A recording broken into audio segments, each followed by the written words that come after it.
soaps, oil, toothpaste, cosmetics, medicines, food ingredients, new environmentally perfumes. friendly Each one of us techniques such as uses slope these items stabilization, every a day. flagship project named the Sagarmala program was started by Without the Ministry of fragrance, we Shipping can't even imagine March these things. 2015 to promote port-led development in the country by exploiting India's 7,570 who are along the way in realizing India's mission of an 14,500 kilometers of potential strategic navigable waterways but providing jobs and its strategic India towards further economic maritime trade routes.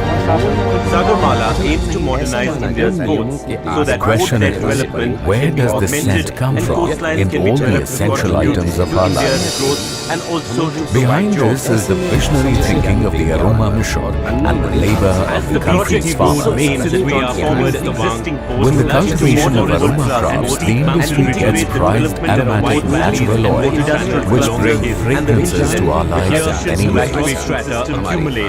And in the form of excessive income, in the form of savings, the happiness reaches the farmers who cultivate the aroma crops.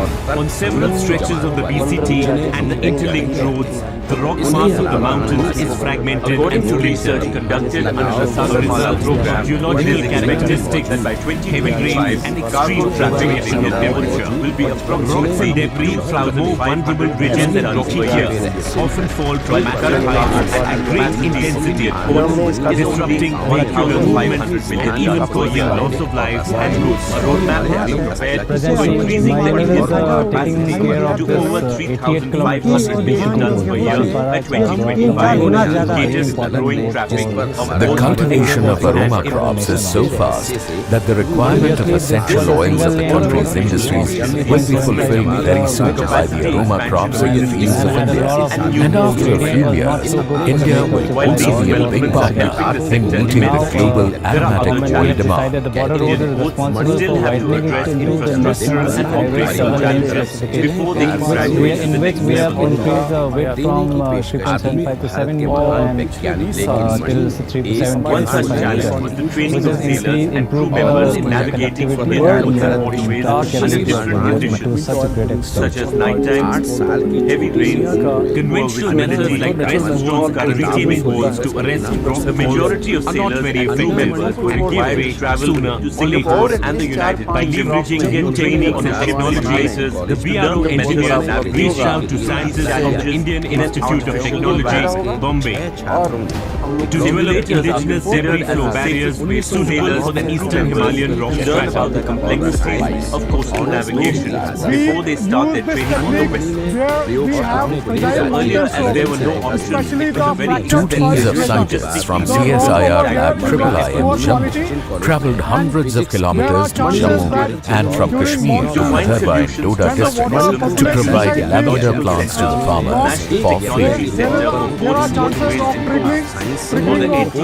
The aim is to establish the Chenab Valley Jammu region on the lines of Kashmir as Lavender Valley on the globe and change the fate and picture of the farmers here.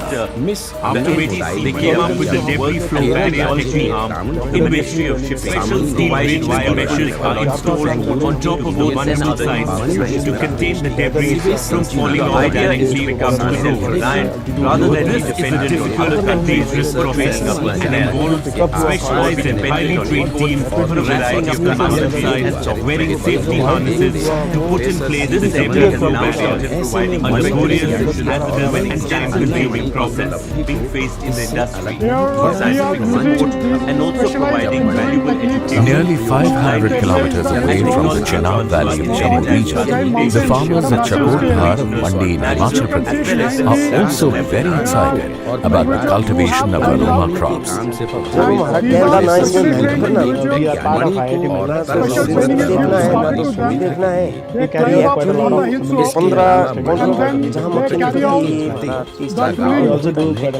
If required, such mobile distillation units are transmitted among the farmers in the harvesting season on behalf of IHBT, so that farmers, instead of giving their ready crop to the dealers or middlemen, can extract oil and sell it directly in the market and earn better profits, while also ensuring their involvement in the economic growth of the has country. commissioned a large 360-degree projection-based full-mission ship handling simulator for conducting complex navigation feasibility studies. So how are debris flow barriers erected to mitigate the problem of rockfall? The simulator helps train sailors in A 4-meter-long pipe is inserted inside the rock.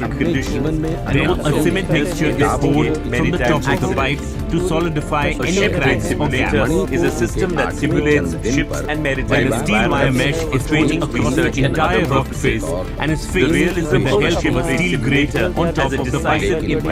Finally, the grate is fastened with a bolt to hold the mesh. Behind the success of the Aroma mission is the continuous endeavor of the scientists of all the participating labs in CSIR.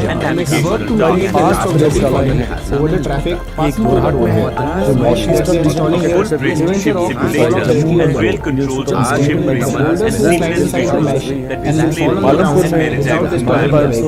It is also used to train shippers in navigating different kinds of ships In spite of environmental constraints and the risk of life involved in working on loose vehicles, specially trained personnel of the border road organization and its contractors are working relentlessly to make our roads safer by putting in place The target has been set. and double It means we should start cultivating aroma crops in minimum 6,000 hectares of new land in the entire country in the next 3 years. And the achievements so far are quite encouraging.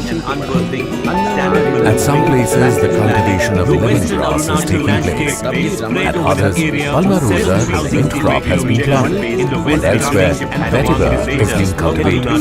Under the Aroma mission, there are a total of 17 aroma crops whose cultivation is being The promoted. expanse comprises of mountains from 20 meters above sea level in the foothills to high elevations of over 7,000 meters. Aroma crops have been selected in a way that there must be one for all major climatic areas. Rainfall to regions with over 5,700 millimeters of rainfall. The third highest mountain peak in northeast India, Mount Origin, stands majestically and proud, and from its glaciers flows the Kameng River, which joins the mighty Brahmaputra. The Himalayan region in Arunachal Pradesh, like other mountainous parts of northeast India, comprises of young fragile mountains leading to unstable slopes and sinking zones, making them prone to landslide. Geologically, landslides are caused by disturbances in the natural stability of the Care is also taken that the varieties of aroma crops which are of good quality and give more oil to the farmers should be distributed. which means downslope movement of soil and rock under the direct influence of gravity and landslides by ARI and multiple factors that act together to destabilize the slope. Earthquakes, heavy rainfall, smooth and volcanic eruptions can destabilize slopes directly or weaken the materiation and cause cracks. The latest eventually produce a landslide. A large cylindrical seamless display इसमें नीचे what जड़ है projection as the ship side इसको आप लगाएंगे advanced थोड़ा सा layers आधे A फुट का major गड्ढा cause for खोद के landslides in नीचे mountain लगाना है terrains ऊपर से has मिट्टी been डाल human दी activity. और 2-3 बार इसको Deforestation, हफ्ते 10 दिन के अंदर पानी देते civil रहना destruction or आप widening में से provides अगर हम structural देखिए, vibrations जो and चार injuries, farmer जिनको among others. progressive farmer कहते हैं, उन्होंने 2 कनाल से start Cause किया, a massive 3 कनाल से damage start to किया, life, और आज 50 infrastructure, कनाल and से natural 6 कनाल से बढ़ा दिया।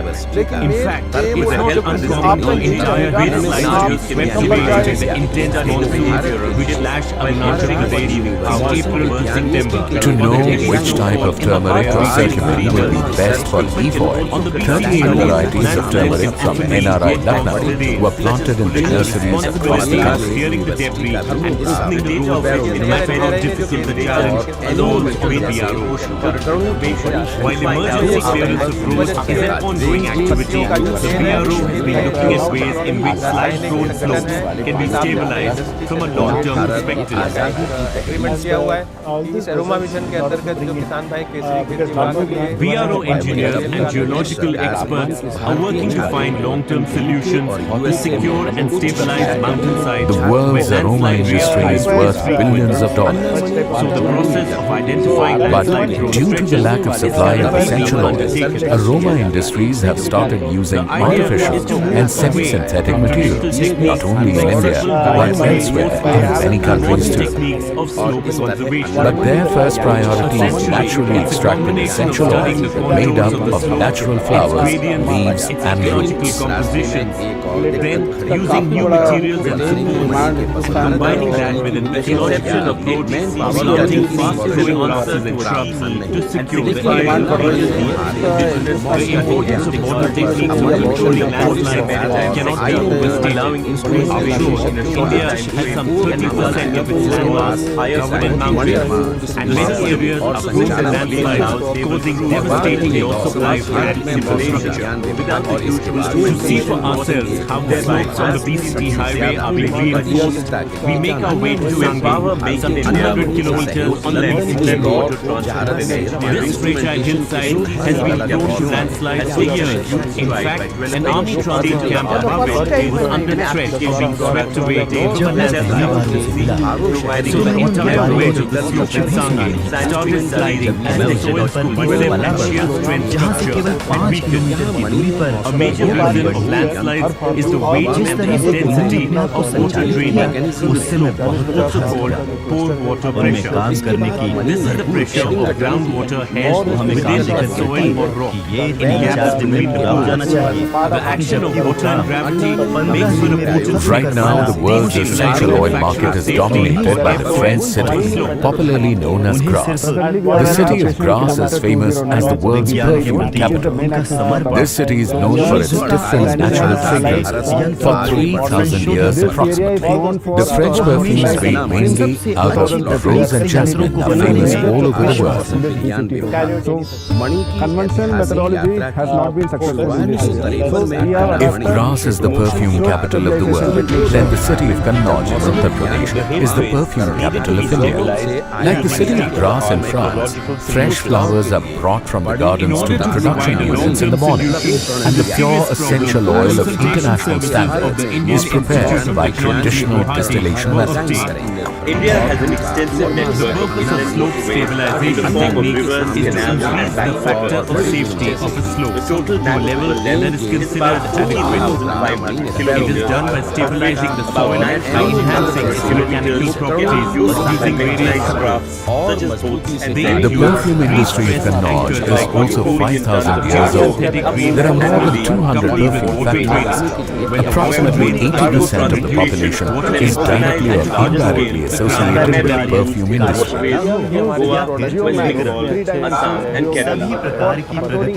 To create a countrywide waterways network and to promote inland water transport of the country as an economical, environment-friendly supplementary mode of transport to rail and road. This is also the biggest challenge. Waterways, including 5 national waterways, were declared as national waterways by the National Waterways Act 2018. विद्यालय उनमें से एक है। ये विज्ञान सप्ताह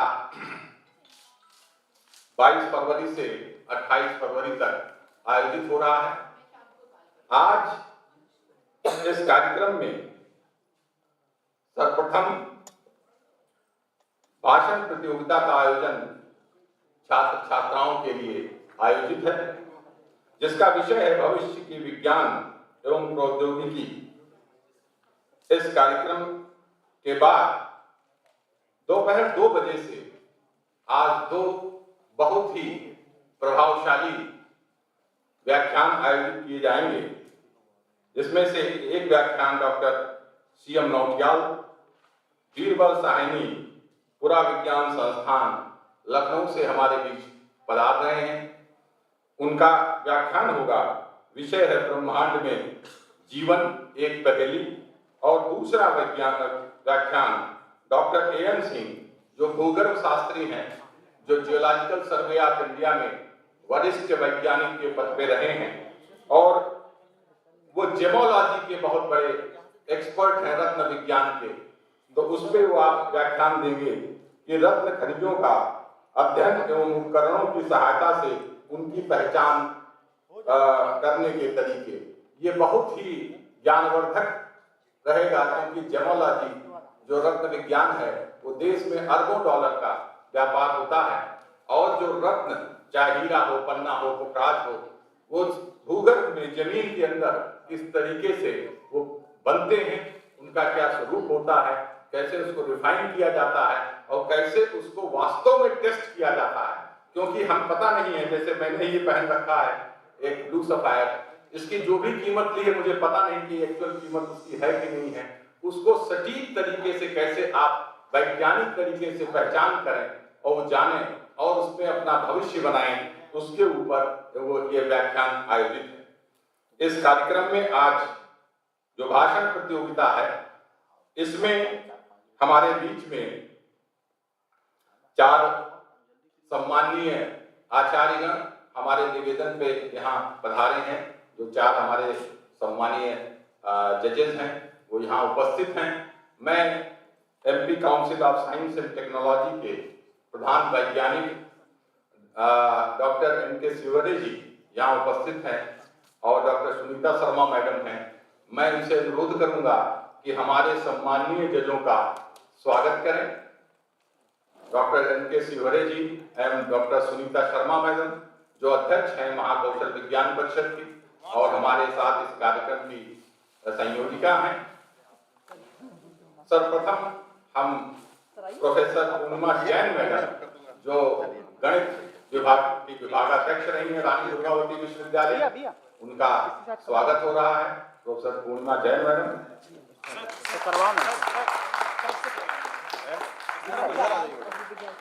पीछे आ जाएगा ना। सही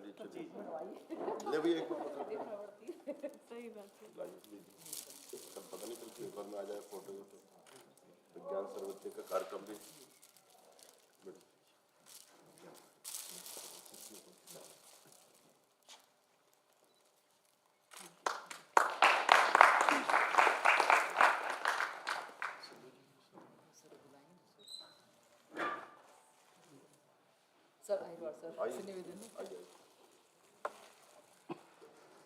मैं आज प्रोफेसर P.L. अहिरवाल साहब जो रानी दुर्गावती जूलॉजिस्ट हैं और रानी दुर्गावती विश्वविद्यालय के DC भी रहे हैं, हमारे निवेदन पे आज उपस्थित हुए हैं।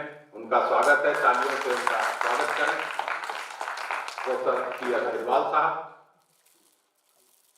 अब हमारे बीच में हमारे परम सहयोगी जीव विज्ञान विभाग के आचार्य, design innovation centre Rani Durgavati विश्वविद्यालय के डायरेक्टर और chairman board of studies in botany professor S.S. Sandhu साहब हमारे बीच उपस्थित हैं। उनका स्वागत है। आप सबको उनसे स्वागत करें।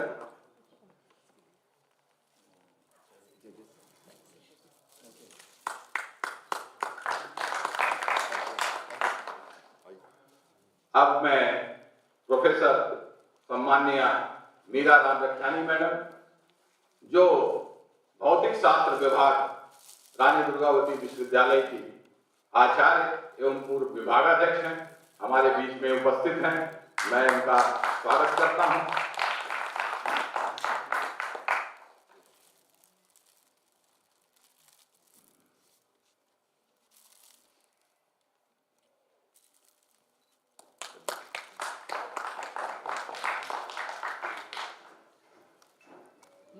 इसके साथ ये भी आपको सूचित करना है कि विज्ञान की बस जिसमें कि सारे प्रदर्शनी उसके अंदर लगी हुई है, वो कैंपस में ही यहीं बाहर खड़ी हुई है।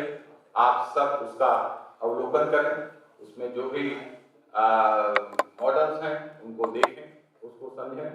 अब मैं प्रोफेसर सुनीता शर्मा मैडम से अनुरोध करूंगा कि वे इस प्रतियोगिता को आरंभ कराएं। प्रोफेसर सुनीता शर्मा जी। अध्यक्ष महाकौशल विज्ञान परिषद एवं विभागाध्यक्ष जंतु विज्ञान विभाग गवर्नमेंट साइंस कॉलेज जबलपुर, आपका स्वागत है। आप आएं और इस कार्यक्रम को आगे बढ़ाएं।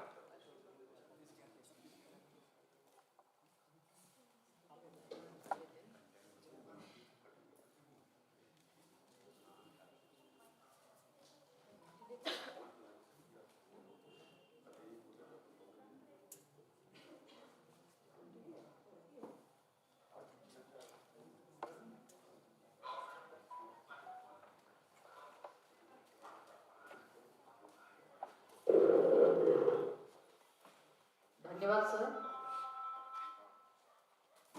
जैसा कि विज्ञान सर्वत्र पूज्यते के अंतर्गत प्रतिदिन विद्यार्थियों के लिए प्रतियोगिताएं भी आयोजित की जा रही हैं एवं व्याख्यान भी आयोजित किए जा रहे हैं, उसी तारतम्य में आज की जो प्रतियोगिता है वो है भाषण प्रतियोगिता, जिसका विषय है भविष्य की विज्ञान एवं प्रौद्योगिकी।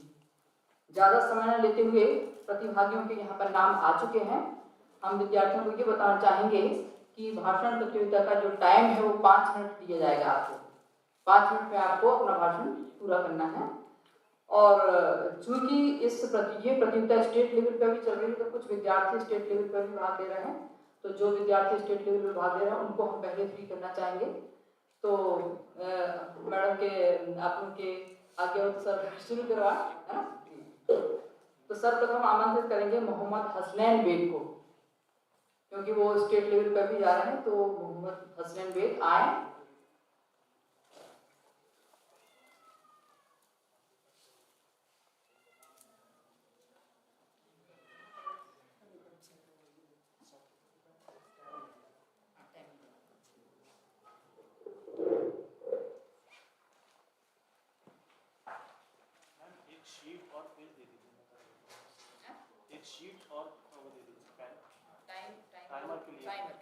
भैया थोड़ा ब्राइटनेस कम करो ना इसका। क्या चीज चाहिए? कोई पेन, एक पेन और पेपर कम करो। हाँ बस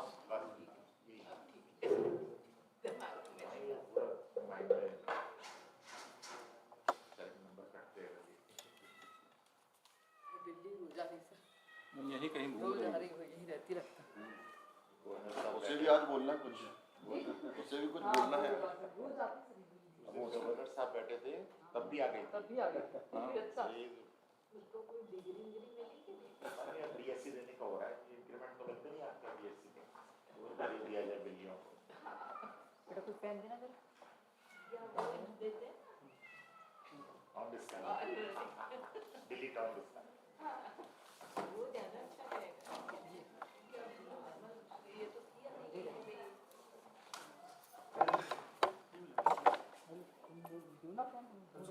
आज शुरू कीजिए, आपका समय हो रहा है। हाँ शुरू करें। सबसे पुरानी सभ्यता और सबसे युवा देश, मतलब 3000 सालों का ज्ञान और आसमान से भी ऊंचा उड़ने की चाह, जब दोनों साथ आ जाए तो क्या मुमकिन नहीं। जिस सिंध नजर जाए मेरा हिंद नजर आए, उजाले ही उजाले हो मेरा हिंद नजर जाए। नमस्कार विनायकगढ़, परम सम्मानीय मंच और मेरे भाइयों बहनों, आज की भाषण प्रतियोगिता के विषय भविष्य का विज्ञान एवं तकनीकी पर अपने विचार प्रकट करना चाहता हूँ।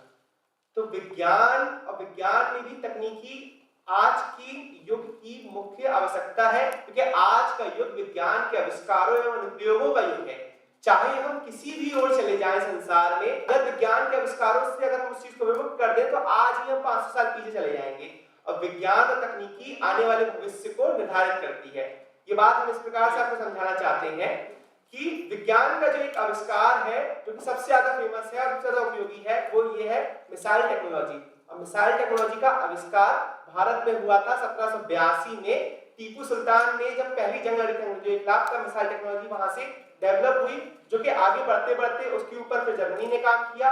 उसी टेक्निक से आगे काम करते हुए 1957 में स्पुतनिक 1 बना और उसी टेक्निक पे काम करते हुए 1959 में अपोलो 1 के थ्रू पहला व्यक्ति चांद पे पहुंचा।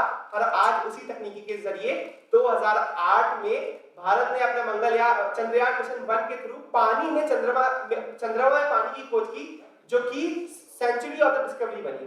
और वही स्पेस टेक्नोलॉजी आगे वाले भविष्य को निरंतर आगे बढ़ाती आ रही है, क्योंकि आज 2014 में मंगलयान मिशन के जरिए हमने ये चीज मंगल में पहली बार स्पेस अपना रोवर उतारा, मगर ये टेक्निक आगे बढ़ती जा रही है। अब हम सूर्य का अवलोकन कर रहे हैं, अब हम शुक्रयान की ओर बढ़ते जा रहे हैं, अब हम स्पेस टेक्नोलॉजी से किस प्रकार से हम अपनी रक्षा को डेवलप कर सकते हैं, हम किस प्रकार से हम जो मौसम का ज्ञान है और किसानों के लिए जो उपयोग है उसको हम बढ़ा सकते हैं। इसी के साथ साथ जब भविष्य की तकनीक की बात की जाए तो हम याद करते हैं डॉक्टर होमी जहांगीर भाभा का, जिन्होंने 1956 में पहली बार न्यूक्लियर पावर प्लांट एस्टैब्लिश किया, वो भी बॉम्बे में, जो कि अप्सरा के नाम से स्थापित हुआ।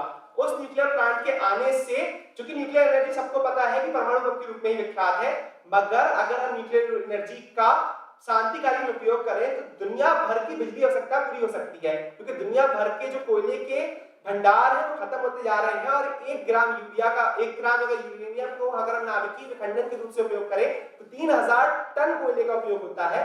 और आज अगर हम uranium based nuclear power plant बना चुके हैं, मगर आज भविष्य की ओर जब हम बढ़ रहे हैं तो हम बढ़ रहे हैं 3rd generation nuclear power plant अर्थात thorium based nuclear power plant में, और उसमें भारत एक बहुत ही ज्यादा उपयोगी रोल निभाएगा, क्योंकि विश्व के 21% थोरियम का भंडार केरल में पाया जाता है। और वो मोनाजाइट को हम आज कलपक्कम में उस प्रकार के हम न्यूक्लियर पावर प्लांट बनाने की ओर बढ़ रहे हैं जिस प्रकार से हम भविष्य की आवश्यकता पूरी कर सके, क्योंकि यूरेनियम जो है सबको पता है कि 3 गुना ज्यादा एनर्जी डेवलप करता है बनिस्बत यूरेनियम की।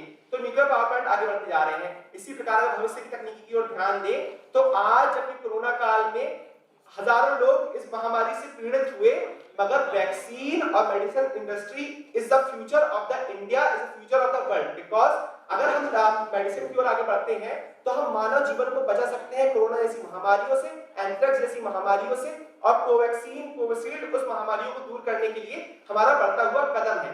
अगर हम रक्षा के क्षेत्र में बात करें तो आज जितनी भी हम मिसाइल टेक्नोलॉजी की हम बात करते हैं, जितने भी प्रकार के हम अग्नि 2, अग्नि 6, अग्नि 5 मिसाइलों की बात करते हैं, ये विज्ञान एवं तकनीकी किसी भी अर्थव्यवस्था को बचा के रखता है। और एक चीज और बताना चाहते हैं कि 1998 में भारत ने पोखरण में पहला परमाणु परीक्षण किया, और उस परीक्षण से आज हम आत्मनिर्भर हो सके, और वो निर्भरता आज की जा रही है। आज भी एक एग्जांपल आपको देना चाहते हैं यूक्रेन और रूस की वॉर का। वहां पे वॉर हो रही है, मगर बाकी देश इसलिए इन्वेड नहीं कर पा रहे हैं रूस पे, क्योंकि न्यूक्लियर एक शक्ति संपन्न भारत, रूस एक देश है जिसको दूसरा अटैक नहीं करती। इस प्रकार अगर आज भारत पे कोई हमला करना चाहता है तो विज्ञान एवं तकनीकी के रूप में वो नहीं कर सकता, क्योंकि उसको पता है कि न्यूक्लियर हमलों के जो दुष्परिणाम हुए थे उससे हमें रक्षा भी कर सकता है। मगर न्यूक्लियर एनर्जी का अगर हम सही उपयोग करें, अगर हम साइंटिफिक का सही उपयोग करें, तो हम राष्ट्रों को युद्ध से बचा सकते हैं, महायुद्ध से बचा सकते हैं, और तीसरे वर्ल्ड वॉर से बचा सकते हैं। इस प्रकार विज्ञान मानवता के लिए, नवीनता के लिए और संसार को महामारियों से बचाने के लिए एक नवीनता प्रदान करता है। बस हम इतना कहना चाहते हैं कि मैं उस देश का नागरिक हूं जिसने संसार को 0.00 वासुदेव कुटुंबकम की भावना मिसाइल तकनीकी दी। मैं उस देश का नागरिक हूं जिसने संसार को ये बताया कि परमाणु होता क्या है। मैं उस देश का नागरिक हूं जिसने संसार को ये बताया किस प्रकार से शल्य चिकित्सा की जाती है कर्नाटक के द्वारा। और मैं उस देश का नागरिक हूं जहां डाल डाल पे सोने की चिड़िया को पाया जाता है, और मैं उस देश का नागरिक हूं जहां ज्ञान को उपयोगी बनाया जाता है। जय हिंद, जय भारत, जय विज्ञान।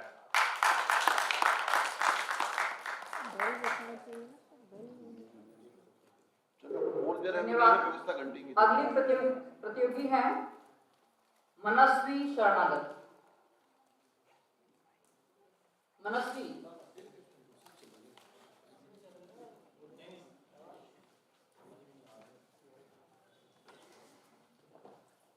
आपको जब 4 मिनट 45 सेकंड होंगे तो अलर्ट कर देंगे, ताकि 15 मिनट में आप अपना कंक्लूड करिएगा, है ना?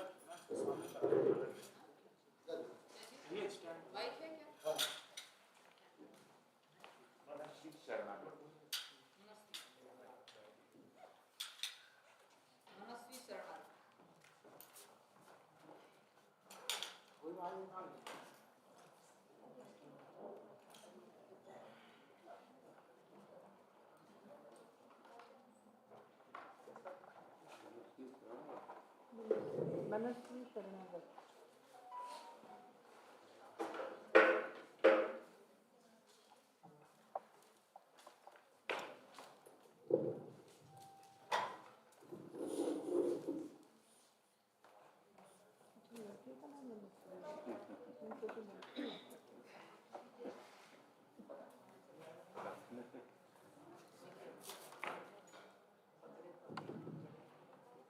विज्ञान से मनुष्यों के सपने साकार हो रहे हैं, आविष्कारों के भी विभिन्न आकार हो रहे हैं। सम्माननीय निर्णायकगण, मेरे उपस्थित प्रिय साथियों, मैं मनस्वी शरणागत संत एलोयसियस महाविद्यालय का छात्र आज अपना छोटा सा वक्तव्य प्रस्तुत कर रहा हूँ। इस दुनिया में बहुत सी सभ्यताएं आई और चली गई, मगर किसी ने आकाश नहीं छुआ जैसे कि हम छू रहे हैं। हम बात कर रहे हैं मंगल पर जाने की, मगर यह कहना कठिन जरूर है लेकिन असंभव नहीं कि हम एक दिन मंगल पर जाएंगे, और यही विज्ञान का भविष्य है कि हम मंगल पर जाएंगे।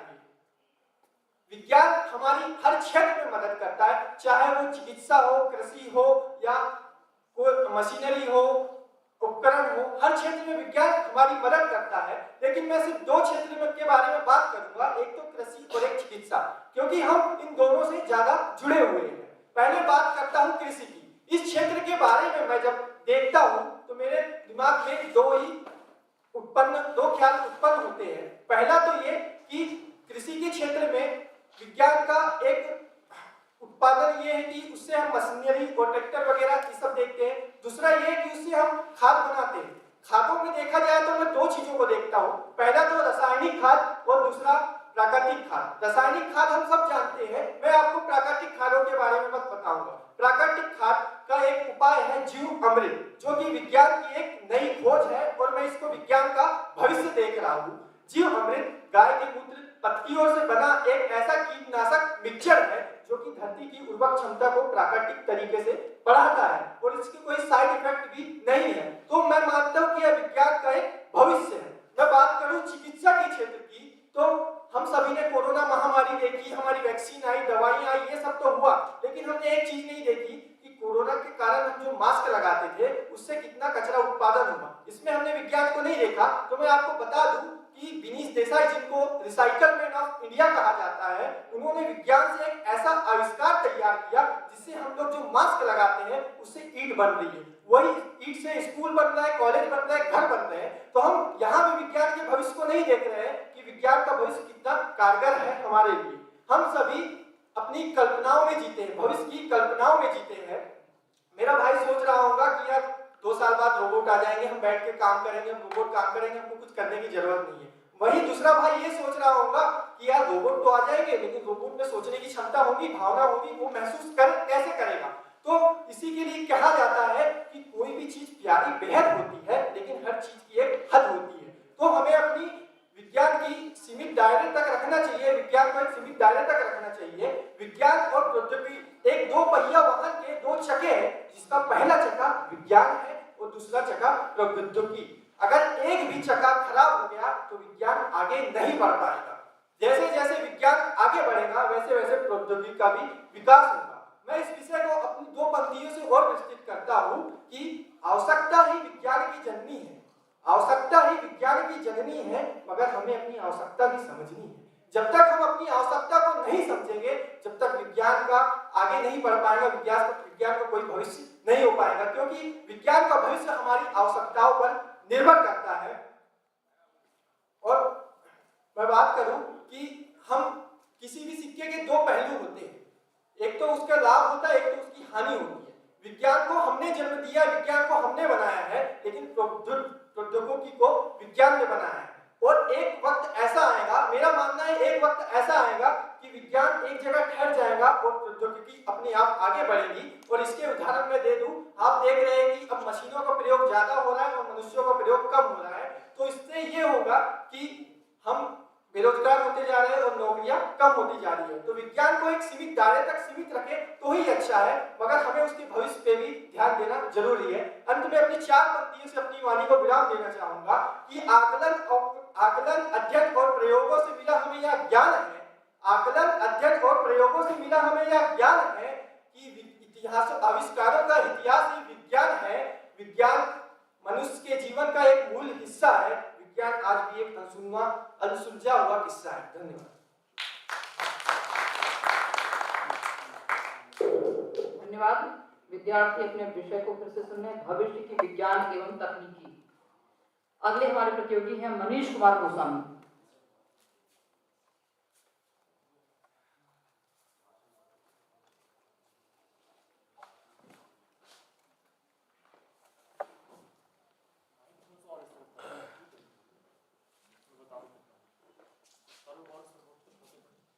सभा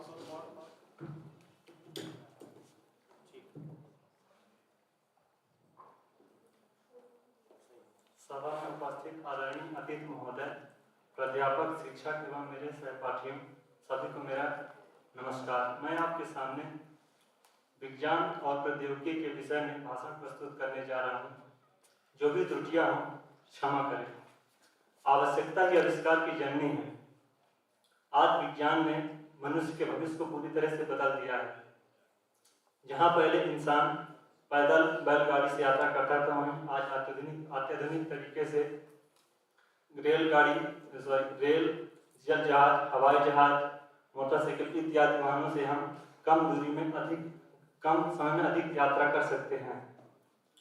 विज्ञान हमारे जीवन को अधिक सरल और सुगम बना दिया है।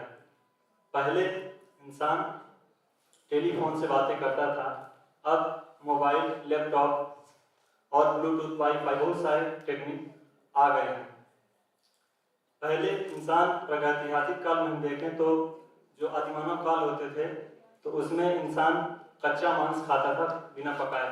अब वही आज के तकनीकी विकास के कारण एलपीजी गैस और इलेक्ट्रॉनिक चूल्हे इत्यादि कारणों से खाना पका सकता है, जिससे तकनीकी विकास में वृद्धि हुई है। और हम माने तो हम टेक्नोलॉजी से आतंकवाद को भी समाप्त कर सकते हैं। अत्याधुनिक हथियारों, ड्रोन, सीसीटीवी कैमरे, सैटेलाइट इत्यादि से हम पूरी तरह से तो सफलता नहीं पाए, पर कोशिश जारी है।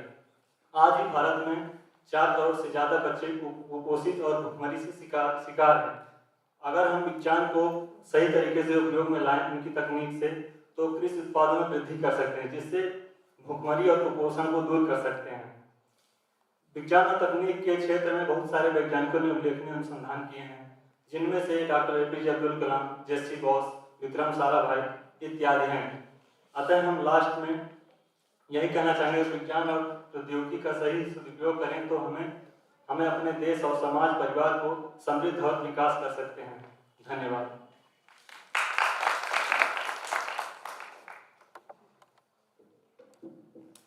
हमारे अगले प्रतियोगी हैं अक्षत कुमार शर्मा। इसके बाद में वैभव Sinha.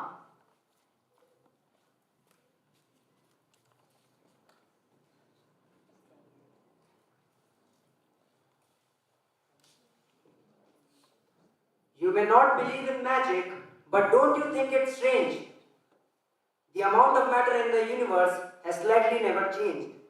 That all which makes your body was once part of something more, and everything you ever breathe has seen it all before. Good morning to one and all present over here. Myself Akshat Sharma, student of pharmacy, standing here to speak on the topic Future of Science and Technology. They say 21st century is the century of futuristic science and technology. Today, whatever the work we do,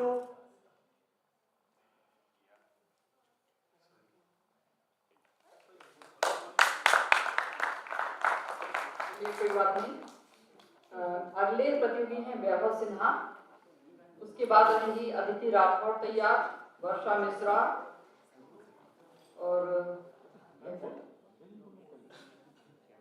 इस क्रम में आप लोग तैयार हैं। चलिए।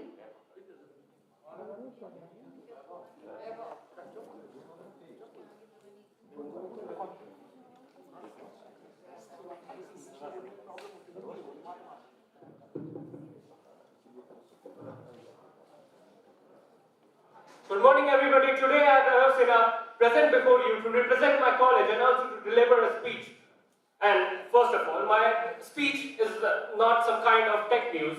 It's just full of logic.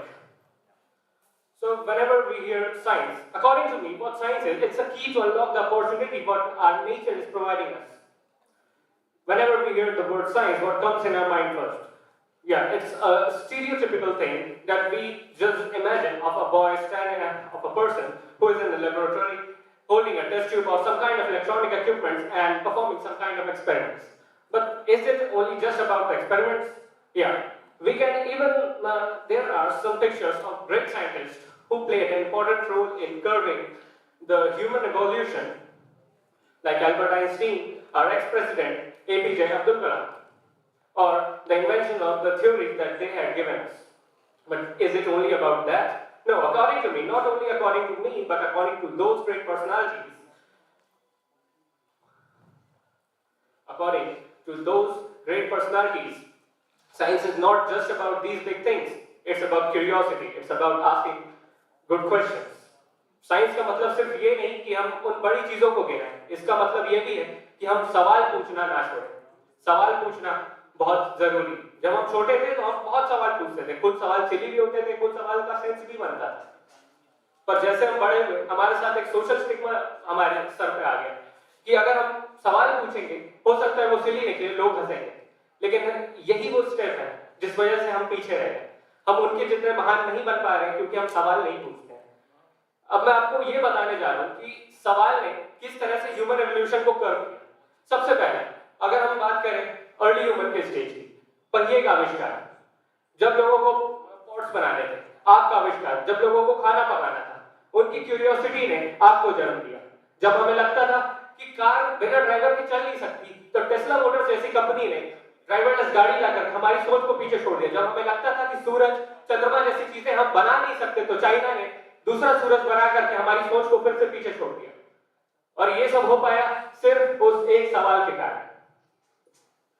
सिर्फ इतना ही नहीं, हम बाहर क्यों देखें, हमारी खुद की कंट्री में हम मेडिटेशन जैसी चीजों को हम समझते हैं ये अध्यात्म का पार्ट है। नहीं, जब आप स्थिर होकर के एक जगह पर बैठते हैं, हम नॉर्मली हम ब्रीदिंग नहीं करते, लेकिन हम हैवी ब्रीथ करते हैं, ब्रेन में ऑक्सीजन पहुंचते हैं, ब्रेन में सेरोटोनिन, डोपामिन टाइप के कई सारे हार्मोन्स उस समय रिलीज होते हैं जो हमारे दिमाग को शांत करते हैं। हमने अक्सर घाट पे योगियों को देखा होगा कि वो बैठ करके ओम नाम का वर्ड चैंट करते हैं। क्या ये स्पिरिचुअलिटी है? नहीं, ये स्पिरिचुअलिटी नहीं है, वो नेचर की वाइब्रेशन है। जब वो हमारे दिमाग तक पहुंचती है तो हमें नरिश करती है। सो इसी के साथ मैं अपनी वाणी को विराम देते हुए आपसे लास्ट में ये बोलना चाहूंगा कि सवाल पूछना ना छोड़ें, क्यूरियोसिटी ना छोड़ें। हो सकता है आपके सवाल सिली निकले, लेकिन फाइट मारना ना छोड़ें, क्योंकि उन साइंटिस्ट ने भी यही किया। क्योंकि हर महान आइडिया सबसे पहला एक सिली आइडिया से ही चालू होता है। आम पब्लिक को लगता है वो सिली आइडिया, बट वो क्या पता आगे जाके ग्रेट डिस्कवरी निकली। तो एट लास्ट एक छोटी सी लाइन में बोलना चाहूंगा कि मन करे तो प्राण दे और मन करे तो प्राण ले, वही तो एक सर्वशक्तिमान है। कृष्ण की पुकार है, ये भागवत का सार है, जो लड़ सका है वही तो महान है। Thank you, you being an amazing audience. Thank you from my side. भाषण प्रतियोगिता जिसका विषय है भविष्य की विज्ञान एवं तकनीकी। अगले प्रतियोगी हैं अदिति राठौर।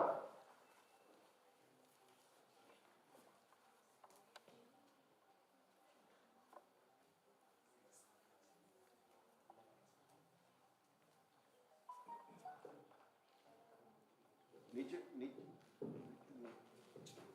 एक मिनट बेटा, कर रहा है नीचे।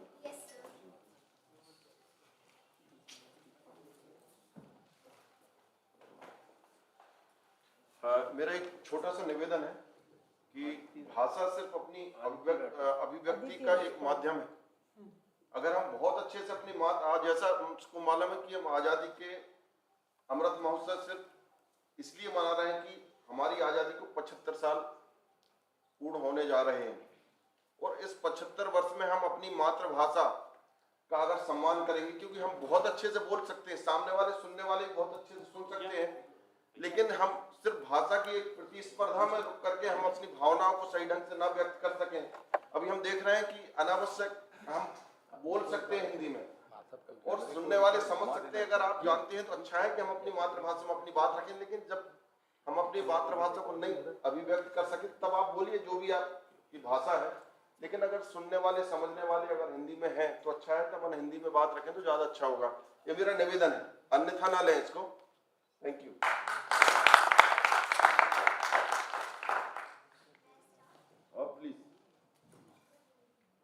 The intelligent use of science and technology can solve world's biggest problem, and apparently it has solved quite a lot. A very good morning to honorable judges, esteemed faculty members, and each one of you present over here. My name is Aditi Rathore, and I feel immensely proud to be able to share my views on the future of science and technology with you all today. As we all know, India is one of the greatest countries among the world, and it has for sure achieved quite a lot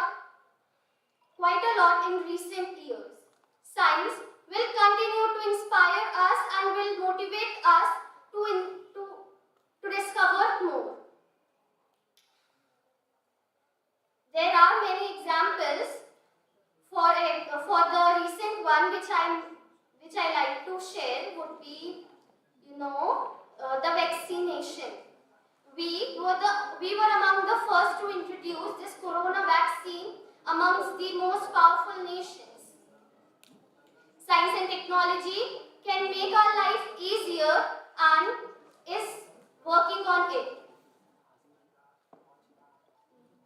India is likely to stand up and motivate us to discover and experiment our curiosity, and also it is working on various experiments for our benefit.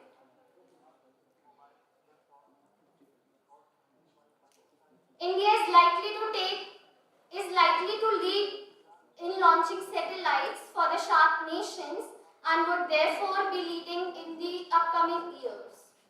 Unfortunately, during pandemic, the Indian economic growth rate has shown a high dip, but nevertheless, there would be a U-shaped recovery and India would therefore be in an unstable state, and in that, science and technology would play a major role. If I need to share my views on science and technology, then it would be obvious that everybody would say the positive as well as the negatives. And there are always both the sides of the coins. But let's just talk about the positive aspect to be in a better way. So science and technology is always the boon for us. And yes, in most of the situations it can be a curse if used unappropriate, but yes, it is always a boon and we should always take it in a positive way. Thank you. एक minute बेटा, हिंदी बोल सकती हैं आप? नहीं बोलती ना, तब तो कोई बात नहीं। मुझे लगता है कि आप हिंदी में जो आप ही बोल रही ना, हिंदी में रखती तो और अच्छे से आप अपनी बात रख सकती थी। प्लीज, आई कोई अन्यथा नहीं दे रहा हूँ, कोशिश करिए। विज्ञान को यदि हमें अंतिम व्यक्ति तक पहुंचाना है या जनसाधारण को समझाना है तो अपनी भाषा में ही समझाना होगा। बोल सकते हैं, लेकिन कभी-कभी लगता है कि आगे से विद्यार्थी थोड़ा सा ध्यान रखेंगे, क्योंकि विज्ञान केवल पढ़ने की चीज नहीं है, उसको यदि उनको जनसाधारण तक पहुंचाना है वैज्ञानिक सोच को, तो हमें उनकी ही भाषा में समझाना पड़ेगी। ये सरकार का है। Thank you sir. अगली है सोनाक्षी जिंदल, इसके बाद में नाज शाहीन, फिर राजेश कुमार जायसवाल, फिर Satya Prakash Tiwari. Sonakshi.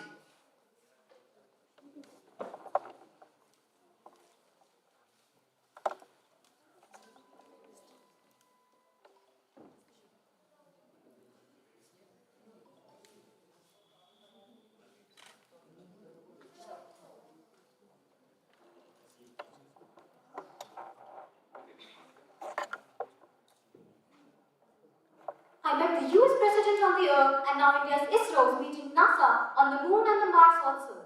I would like to start by saluting the words of our Honorable Prime Minister, Shri Narendra Modi. Greetings to all my dear listeners, I am Sonakshi Jindal from St. Aloysius Institute of Technology, and today I stand before you so as to put forward my views over the topic Futuristic Science and Technology. It is said that earlier cities used to develop near rivers. Future cities will develop near optical fiber. People often think that future is all about flying cars, robots, and space travel.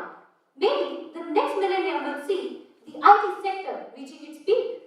Maybe domestic robots will replace human domestic workers. People will enjoy having synthetic food and drinks. Maybe the trips to the moon and the Mars will be so common that these space stations would be considered as picnic spots. Maybe it will be like that, who knows? But until today, the changes have been remarkable. Companies are all the time investing more and more money on research and development. This is a great example how future technology will bring about a change in the economy all around the world. Science has conquered space and time, providing means of irrigation and agriculture a meaning. Also, the advancement in medical science and surgery has reduced human suffering. Those diseases which would come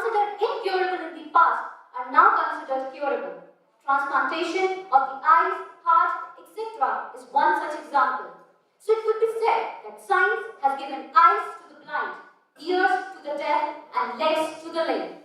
According to the PwC World Report, by 2050, India is projected to be the world's second largest economy all around the world, overtaking the United States and contributing 15% of the world's total GDP.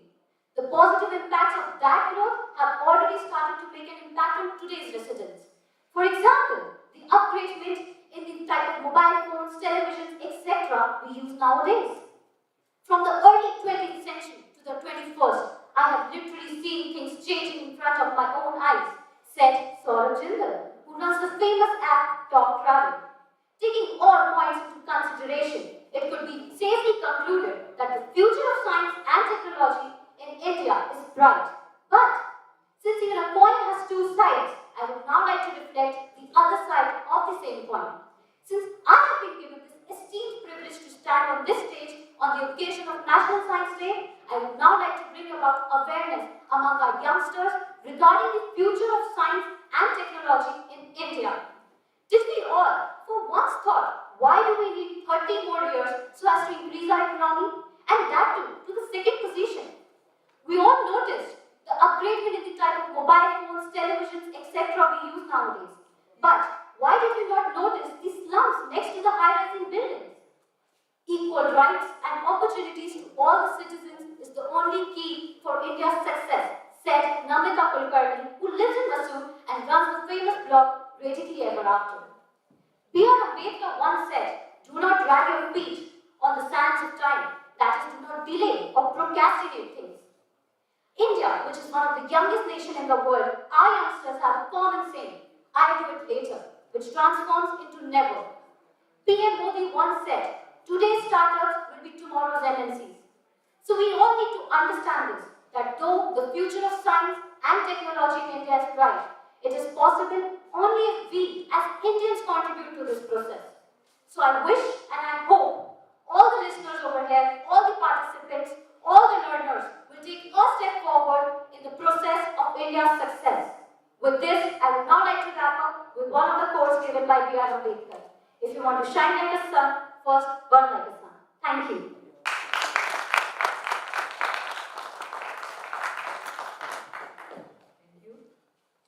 अगली content है नाज शाही।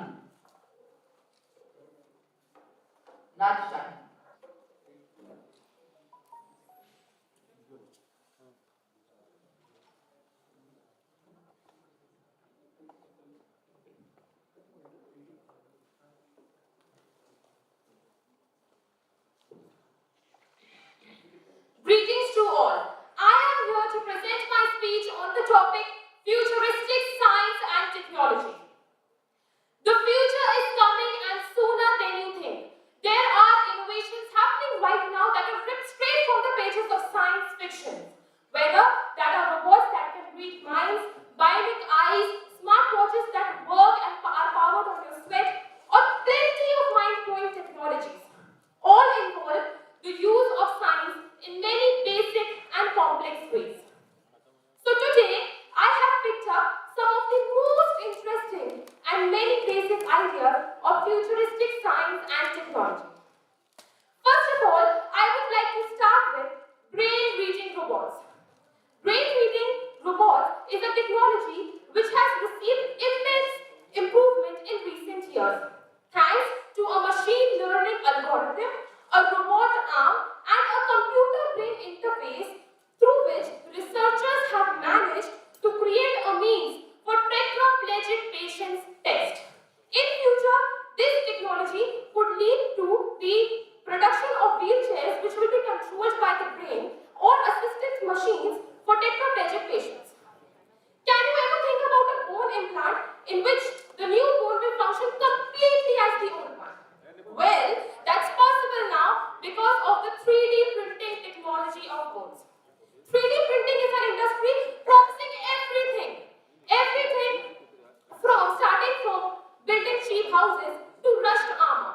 But one of the most interesting concepts of 3D printing is 3D printing bones. What is special about these 3D printing bones is that because of the use of tricalcium phosphate, the vascularized bone will be implanted in which it will function same as the old one.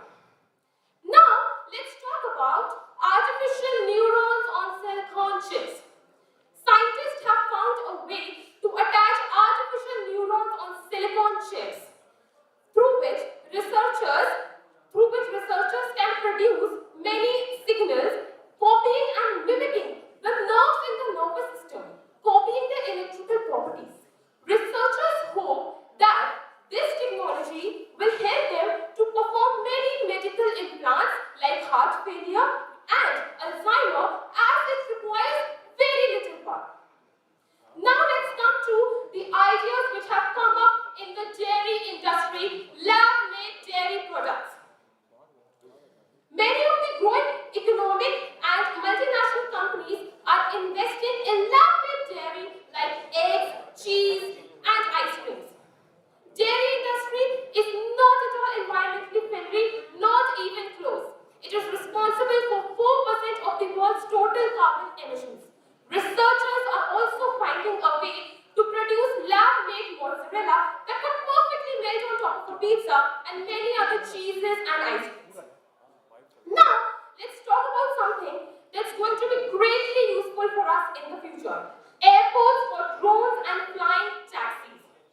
Our congested cities are in desperate need for a breather, and relief may come from the air as opposed to the roads.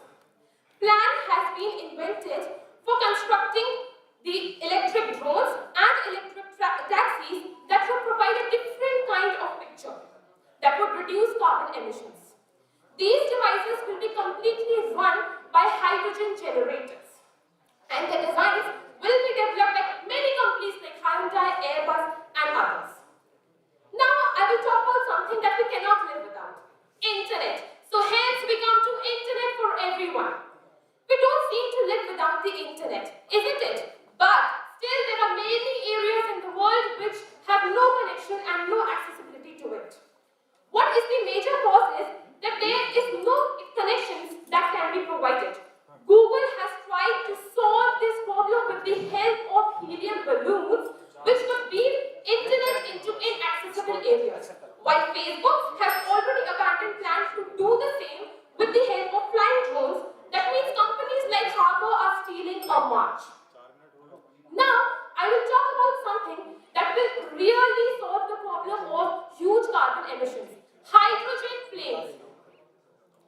Carbon emissions are a huge concern when it comes to commercial flights, but there is a potential solution to it, and that is hydrogen planes. Hydrogen planes will be completely powered by liquid hydrogen, and if this plan can be actualized, it will mean a zero carbon flight with no stops. So scientific knowledge helps us to think differently, feel differently, and dream differently. Moreover, science and technology should be passed to future generations faithfully with the help of the technologies. Thank you. अगली प्रतियोगी है वर्षा मिश्रा। भाषण प्रतियोगिता का विषय है भविष्य की विज्ञान एवं तकनीकी।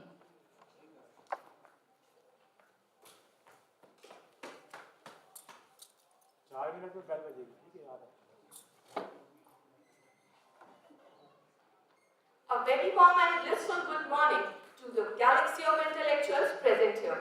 Myself, Varsha Mishra, is standing in front of you to express my view on an insightful topic: future of science and technology. What do we understand by future? Anything that can happen very next second? But for me, the definition of future is a bit different. It is the gap between the question you arise in present and the capability of you to answer it in the very future. Being a proud Indian, how can I not define the developments India has made in its past and in its present? India's history of science and technology lies in 4500 BC, when it witnessed Indus Valley civilization. And today, India being a country with MOM, means Mars Orbital Mission winner, and also the propulsion of Aryabhatta,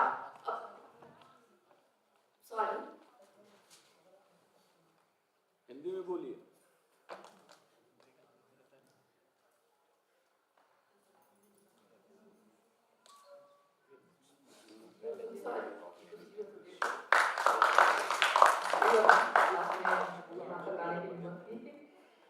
अगले प्रतियोगी हैं राजेश कुमार जायसवाल।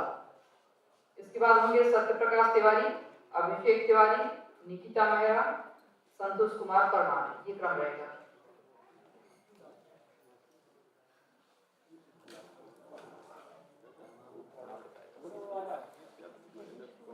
श्रद्धेय मंच, मैं शासकीय आदर्श विज्ञान महाविद्यालय जबलपुर का छात्र राजेश कुमार जायसवाल आपके समक्ष भविष्य की विज्ञान एवं प्रौद्योगिकी पर अपना वक्तव्य व्यक्त करने जा रहा हूं।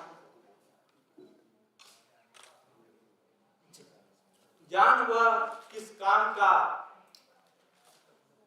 जिसको हम समाज में प्रस्तुत नहीं कर सकते। विज्ञान अपना अहम भूमिका निभा रही है। विज्ञान हर कदम पर अपनी प्रगति की ओर अग्रसर है। विज्ञान उसे कहते हैं जिसे जानने की इच्छा जागृत हो, वही विज्ञान है। और उस इच्छाओं को कैसे हम प्रयोग कर पा रहे हैं, वह प्रौद्योगिकी। विज्ञान ने हमारे कठिन से कठिन काम को आसान बनाया है। विज्ञान ने ही हमें चंद्रमा तक पहुंचने तक का एक तरीकाएं दी हैं और हम वहां तक पहुंच भी पाए हैं। चिकित्सा के क्षेत्र में देखें तो जहां कैंसर का इलाज नहीं था, आज वह भी उसका इलाज संभव हो सका है। यदि हम आवागमन के साधन में देखें तो जहां हम पैदल जाने में कई घंटे लग जाते थे, बहुत समय लग जाते थे, लेकिन आज कुछ ही समय में वह दूरियां कुछ ही मिनटों में हम तय कर पा रहे हैं। इसके बाद यदि विज्ञान को देखा जाए, जो ग्लोबल वार्मिंग की समस्याएं बढ़ रही हैं, लगातार तापमान बढ़ रही हैं, उसको कम कैसे किया जाए। यदि हम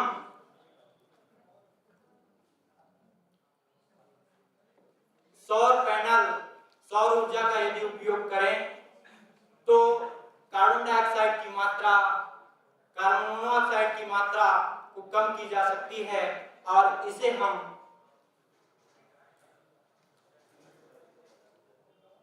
हम ज्यादा गर्मियों से बच सकते हैं।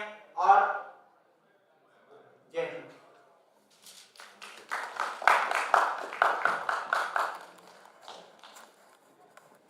अगले प्रतियोगी हैं सत्य Prakash Tiwari.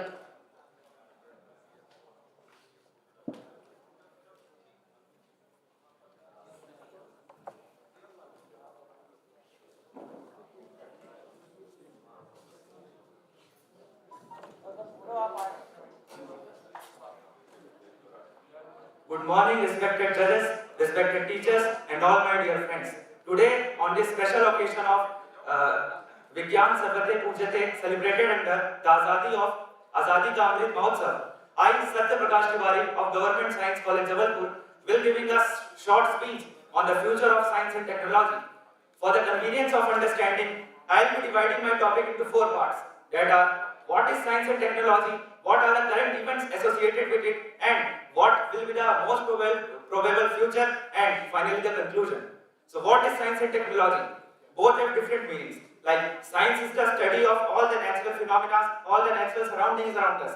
And whereas technology is the use of science to make our life easy by making various devices. Although both of them have different meanings, but their perfect combination will be very helpful for us. Now coming to the next point, that is what are the different current events that are associated with the science and technology.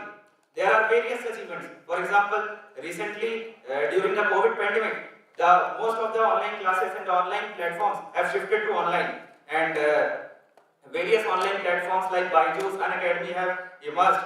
And talking about the health sector, as we all know that we are using Arogya Setu app to access the number of COVID-19 patients that are around our location.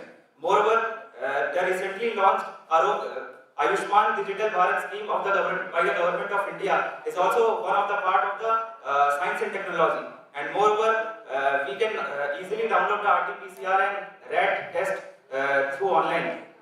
Now coming to the next point, that is the recently the government of India have announced that the country will be a 5G nation till the end of this year. And moreover, recently the Elon Musk Starlink company has started a private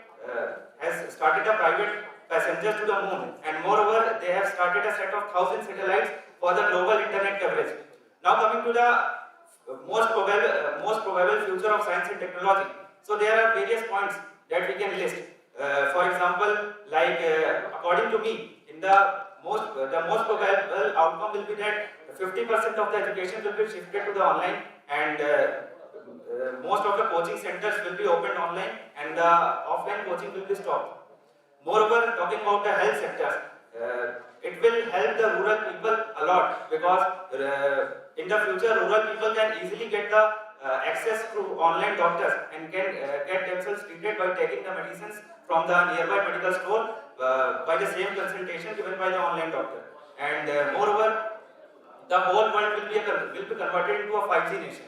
And moreover, the global warming will be started in a reverse manner. That atmospheric temperature will decline below the average one, and moreover, there will be various advantages as well. For example, like there will be a fifth mode of transport. We can use the drone to transport the people from one place to other. We can use the drone for the delivery, like Amazon, Flipkart. These are the companies which can use the drone to deliver the product to the person with a very less amount of time. So these are some events associated with it. Now coming to the conclusion. So although there are various advantages that I have just now listed associated with the science and technology which will help us in the future, but there are certain disadvantages as well. These are like, since most of the people will be using online devices, so the mental diseases and the mental illness will increase in the coming years. Moreover, the number of animals and the number of birds will be decreased. The number of extinct species will be increased because the number of mobile towers will be increased once the world is shifted to the 5G nation, 5G world. And so these are some disadvantages. But when we use the science and technology in a balanced manner, so that it does not affect the surroundings, it does not affect the people, so it will obviously benefit us. Thank you.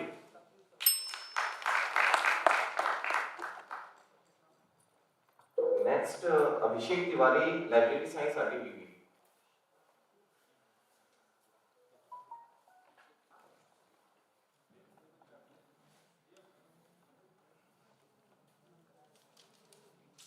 नमस्कार साथियों, जय हिंद। आज का विषय भविष्य की विज्ञान और प्रौद्योगिकी। इसमें मैं भाषण देने नहीं आया हूँ आपके साथ, मैं कुछ चर्चा करने आया हूँ जो आप लोगों को आगे चल के, अभी आप हो सकता है भाषण के माध्यम से मेरी उस चीज की गणना करें, लेकिन आगे आपको उस चीज की अहमियत समझ में आएगी। विज्ञान क्या है? विज्ञान क्या है? एक व्यवस्थित ज्ञान। लेकिन मैं इसको अगर दूसरी भाषा में अगर इसको बताने की कोशिश करूं तो यह व्यवहार है। विज्ञान क्या है? व्यवहार है जिसके अंतर्गत हम क्यों, कैसे, इसके माध्यम से कहां पहुंच गए हैं। बचपन में जब हम शुरुआत करें अगर कि किसी भी बच्चे का या मनुष्य का जन्म होता है, वहां से विज्ञान चालू होता है और उसके मरने तक विज्ञान जाता है उसके साथ। जैसे कि हम भविष्य की बात मैं करने नहीं आया हूं, भविष्य में तरक्की कर करके हम यहाँ आगे पहुंचे हैं। लेकिन भारत की बात अगर हम करें तो भारत में ऐसी क्या समस्याएं हैं जो 1930 के बाद सीवी रमन साहब के बाद हमको नोबेल पुरस्कार नहीं मिला, जो कि एक पैमाना है कि कोई भी देश विज्ञान के क्षेत्र में क्या कर रहा है। और चर्चा करें, हम मनुष्य की बात करता हूं मैं कि मनुष्य को विज्ञान कैसे इफेक्ट कर रहा है या विज्ञान से मनुष्य क्या है। तो हम मनुष्य की सबसे पहले चिकित्सा की बात करता हूँ। तो चिकित्सा में मनुष्य कितनी भी तरक्की कर रहे हैं, लेकिन आज भी वो प्रकृति के सामने नतमस्तक है। मौत हो रही है, इंसान की जान जा रही है। अंतर ये आया कि पहले छोटी छोटी बीमारियों से जान जाती थी, लेकिन अब हमें जैसे कोरोना और नई नई बीमारियों का इजाद होता जा रहा है समय के साथ। लेकिन हम भविष्य में विज्ञान की बात करें तो अंग प्रत्यारोपण एक ऐसी टेक्निक इजाद कर ली है साइंस ने कि हम कोई भी एक उसकी मदद से, क्या नाम है, जीन टेक्नोलॉजी, ये भी एक साइंस का एक पार्ट है, जीन टेक्नोलॉजी, जिसमें हम जो खराब अंग का भाग है उसको बदलकर हम नए अंग में प्रत्यारोपित कर सकते हैं। और इसके लिए भी एक समस्या जो विज्ञान के सामने प्रदर्शित होती है कि एक अंग को जल्दी से जल्दी कैसे दूसरे वहां जो उसका डोनर वहां तक पहुंचा पाए, जो उसको लेने वाला है। तो उसके लिए भी ड्रोन का उपयोग किया जा रहा है। ड्रोन एक क्या है, जो उड़ता हुआ यान है, जिसका यूज हम लोग और भी कहीं कहीं पे कर सकते हैं, जैसे कृषि के क्षेत्र में कर सकते हैं। कृषि के क्षेत्र में हम कैसे कर सकते हैं कि बड़े से बड़े खेत में हम जो अब कीटनाशक हो गया, कीटनाशक का उपयोग करने के लिए हम छिड़काव करने के लिए कर सकते हैं, लेकिन कीटनाशक भी फसलों के लिए क्या है, नुकसानदायक है। तो विज्ञान में हम क्या कर रहे हैं, केंचुओं का, जो प्रकृति की देन है केंचुए, उससे केंचुआ खाद का उपयोग करके हम ऑर्गेनिक फार्मिंग की तरफ बढ़ रहे हैं। और चिकित्सा की बात करें कि 3D प्रिंटिंग और जीनोम सीक्वेंसिंग जो होती है, उसके माध्यम से जो चिकित्सा की स्टडी करते हैं, चिकित्सा का बच्चा पढ़ाई करते हैं, उसमें जो काटते हैं, वो ऑपरेशन करते हैं, उसमें वो लोग देखते हैं कि सामने से देख के करते हैं, लेकिन विज्ञान अब इस ओर बढ़ रहा है कि वो उस चीज को महसूस कर पाएंगे, कि कैसे वो प्रोसेस पूरी फॉलो हो रही है। उसके बाद अगर हम बात करें शिक्षा के क्षेत्र में, जैसे हमारे आगे भाइयों और दोस्तों ने कहा कि अब हम लोग किताबों से बढ़कर हम अब सामने वीडियो के माध्यम से उसमें देख रहे हैं, तो इसका फायदा भी है, नुकसान भी है। फायदा ये है कि हम और समझ सकते हैं चीजों को। पहले ये था कि हमारी जो समझ थी, सोच थी, उसके माध्यम से हम चीजों को समझते थे, लेकिन उसके बाद अब ये हो गया कि हम उसको साक्षात देख पा रहे हैं, तो उससे ये हो रहा है कि हमारी समझ बढ़ रही है और उसको मल्टी डायमेंशनल वे से हम समझ पा रहे हैं किसी भी एक टॉपिक को। दूसरी चर्चा मैं करना चाहूं अगर इसमें, कि जैसे मैं एक सिविल इंजीनियर हूं, तो मेरा क्या उपयोग या मेरा क्या योगदान हो सकता है। तो जैसे घरों का निर्माण हम कर रहे हैं, तो हम लाल ईंट से घरों का निर्माण करते हैं, तो उसमें आयरन की मात्रा होती है। तो साइंस अब इस ओर बढ़ रहा है कि वो आयरन की मदद से हम डायरेक्ट बिजली का उत्पादन कर सके सूर्य की मदद से, उसमें जो केमिकल रिएक्शंस होती हैं उसकी मदद से, तो उससे हमारा जो बिजली उत्पादन का खर्चा वो बढ़ेगा, वो उत्पादन में जो खर्चा है वो घटेगा। और ग्रीन बिल्डिंग का कॉन्सेप्ट है, जैसे मैं सिविल इंजीनियर, तो ग्रीन बिल्डिंग है, उसमें तो हम नेचर की मदद से जो रूम टेम्परेचर है उसको कैसे कम कर सकते हैं। और अंत में मैं कहूंगा कि जैसे हमारे लाल बहादुर शास्त्री प्रधानमंत्री ने कहा था कि जय जवान जय किसान, उसके बाद अटल बिहारी वाजपेयी ने कहा जय जवान जय किसान जय विज्ञान, लेकिन आज की जो मांग है वो है जय जवान जय किसान जय विज्ञान और जय अनुसंधान। क्योंकि शोध है वो ऐसा है कि जो हमारे मन में हमने सोचा, उस पर हमने अमल किया और उसको साक्षात सबके सामने खड़ा किया। लेकिन मैं इतना कहना चाहूंगा कि हम किस ओर बढ़ रहे हैं, हमारी भूख से लोग मर रहे हैं, उसमें हम क्यों ना ऐसा करें कि विज्ञान की मदद से जो फूड वेस्टेज है उसमें कोई केमिकल एडवेसिव का यूज करके उसकी रखने की उसकी क्षमता बढ़ाएं, उनको ज्यादा दिन तक हम रख सकते हैं, और ताकि उनको ऐसा मैकेनिज्म बनाएं कि उनको फूड हम समय पे पहुंचा सके, फूड वेस्टेज के प्रति काम करें। लास्ट में मैं अपने को इंक्लूजन करना चाहूंगा रामधारी दिनकर साहब की कविता से कि सावधान मनुष्य यदि विज्ञान है तलवार तो दे इसे फेंक तंज मोह उस पार, बड़ी तेज है इसकी धार काट लेगा तू अंग, कर इसका उपयोग हर समय सोच समझ के यार। धन्यवाद। भाषण प्रतियोगिता जिसका विषय है भविष्य का विज्ञान एवं तकनीकी। अगली प्रतियोगी है निकिता मेहरा, इसके बाद संतोष कुमार परमार, दीपक बनाकर, सौरभ सेन। आप लोग भी तैयार हैं?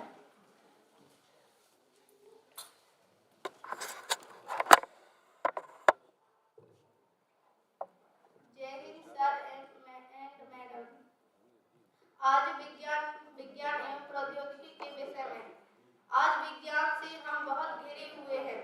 विज्ञान के द्वारा लॉन्च की गई मशीन के द्वारा आज हाथों का स्थान वर्तमान में मशीनों ने ले लिया है। आज विज्ञान अपने क्षेत्र में बहुत आगे बढ़ रहा है, जैसे कि यातायात के क्षेत्र में, कृषि के क्षेत्र में, अनेक क्षेत्रों में विज्ञान अपनी भूमिका निभा रहा है। विज्ञान अपने लिए बहुत कुछ कर रहा है, जैसे हाथों का स्थान विज्ञान ने मशीनों ने ले लिया है। मशीनों के द्वारा हमारा पूरा काम हो रहा है। आज विज्ञान हमारे लिए वरदान एवं अभिशाप है। अगर मनुष्य अपने अच्छे के लिए विज्ञान का उपयोग करे तो वह हमारे लिए वरदान है, परंतु अगर मनुष्य इसी का दुरुपयोग करे तो यह हमारे लिए अभिशाप बन जाती है। स्वतंत्रता के बाद विज्ञान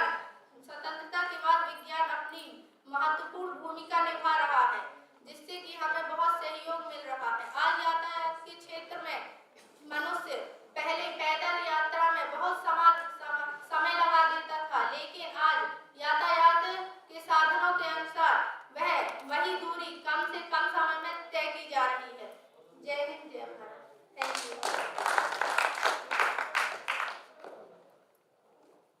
भाषण के विषय का हमारे प्रतिभागी विशेष ध्यान रखें। विषय है भविष्य का विज्ञान एवं तकनीक। अगली प्रतिभागी हैं संतोष कुमार परमार।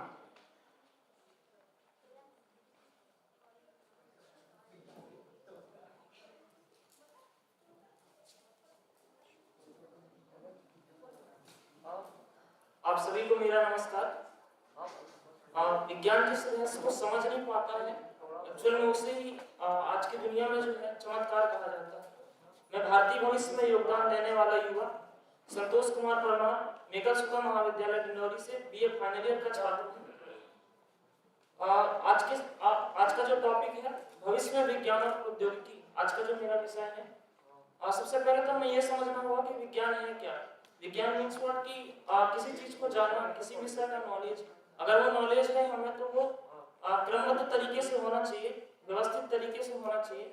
और प्रौद्योगिकी को अगर हम समझें तो प्रौद्योगिकी मतलब कला। अगर हमें किसी विषय का ज्ञान है तो वो क्रमबद्ध तरीके से तो है, लेकिन अगर हम किसी विषय की खोज करते हैं तो उस खोज में हम प्रौद्योगिकी जो है उसका किस तरीके से यूज करेंगे।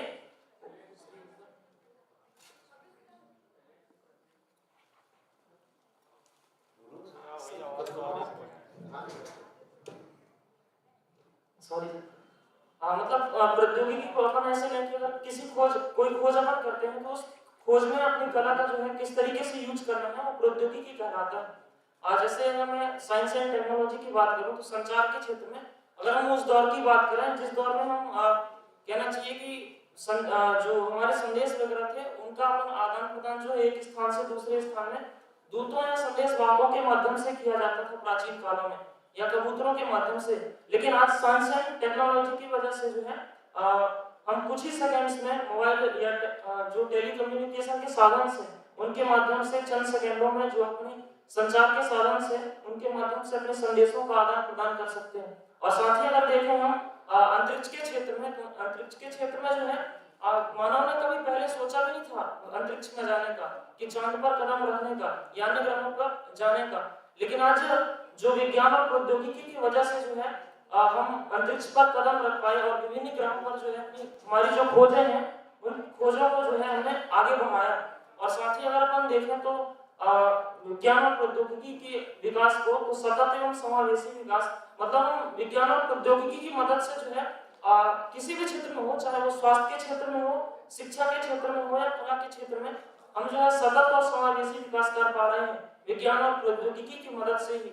और साथ ही अगर मैं देखूं स्वास्थ्य की बात करता हूं तो विज्ञान और प्रौद्योगिकी के कारण ही क्या होता था पहले कि किसी अगर गांव में कोई बीमारी आ गई तो पूरा का पूरा गांव ही एक साथ समाप्त हो जाता था। लेकिन आज का जो समय चल रहा है विज्ञान और प्रौद्योगिकी के डेवलपमेंट के कारण ही छोटी बड़ी से बड़ी जो बीमारियां हैं जैसे कैंसर हो गया या एड्स हो गया और जो शरीर को लेकर जो हृदय प्रत्यारोपण वाली चीजें हैं वो आज कुछ ही समय में मतलब हो सकती हैं। और बड़ी से बड़ी बीमारियों का जो है विज्ञान और प्रौद्योगिकी के माध्यम से इलाज संभव हो सका है।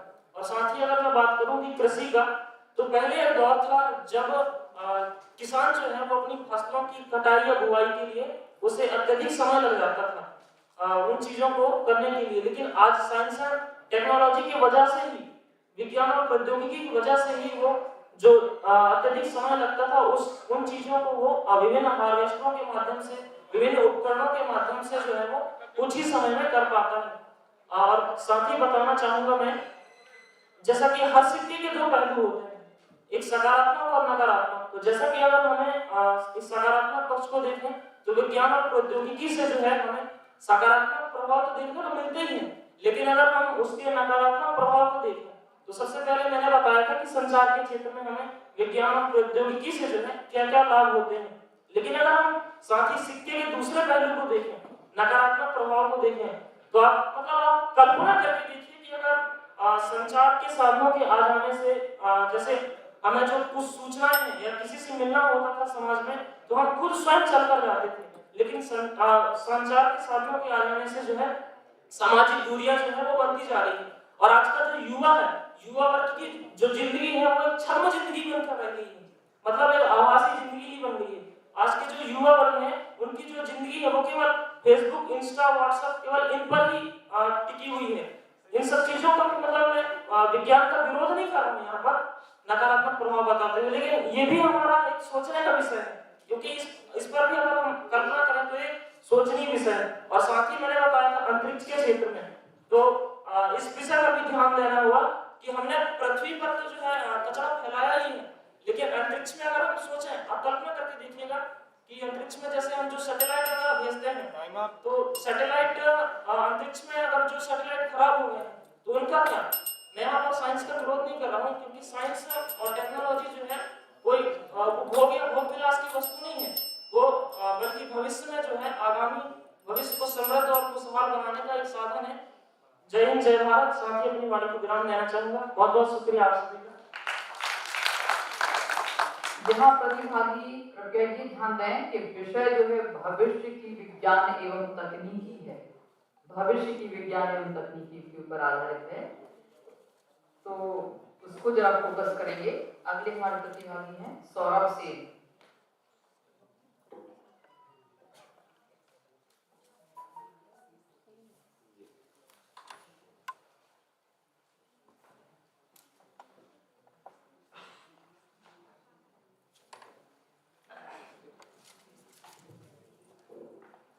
नमस्ते सारे,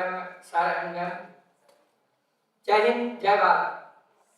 आज हम बात करें स्वतंत्र भारत के बाद अगर भारत के विकास के बारे में बात करें तो विज्ञान एवं प्रौद्योगिकी सबसे आगे रहा है। आजादी के बाद भी यह भरपूर आगे रहा है।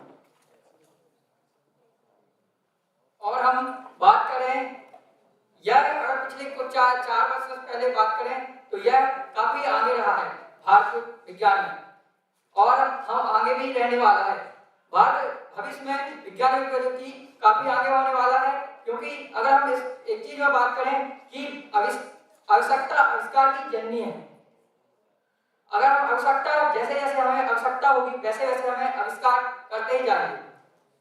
और हम बात करें कि आवश्यकता की बात करें, अगर हमें जैसे आवश्यकता होती जा रही है, जैसे हम बात करें जैसे अभी कोरोना महामारी, हमने कोरोना महामारी में ऐसा देखा कि जैसे हमें आवश्यकता आ गई, मतलब हमें जैसे ही विपत्ति आ गई वैसे हमने एक वैक्सीन का आविष्कार किया। मतलब हमारे वैज्ञानिकों ने यह सोच रखी कि हम जैसे ही उसने आवश्यकता आ गई कि हमें वैक्सीन चाहिए या फिर जो भी चाहिए, तो वो हमारे आविष्कार कर लिए, वैक्सीन के आविष्कार हो गया।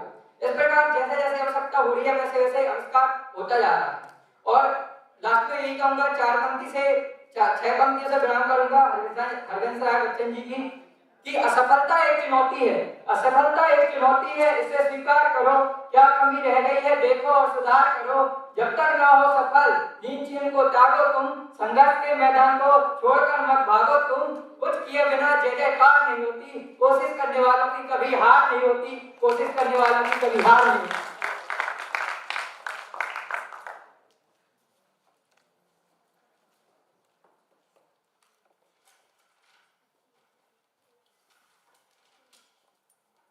अगले प्रतिभागी हैं Hamelin John.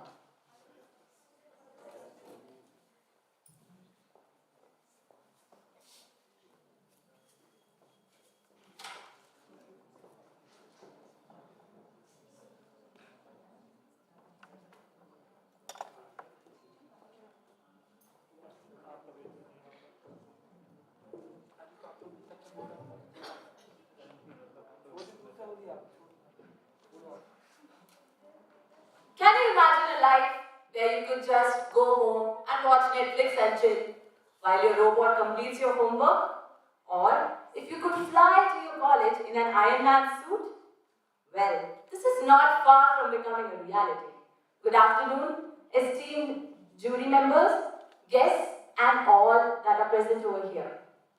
I am Feminine John, representing St. Aloysius Institute of Technology, and I am here to speak on the topic, Science and Technology in the Future. Technology is rapidly improving, providing innovations and revolutionary projects every year.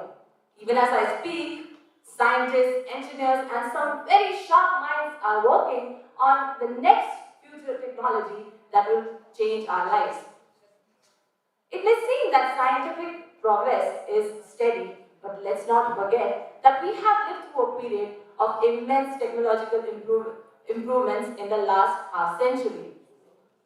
Science and technology has enhanced the quality and efficacy of multiple sectors. One such sector that has been highly benefited by science and technology is undoubtedly the education sector. An illustration that depicts a classroom 3 to 4 decades ago would be that a teacher is standing at the podium and delivering a lecture while students are seated in rows and are listening. Some appear to be following along, some look bored, a few appear to be talking to each other, and one appears to be sleeping. However, today, technology has immensely changed education and has made it child-centric. But wait, the future of technology and education looks even more exciting. From the infrastructure point of view, when we see, there are many tools that are being developed to improve and enhance the learning and teaching process. One such example is the development of virtual realities that can bring alive various concepts, creating an immersive environment in the classroom itself. And in the future, internet connection will be ubiquitous. Let me direct you to the healthcare sector. I still remember those times where, due to lack of proper facilities and immediate attendance to emergencies, we lost a lot of lives. But fortunately, there are wearable devices that are available that helps in monitoring a patient's health, and it securely transfers that data to the healthcare sector. And moreover, the future is going to provide us with air ambulances and flying drones that will transfer and deliver medicines from one place to another within a short span of time. Another area that is gaining much attention is the combination of artificial intelligence and robots in assistance for the elderly.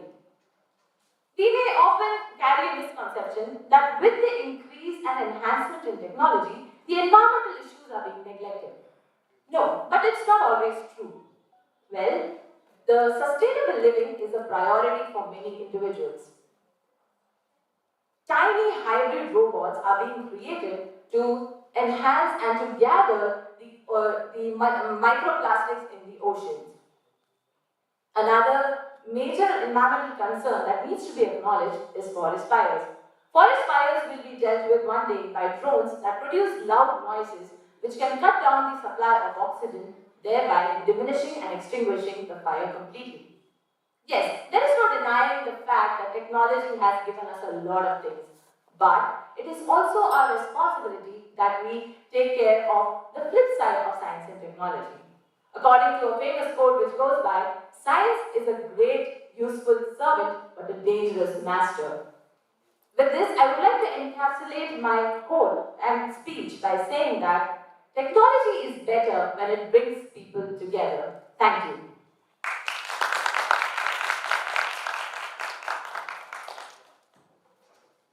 अगली प्रतिभागी हैं उन्नति Singh.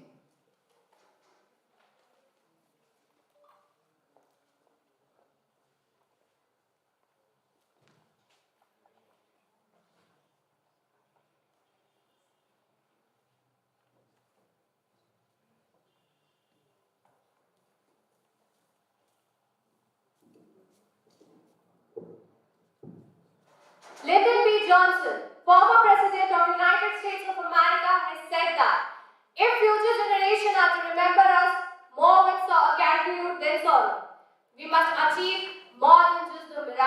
technology. We must also leave them a glimpse of the world as it was created, not just as it looked when we got to it.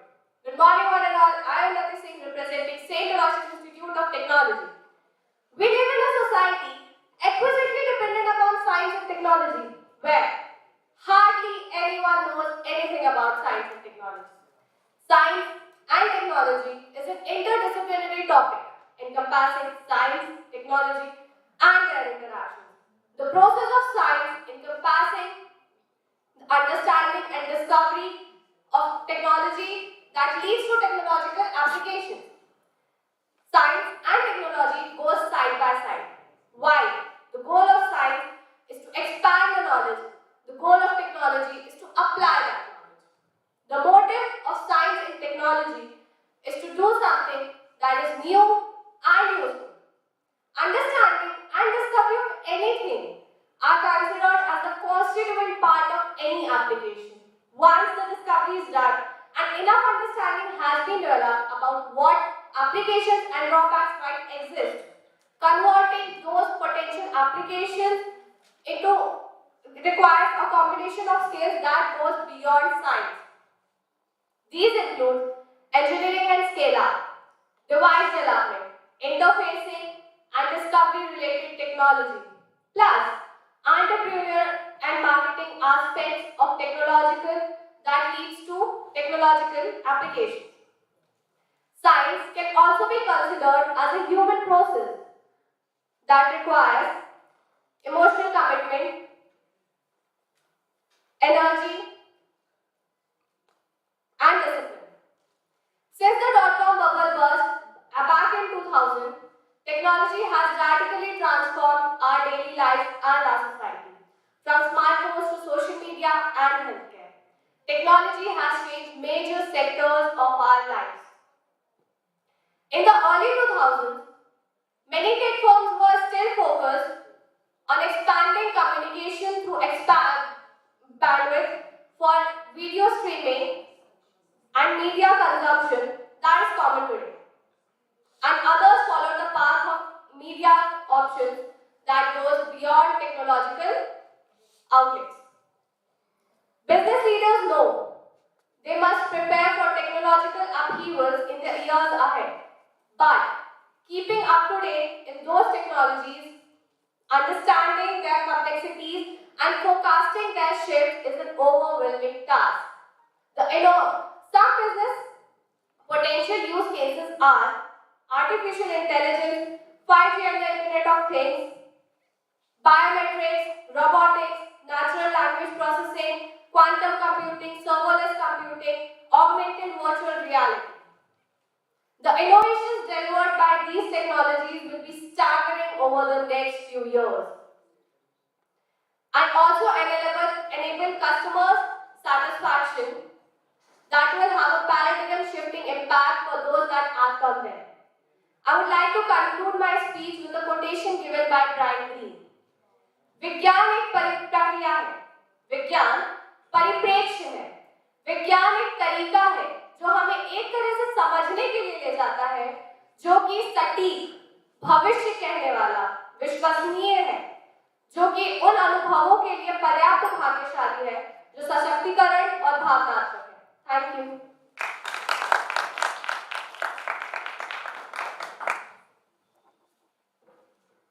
Next है शिवाली नायक।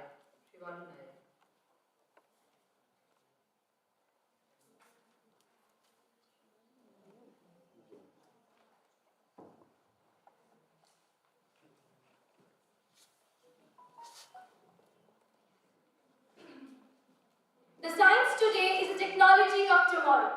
Good afternoon, jury members, our respected teachers, and everyone present over here. Science is a systematic studies of laws, nature, human beings, environment, space, etc. about its physical and chemical properties. Science is the study of behavior of life that is not only found in nature but also found in the laboratory. They say 21st century is the century of science and technology. Today we do almost all our work dependent on it. In modern times, the lean growth of a country cannot be determined a mind without science and technology. Different inventions of science has made our life more stress-free and easy. Technology has taught us the modern way of life. On the other hand, the economic growth of a country also depends upon the development of science and technology. In many years, science has helped in the development of India. Indian Research Space Organization has only launched its satellite among the various countries. Now, when it comes to Indian scientists, the first name that comes to my mind is Mr. C.V. Raman. C.V. Raman was the first Asian who won the Nobel Prize. His study was about light and sound. He investigated that when a light passes through a transparent material, they see the change in its amplitude and wavelength. Now, the second name that comes into my mind is, of course, APJ Abdul Kalam, the former president of India. He has remarkable contributions in science and technology. One of the remarkable contributions were launching Rohini satellite near the Earth orbits. I would like to mention some of the more remarkable scientists of India that are Homi J. Baba, Vishweshwaraya, Satyendranath Bose, and many more. Due to pandemic, we have noticed that our Indian economy has experienced a huge dip, but no need to worry at all. As post-pandemic, our country is going to witness a U-shaped recovery, and needless to say that science and technology has played a major role in that. In future, science will advance more in our lives and will help in making our lifespan longer and healthier. Hence, taking all the points into consideration, we can proudly conclude that science has bright and safe future. According to me, science is born as well as made. Science is a double-edged weapon for our country in the modern life.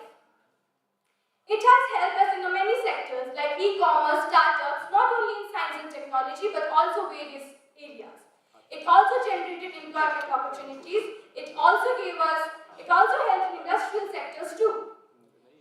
But in the end, we know that science and technology are so deep penetrated in our lives that we cannot even imagine our lives without science and technology.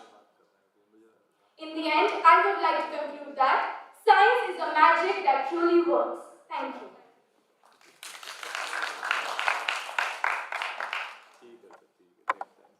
Next है अमृता मिश्रा,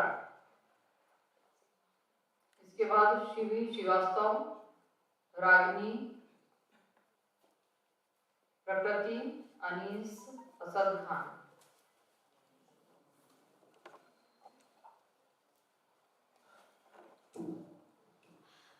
आदरणीय jury members एवं सभागार में प्रस्तुत सभी दर्शकों को मेरा सादर प्रणाम। मैं Amrita Mishra, saint Aloysius institute of technology की विद्यार्थी, भविष्य के विज्ञान एवं प्रौद्योगिकी के संदर्भ में आप सभी के समक्ष अपने विचार प्रस्तुत करने जा रही हूँ। प्रौद्योगिकी क्या है? प्रौद्योगिकी उपकरण और तकनीकों का एक आविष्कार है। विज्ञान का विकास एक दिन का विकास नहीं है, यह एक क्रमिक विकास है और इसी क्रमिक विकास के द्वारा ही आज हम यहाँ तक पहुँच पाए हैं। किसी भी देश का विकास वहाँ के लोगों के विकास के साथ जुड़ा हुआ होता है और इस पथ पर हमें सफलता तभी प्राप्त हो सकती है जब हमारी आने वाली पीढ़ी को ज्ञान आधारित वातावरण एवं अनुसंधान के पर्याप्त संसाधन की उपलब्धि हो सके। बड़े पैमाने पर प्रौद्योगिकी के उपयोग से 18वीं शताब्दी में औद्योगिक क्रांति के रूप से शुरू किया गया था।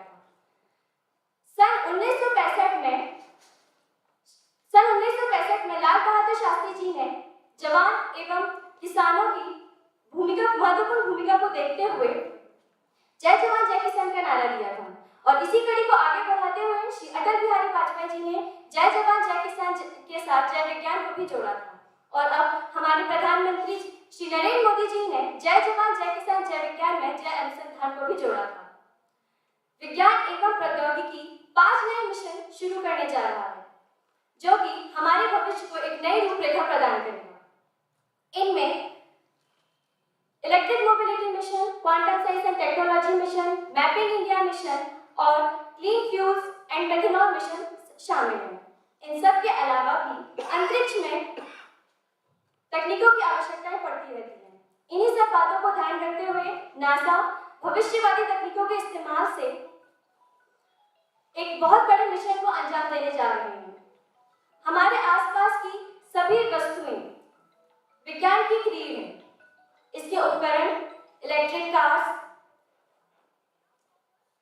गैजेट्स और बहुत कुछ। विज्ञान इस तरह से विकसित हो रहा है कि मनुष्य अब पूरी तरीके से विज्ञान पर निर्भर होता जा रहा है।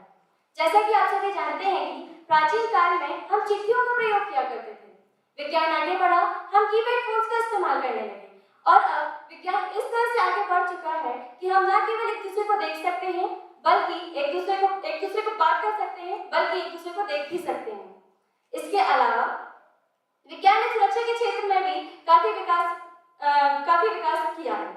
उदाहरण के स्वरूप, आज मैं अपने स्मार्टफोन से विपत्ति के समय किसी भी अपने को अपनी लोकेशन शेयर कर सकती हूँ।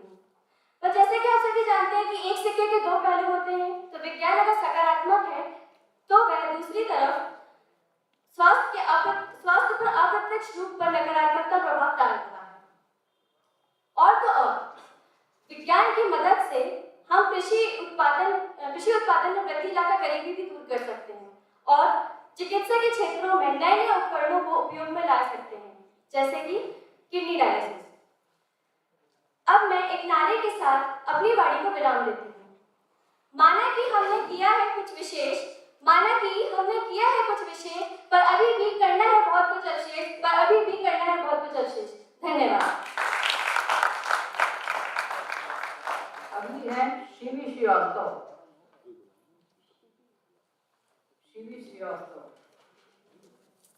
भाषण प्रतियोगिता का विषय है भविष्य की विज्ञान एवं तकनीकी।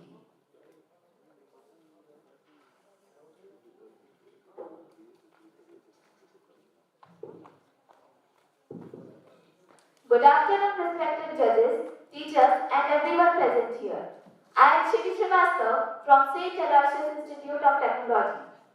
Science is a way of thinking much more than it is a body of knowledge. The more we will be curious about our surroundings, the more we will be inclined towards science. Science and technology go hand in hand. In fact, technology is an application of science to create devices that can perform different tasks. If we talk about the history of technology, I think you all must be aware of the age-old inventions of telephones, bulbs, etc., which were developed for the betterment of society. Even in recent times, we have reached so far in technology that from writing letters which took 6 to 7 days to deliver, we can now send messages in a very few seconds.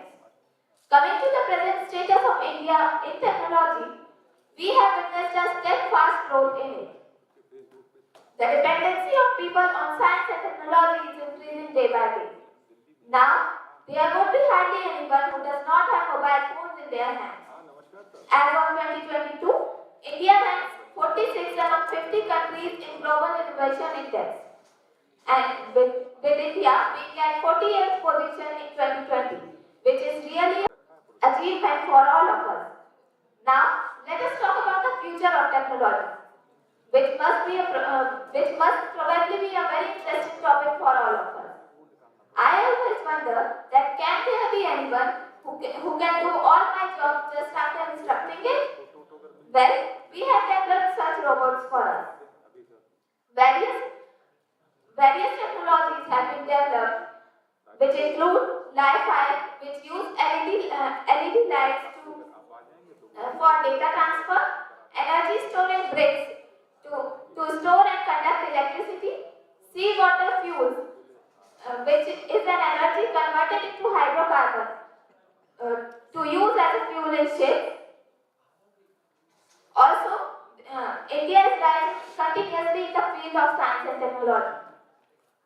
Also, in the coming future, we will see a lot of inventions like 5th generation 5G internet technology, digitally extended realities which can combine both physical and virtual world, and many more. As these technologies are helping us, it has its negative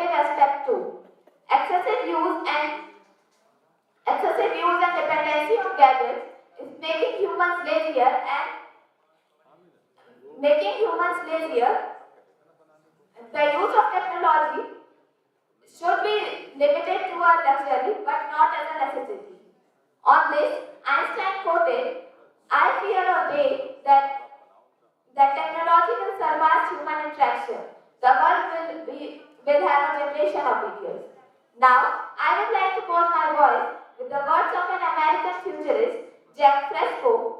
The intelligent use of science and technology should be used as a tool to achieve new direction. Thank you.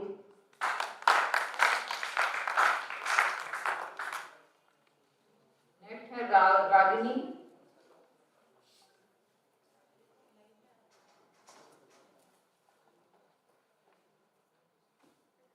नाम क्या है Ragini? Nanda.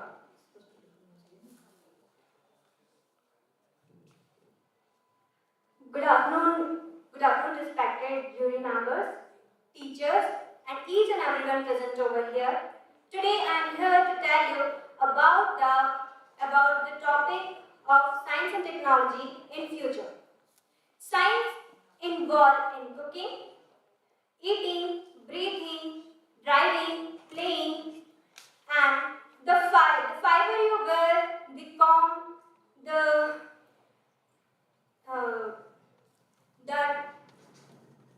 makeup, everything is involved in the science. It is needly not to say that there is a scope for science in each and every aspect, and science is very essential for our today's life. Science has played an important role in every sector like agriculture, infrastructure, education sector, each sector. But apart from that, I want to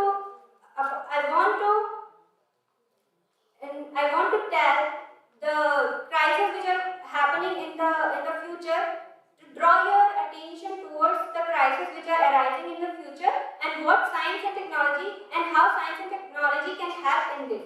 The first is in the global population is increasing 3 billion or more by the 50 to 70 years, and the 50 to 70 years. And the water scarcity is increasing. When the water scarcity is increasing, the food production is also affected. Then how the science is helpful in the water scarcity decreasing? There is the tool technology that are helpful in future. That is the water sphere. It is a technology that absorbs the moisture from the air and produce up to the 11 gallons of the fresh water. And the second is the desalination. This is the process from which it converts the salt water into the fresh water. And the second problem is our food security. How the science and technologies can help in the food security. I believe that the science and technology can contribute in the achievement of the global food security by the effective harvesting and post-harvesting implementations of the new production and the genetically modified seeds. And next problem is the climate changes. Before the pandemic is the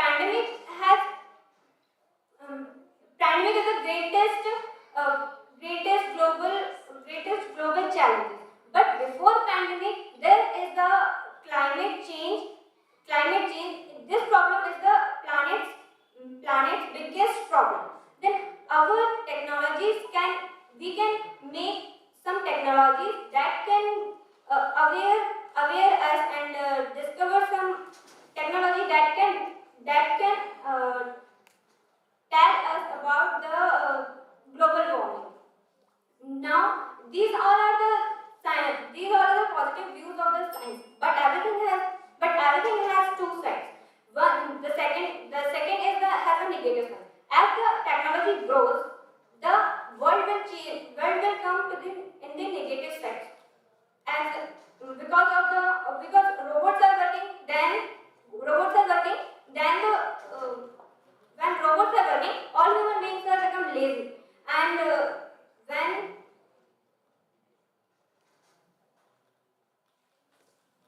robots are working, all human beings become lazy, and all the science technologies, when technology grows, the environmental pollution has also affected.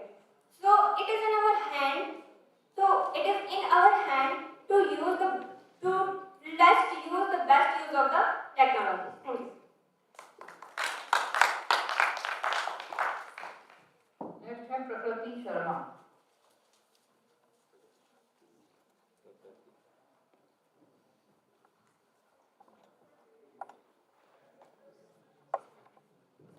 A very warm greetings to honorable guests, all the respected judges, the high dignitaries present over here, fellow participants, and each one of you all present over here as the audience.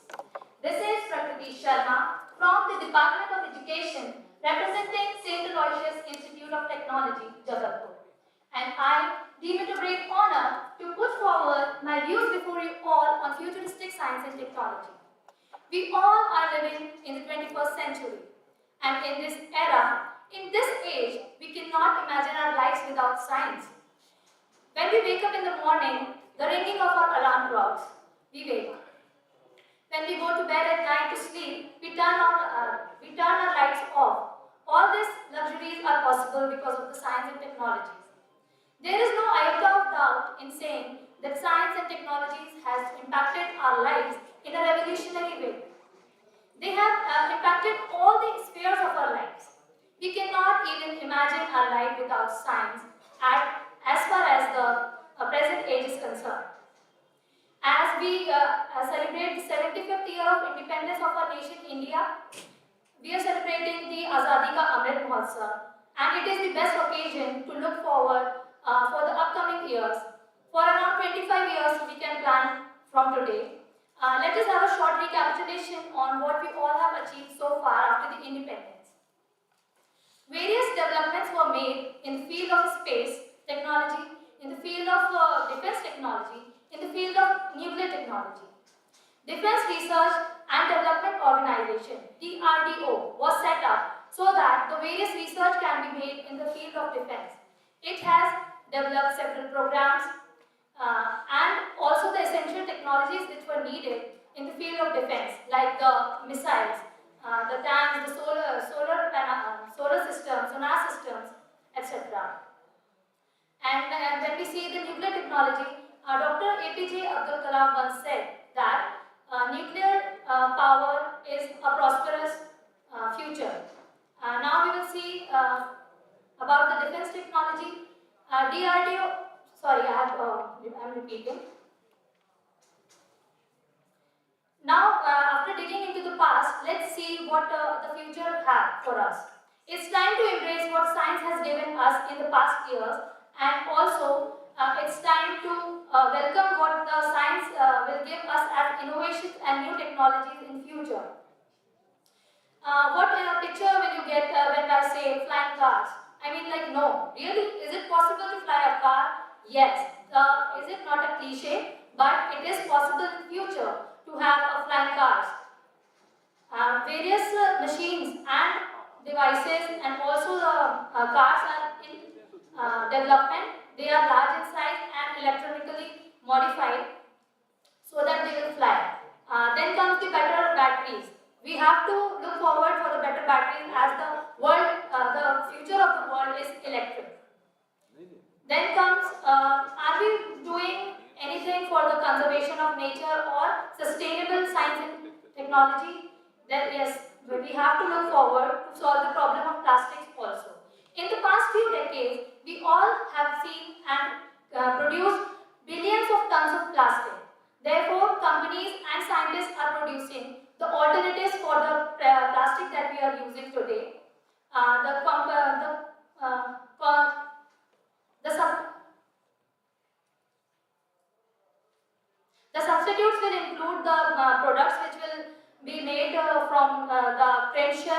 mushrooms, etc.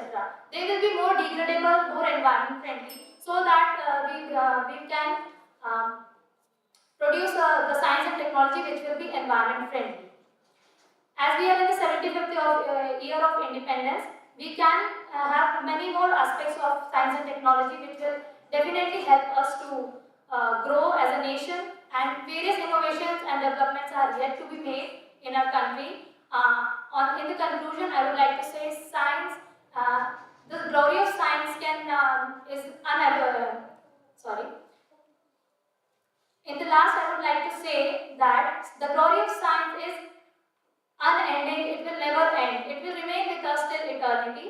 So, and it is well said that Vigyan Sarvatra Pujyate, and that is, science is worshipped everywhere. Therefore, with these lines, I would like to conclude. This was Prakriti Sharma, and right now I'm signing off. Thank you all for being such a generous and patient audience. Thank you.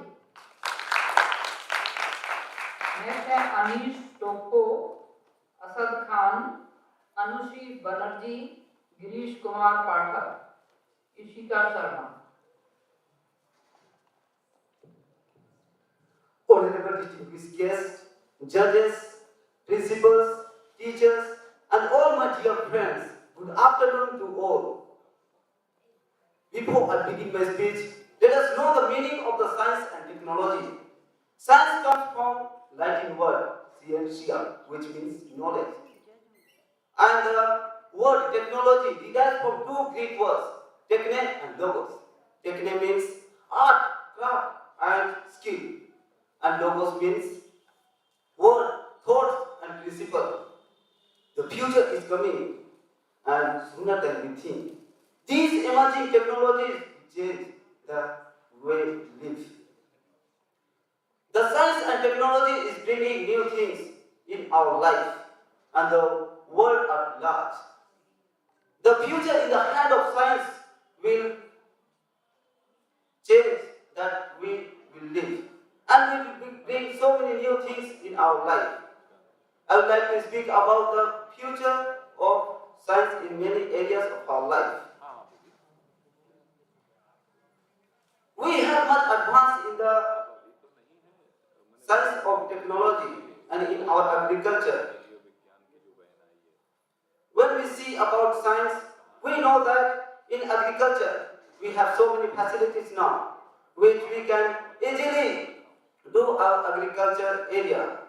We have robots, machines managing the work very easily and faster.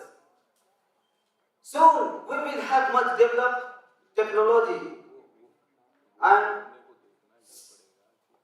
technologies. So I would like to conclude the words.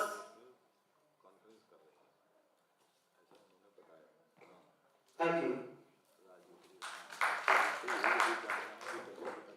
Next है असद खान, और ये 25वें प्रतिभागी हैं क्रम के अनुसार. 24वें.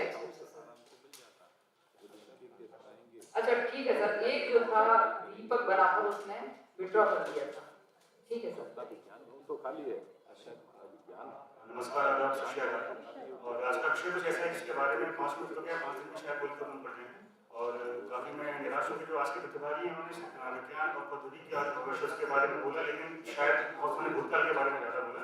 उसमें बहुत सारी तकनीकों के बारे में बताया भविष्य कैसा होगा, और मैं भी कोशिश करूँगा कि कुछ कल्पनाओं और परिकल्पनाओं के आधार पर आपके मन में एक आशावादी दृष्टिकोण बनाता हूँ.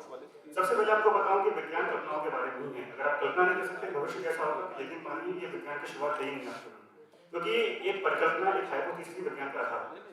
तो सबसे पहले अगर मैं भारत के परिवेश में बात करूँ कि भविष्य कैसा होगा, तो आप जानते हैं कि हमारा देश एक विकासशील देश है और बढ़ती जनसंख्या हमारे देश के लिए अभी वर्तमान में बहुत बड़ी समस्या है. आज हमारे देश की जनसंख्या 135 करोड़ लगभग, और हम 10 साल में इतने लोग पैदा कर देते हैं जितनी कि थाईलैंड, वियतनाम और बहुत सारे देशों की कुल जनसंख्या है. यानी कि हम हर एक 10 साल में एक नया थाईलैंड, एक नया वियतनाम पैदा कर देते हैं. तो इतनी बढ़ती जनसंख्या के लिए जो खाद्यान्न है, जो अनाज है, कैसे पैदा होगा.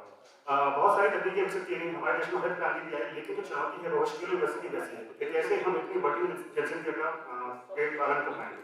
तो सबसे पहले आपको बताऊं कि बहुत सारी तकनीकों के बारे में पहले से विकसित देशों में बहुत सारे शोध, बहुत सारे अनुसंधान हो चुके हैं.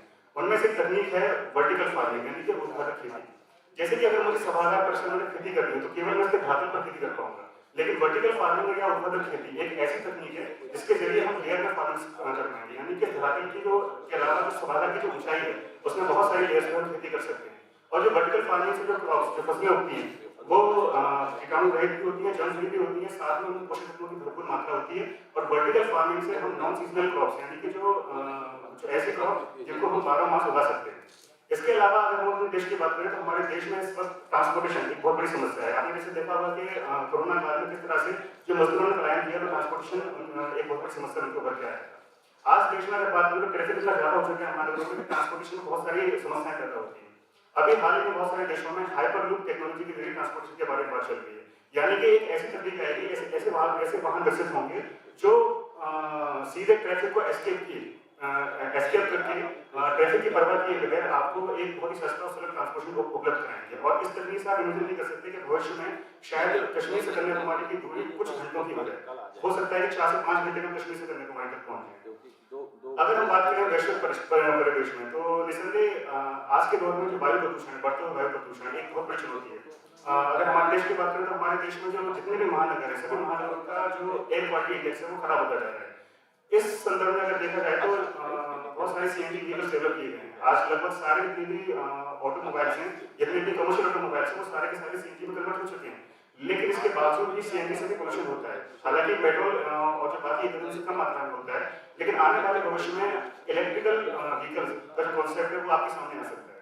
आने वाले भविष्य में आपको शायद ऐसी गाड़ियां मिलें, ऐसे ऑटोमोबाइल्स मिलें जो टोटली इलेक्ट्रिसिटी बेस्ड हों। जैसा कि आप देख सकते हैं कि भारतीय रेलवे ने लगभग सारे इंजन्स को इलेक्ट्रिसिटी बेस्ड इंजन्स में कन्वर्ट कर दिया है। अब भारतीय रेल शायद कुछ ही इंजनों के लिए डीजल वाले इंजन का यूज करती है और मोस्टली सारे जितने भी इंजन्स हैं सबके सब इलेक्ट्रिसिटी बेस्ड इंजन्स में कन्वर्ट हो चुके हैं। आने वाले वर्षों में ऐसे ऑटोमोबाइल्स मिलेंगे जो टोटली इलेक्ट्रिसिटी बेस्ड होंगे और इसे निसंदेह हमें वायु प्रदूषण पर नियंत्रण करने में हम सक्षम हो पाएंगे। जैसे कि मैं एक पशु चिकित्सा विज्ञान का छात्र हूँ तो बात करूंगा मेडिकल साइंस के बारे में। जैसा कि हमने जाना है कि पिछली जो सदी है पूरी एंटीबायोटिक्स के बारे में रही है, लेकिन इसके बावजूद भी बढ़ता हुआ एंटीबायोटिक रेजिस्टेंस यानी कि प्रतिजैव प्रतिरोध हमारी एक समस्या बन चुका है। हमने एंटीबायोटिक्स का अलग प्रयोग किया है, हमने डॉक्टरों की सलाह के बगैर एंटीबायोटिक का प्रयोग किया, लेकिन इसके बावजूद भी एंटीबायोटिक्स पे जो खोज है निरंतर भी जारी है। और अभी हमारे वैज्ञानिक ऐसे वैश्विक स्तर पर ऐसी एंटीबायोटिक्स खोज करने में लगे हुए तो लगभग सारे जीवाणु, सारे प्रोटोजोआ और सारे जितने भी हमारे हानिकारक जो पैरासाइट्स हैं उनको कंट्रोल कर सके। हालांकि वायरस एक ऐसा अछूता जीव रह चुका है जिसके जरिए किसी भी प्रतिजैविक के माध्यम से कंट्रोल नहीं किया जा सकता, लेकिन भविष्य में हो सकता है कि एंटीवायरस के जरिए भी वायरस को कंट्रोल किया जा सके। ब्रेन ट्रांसप्लांटेशन, जैसे कि हम जानते हैं कि लीवर ट्रांसप्लांटेशन, किडनी ट्रांसप्लांटेशन होता है, लेकिन भविष्य में ब्रेन ट्रांसप्लांटेशन जब संभव हो पाएगा तो हम सोच सकते हैं कि एक व्यक्ति कभी मर नहीं सकता, उसकी स्मृति किसी दूसरे व्यक्ति के मस्तिष्क में हमेशा स्थायी रहेगी। इसके अतिरिक्त मैं कहना चाहूंगा कि विज्ञान जब तक प्रकृति के रहस्यों से पर्दा न उठाए तब तक वो रहस्य है, लेकिन जब वो उससे पर्दा उठा दे वो एक चमत्कार है। जब हम देखते थे कि महाभारत में संजय जब महाभारत युद्ध का आंखों देखा हाल को सुनाते थे तो उस समय हो सकता है कि हमें चमत्कार नजर आता था, लेकिन आज जब हम हॉटस्टार पर, जियो टीवी पर इंडिया पाकिस्तान का जब लाइव मैच देखते हैं तो आज हमें ये हकीकत नजर आती है। Thank you very much. अगली प्रतिभागी है अनुश्री बराड़ जी, प्रतिभागी क्रमांक 25। अनुश्री नहीं है क्या यहाँ पे? Yes.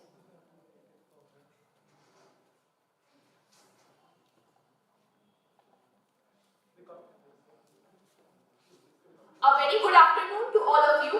I am Anushri Banerjee and I am going to speak on the topic Futuristic Science and Technology. It is said the best way to predict the future is to create it.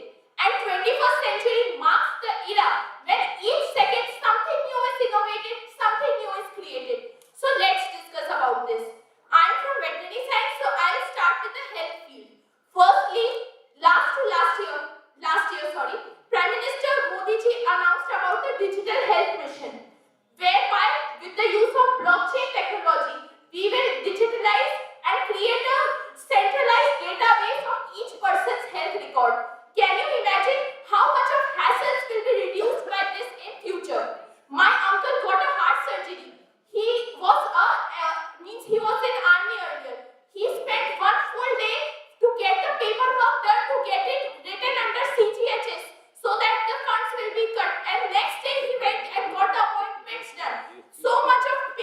is there involved in each health to pursue a single test done.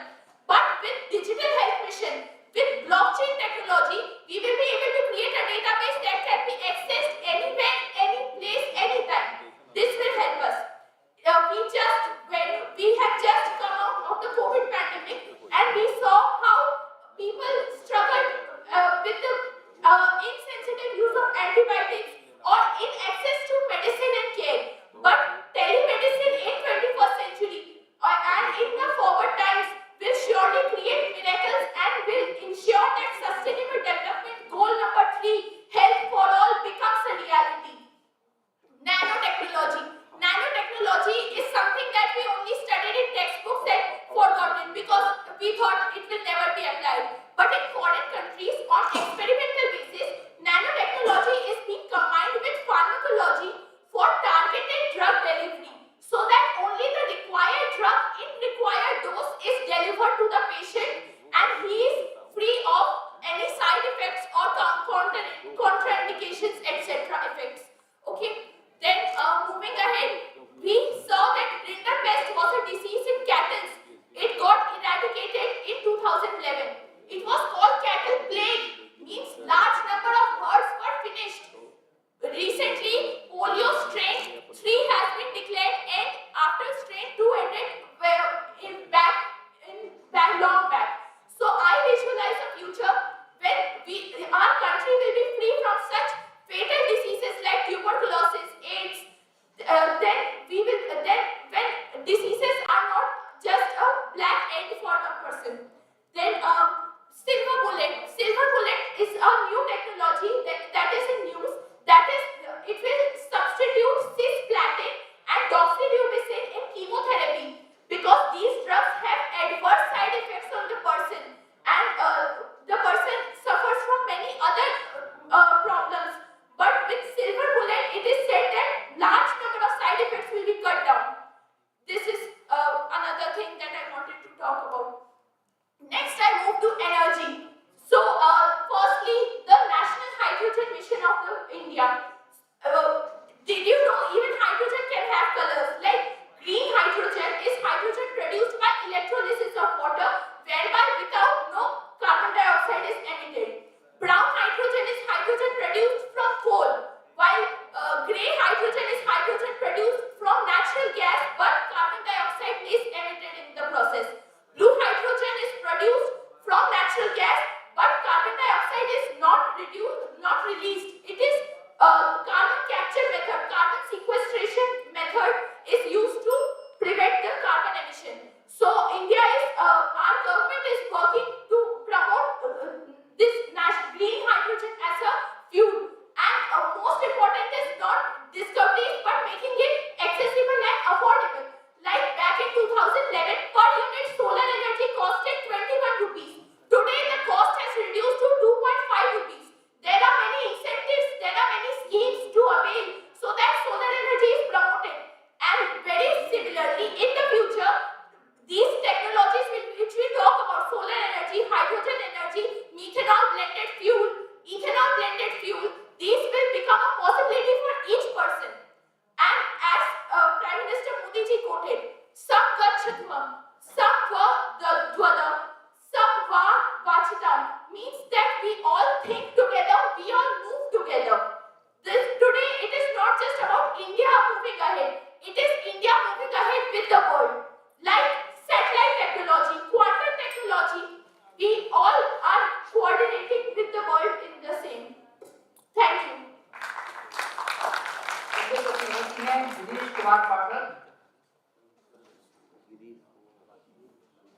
इसके बाद में ईशिका शर्मा तैयार हैं, दीपा मिश्रा, संजना जैन, अपूर्वा चौकसे, शिवानी शर्मा,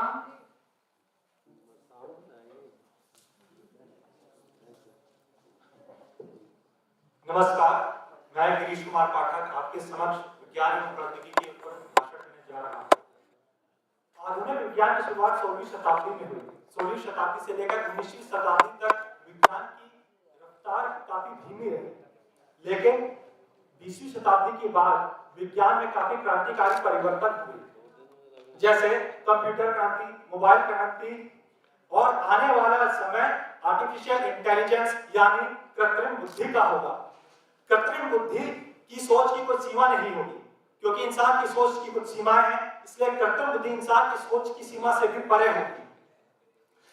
अगर कृत्रिम बुद्धि का उपयोग विज्ञान और प्रौद्योगिकी में रिसर्च के लिए किया गया तो विज्ञान और प्रौद्योगिकी की रफ्तार वो होगी जिसकी कभी कल्पना भी नहीं की जा सकती है, क्योंकि कृत्रिम बुद्धि इंसान के दिमाग से 100 गुना, 1000 गुना या इससे भी अधिक तेज होगी।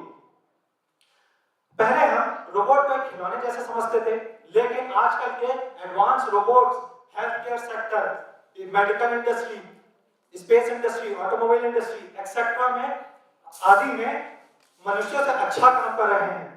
आने वाले समय में हम देखेंगे कि कारीगरों, नौकरों और मजदूरों की जगह रोबोट काम करेंगे। सोफिया जैसे रोबोट में हमें भविष्य की झलक दिखाई देती है। आने वाले समय में मनुष्य और रोबोट दुनिया को बदल के रख देंगे। मेडिकल सेक्टर में अभी तक फेफड़ा, दिल, किडनी आदि बदले जाते हैं, ट्रांसप्लांट होते हैं, लेकिन हेड ट्रांसप्लांट तकनीक के जरिए हम किसी भी इंसान के सर को उसकी गर्दन से काट कर किसी और के शरीर से जोड़ सकते हैं। ये इंसान की अमरता में आगे बढ़ने का पहला कदम साबित हो सकता है। ब्रेन मैपिंग के जरिए हम किसी भी इंसान को की दिमाग की संरचना को स्कैन करके ठीक वैसा ही और उसको जान सकते हैं। डीएनए 3D प्रिंटिंग की मदद से हम ठीक वैसा ही दिमाग बना भी सकते हैं, या उसके दिमाग को कॉपी करके, उसके डेटा को कॉपी करके किसी भी डिवाइस में स्टोर करके रख सकते हैं, जिसे आने वाले समय में हम उपयोग कर सकते हैं। इससे वो इंसान मरेगा नहीं या उसकी सोच हमेशा के लिए जिंदा रहेगी। जिस तरह आज मोबाइल और अन्य इलेक्ट्रॉनिक गैजेट्स अपडेट होते हैं, वैसे भविष्य में इंसान का दिमाग भी अपडेट हो सकेगा। आज हम देखते हैं कई लोग ना जाने कितनी बीमारियों से पीड़ित हैं, लेकिन आने वाले समय में डीएनए में बदलाव करके मनुष्य को कि जन्म से पहले इसकी बीमारियों को खत्म कर दिया जाएगा। इंसान डीएनए में बदलाव करके मनचाहा बच्चा पा सकेगा। बच्चे की कद, काठी, रूप, रंग आदि इंसान के हिसाब से होंगे।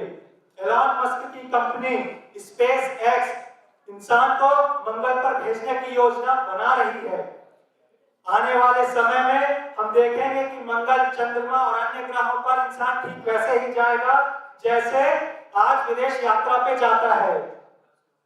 वोयेजर जैसे ऐसे कई यान होंगे जो सुदूर अंतरिक्ष में जा चुके होंगे।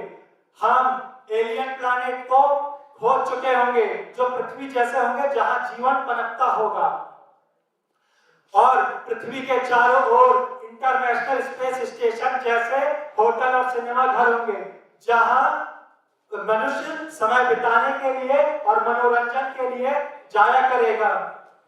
आज हमारी दुनिया की आबादी 7 अरब है, लेकिन आने वाले समय में ये 10 अरब से अधिक हो जाएगी, जिससे फल और सब्जी की कमी होगी। इसका हल केवल मल्टीलेयर फार्मिंग है। इस तकनीक की विशेषता यह है कि इसमें जमीन की आवश्यकता नहीं होती। इसमें हम कई परतों में बिना जमीन की जरूरत से फल व सब्जी उगा सकते हैं। इसमें 95% तक कम पानी का उपयोग होता है। इसमें धूप की भी आवश्यकता नहीं होती। इसे हम किसी भी इमारत में एलईडी लाइट के अंदर उगा सकते हैं। हम किसी भी मौसम में मल्टीलेयर फार्मिंग का इस्तेमाल करके कोई भी फल व सब्जी भविष्य में खा सकेंगे। हम देखेंगे आने वाले समय में घर के ऊपर और नीचे मल्टीलेयर फार्मिंग का उपयोग होगा।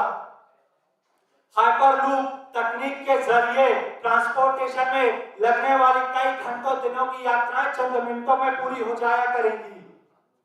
भविष्य में हमें ऑटोमेटिक कार और अन्य यातायात वाहन देखने को मिलेंगे, जिसमें ड्राइवर की कोई आवश्यकता नहीं होगी। मनुष्यों द्वारा होने वाले रोड एक्सीडेंट पर पूर्णतः काबू पा लिया जाएगा, क्योंकि हाइपरलूप तकनीक बहुत ही ज्यादा सुरक्षित है। हमने देखा है या नापा है कि प्रकाश की गति 3 लाख किलोमीटर किलोमीटर प्रति सेकंड होती है, लेकिन हमारे जो न्यूरॉन सबसे फास्ट एयरक्राफ्ट ने नहीं 2.66 लाख प्रति घंटे की रफ्तार को पा लिया है। हम देखेंगे आने वाले समय में हम एक सौरमंडल से दूसरे सौरमंडल, एक आकाशगंगा से दूसरे आकाशगंगा ठीक वैसे ही जाएंगे जैसे आज विदेश यात्रा पे जाते हैं। धन्यवाद।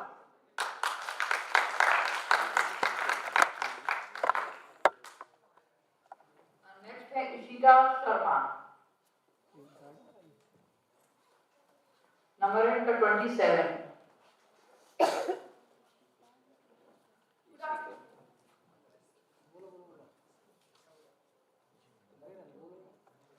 Good afternoon to all of you. I, Ishika Sharma, student of Mangalatan University, Jabalpur. Now I am here to present my speech in front of you. Topic of my speech is futuristic science and technology. आज के समय में हम सब daily life में अपने देख रहे हैं कि साइंस एंड टेक्नोलॉजी हमारे लाइफ में हर जगह पे यूज होती है। हम जहाँ जाते हैं, ट्रैवल करते हैं, खाते हैं, जैसे रहते हैं, हमारे मोबाइल्स, एवरीथिंग, हर जगह पर साइंस एंड टेक्नोलॉजी का यूज होता है। हम जो भी काम करते हैं, चाहे वो स्टडी का हो, चाहे वो ट्रैवलिंग का हो, चाहे कोई भी काम हो, उसमें हमारी टेक्नोलॉजी बहुत ज़्यादा इम्पोर्टेंट होती है। आज की डेली लाइफ में साइंस एंड टेक्नोलॉजी ह्यूमंस की डेली लाइफ का एक हिस्सा बन गई है। साइंस एंड टेक्नोलॉजी आजकल हर सेक्टर में यूज होती है। एग्रीकल्चर हो गया, हर सेक्टर में साइंस एंड टेक्नोलॉजी बहुत इम्पोर्टेंट है। एग्रीकल्चर के जो अभी न्यू टेक्निक्स आ रहे हैं, ये हमें एग्रीकल्चर फार्मिंग जो हम नहीं भी कर पाते हैं, वो हमें इजी मेथड में वो करने का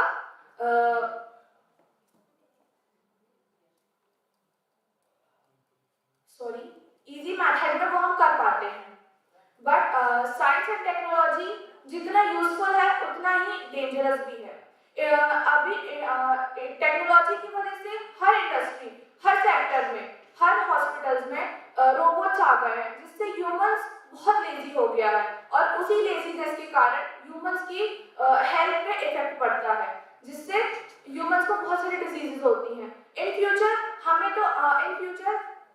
ह्यूमंस का हर काम रोबोट करेगा, उससे ह्यूमंस और लेजी हो जाएगा। इसकी वजह से टेक्नोलॉजी यूजफुल है बट ये हार्मफुल भी है। ह्यूमंस को डिजीज फ्री रहना चाहिए ताकि ह्यूमंस आगे चल के उनको कोई डिजीज ना हो। बट अभी के टाइम में टेक्नोलॉजी, रोबोट्स ह्यूमंस को डिजीज फ्री नहीं रख पाते हैं। Thank you.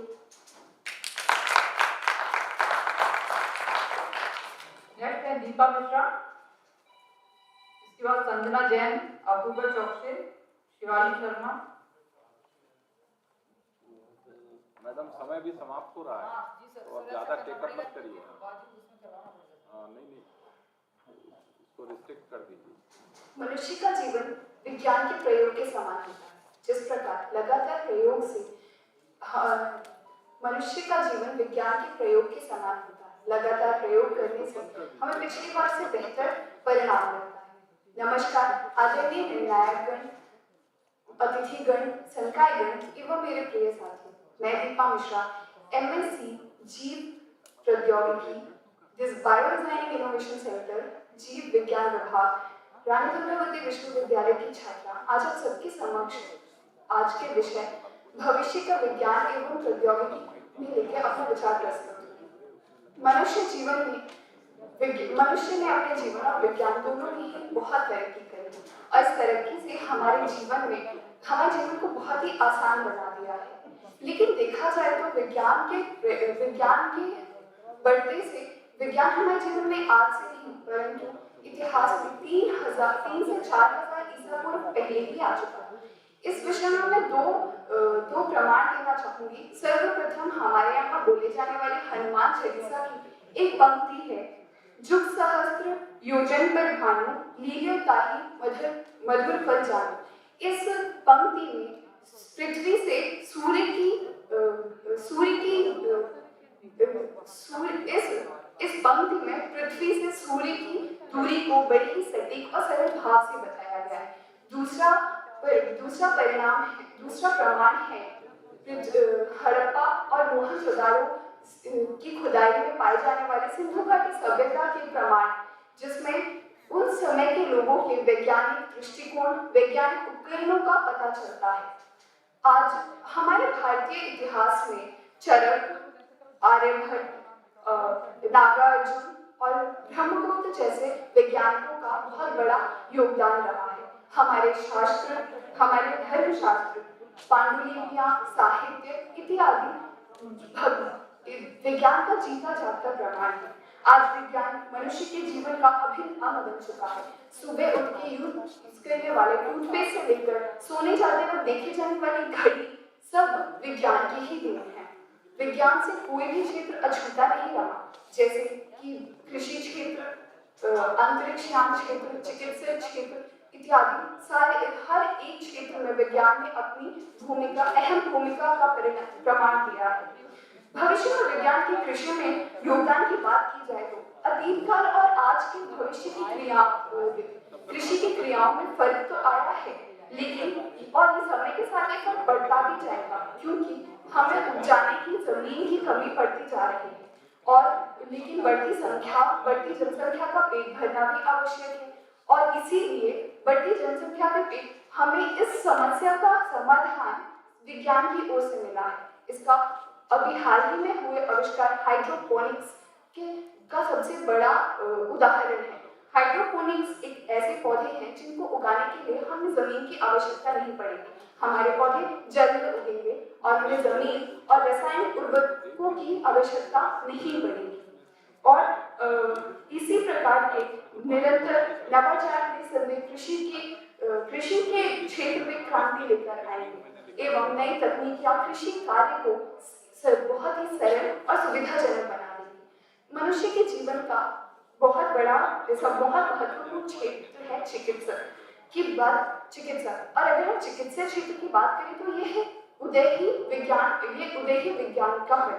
भूतकाल में बीमारियां तो थी किंतु उनका इलाज बहुत मुश्किल था, लेकिन आज के समय में हमारे वर्तमान की कैंसर जैसी बीमारियों का इलाज आज संभव हो पाया है। जैसे कि हमारे हाल ही में आए हुए महासंकट कोरोना को हमने वैक्सीन के द्वारा जो विज्ञान की देन है से कम किया है। यातायात की बात करें तो आज हमारे पास समय तो ज्यादा है, लेकिन हमारी दूरियां कम हो चुकी हैं। इसका सबसे अच्छा उदाहरण है हाइपरलूप बुलेट ट्रेन, जिसपे हम मीलों की दूरियां सेकेंडों में तय कर पाएंगे और अंतरिक्ष यान की निरंतर निर्वाचन में हमें ये पता चलता है कि हमारे जो अंतरिक्ष यान है वो इतने डेवलप हो रहे हैं कि हम चाहें तो मनुष्य को भी अंतरिक्ष में भेज सकते हैं और वह दूर नहीं। अब मैं एक अंतिम उदाहरण देना चाहूंगी रक्षा और सुरक्षा के, जिसमें हाल ही में भारत की एक छोटी सी कंपनी ने आत्मनिर्भर भारत के तहत हाल ही में हुए दुबई एक्सपो में अपने एक ऐसी मिसाइल का प्रदर्शन दिखाया है जो अंतिम समय में अपने लक्ष्य को बदल सकती है। अंत में मैं एक ऋग्वेद के श्लोक के साथ अपनी वाणी को विराम देना चाहूंगी। आनो भद्रा प्रभो यन्तु विश्वतः, let noble thoughts comes to us from all the direction in the universe। और यह भविष्य के विज्ञान के एवं प्रौद्योगिकी का एक अहम मात्र सूत्र बनेगा। धन्यवाद एवं आप सभी का धन्यवाद।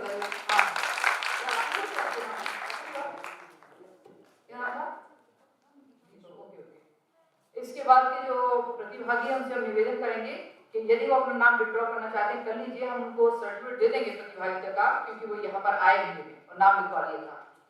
और टाइम जो है उनके लिए थोड़ा सा शॉर्ट किया जा रहा है, 4 मिनट में जल्दी से करें खत्म। अपूर्वा चौक से।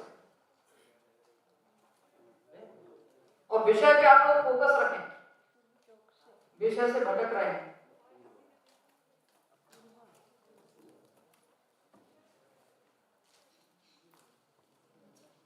यदि आप विषय से सहमत नहीं है तो उसको जल्दी खत्म करिए 3 मिनट में।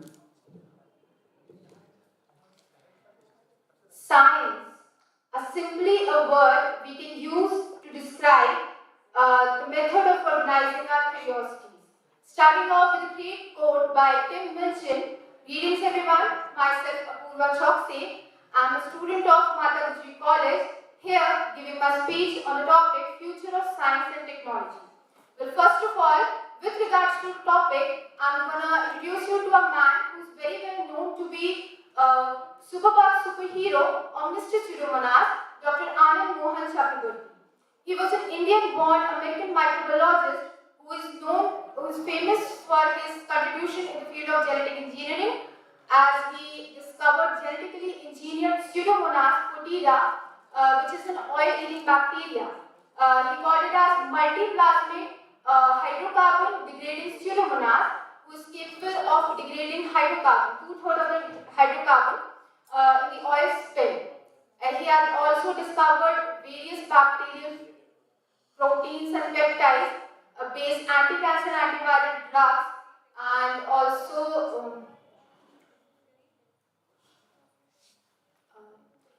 he was the father of patent microbiology, as he was the first person who introduced patenting of genetically modified organisms. So, if I can define genetic engineering in my terms, it can be defined as technology of manipulating gene for human welfare and society. Genetic engineering helps ways for future of science and technology. We can actually produce various things, genetically engineered crops. In vaccine technology, it has ways. Bioinformatics, with the help of bioinformatics, we can create new products, or we can design drugs which can be helpful for future of science and technology. Thank you.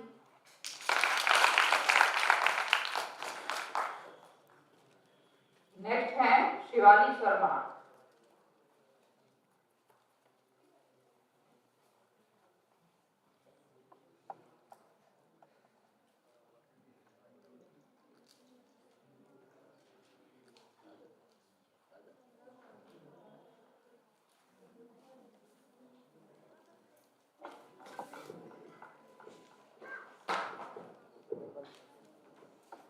A very good afternoon to everyone present over here. जैसा कि हम जानते हैं कि आज का विषय है भविष्य की प्रौद्योगिकी एवं विज्ञान। हमें यह नहीं भूलना चाहिए कि विज्ञान और प्रौद्योगिकी का भविष्य वैज्ञानिकों और अनुसंधानकर्ताओं के हाथ में होता है। इसीलिए मैं आज आप सभी के समक्ष एक ऐसी वैज्ञानिक के बारे में बताने जा रही हूँ जिन्होंने जैव प्रौद्योगिकी के क्षेत्र में अपना बहुत बड़ा योगदान दिया, और उनका अनुसंधान आज भी बहुत यूजफुल है, और हम उसको नई फसलों को बनाने में इस्तेमाल करते हैं। तो मैं आप सभी के सामने बताने जा रही हूँ शिप्रा गुहा मुखर्जी के बारे में। मैं जानती हूँ कि आप सभी इनके नाम से ज्यादा परिचित नहीं होंगे, परंतु तब भी मैं प्रयास करूंगी। शिप्रा गुहा Mukherjee was a renowned Indian botanist who worked on plant tissue culture, plant molecular biology, biotechnology, and cell molecular biology. She was the woman scientist who was behind the breakthrough discovery of the technique of production of haploid plants through anther culture. Anther culture को अगर हम सीधी भाषा में बोलें तो plant tissue culture भी कह सकते हैं। Born on 13 July 1938 in Kolkata, she did her schooling in Bombay and Delhi and joined Jawaharlal Nehru University. She did her BSc honors from there, and then she did her PhD on the topic the tissue culture of onion or alien sea. She then went to US and worked with R.S. Vandersky in the Michigan State University. After her PhD, she joined the lab of S.C. Maheshwari as a postdoctoral fellow, where she did her most significant work. Between 1964 and 1966, she discovered the technique of production of haploid pollen grains through anther culture using Natura inoxia as the culture material, which has been published in the journal In Vitro Cellular and Developmental Biology. This work led to the establishment of the techniques of culture of young ovules and ovaries. This technique has also been used as an additional tool for obtaining improved varieties of rice, wheat, potato, and other crops. भाषण में पढ़ना allow नहीं है बेटा, है ना? भाषण में पढ़ना अलाउ नहीं है, भाषण मतलब होता है क्या समय खराब हो रहा है ना? इसको डिस्क्वालीफाई कर दीजिए जी, ठीक है, थैंक यू। नेक्स्ट है कन्हैया सोनी। भाषण प्रतियोगिता में पढ़ना अलाउ नहीं है, देख करके बोलना भी अलाउ नहीं है। नेक्स्ट क्या मैडम? कन्हैया सोनी, फिर राखी लखेरा, कृष्ण कुमार पटेल और हर्षण सिंह और बॉबी केसरवानी, 5 लोग बचे हैं।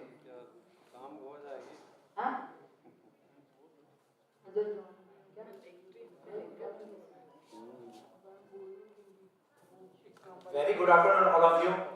इस कार्यक्रम में उपस्थित अतिथि माननीय शिक्षकगण एवं साथियों को मैं हार्दिक स्वागत अभिनंदन करता हूं। आजादी के 75वें अमृत महोत्सव के उपलक्ष्य में विज्ञान सर्वत्र पूज्यते का कार्यक्रम का आयोजन किया गया, जिसमें हम हमारे साथियों को अपनी बात यहाँ पर रखने का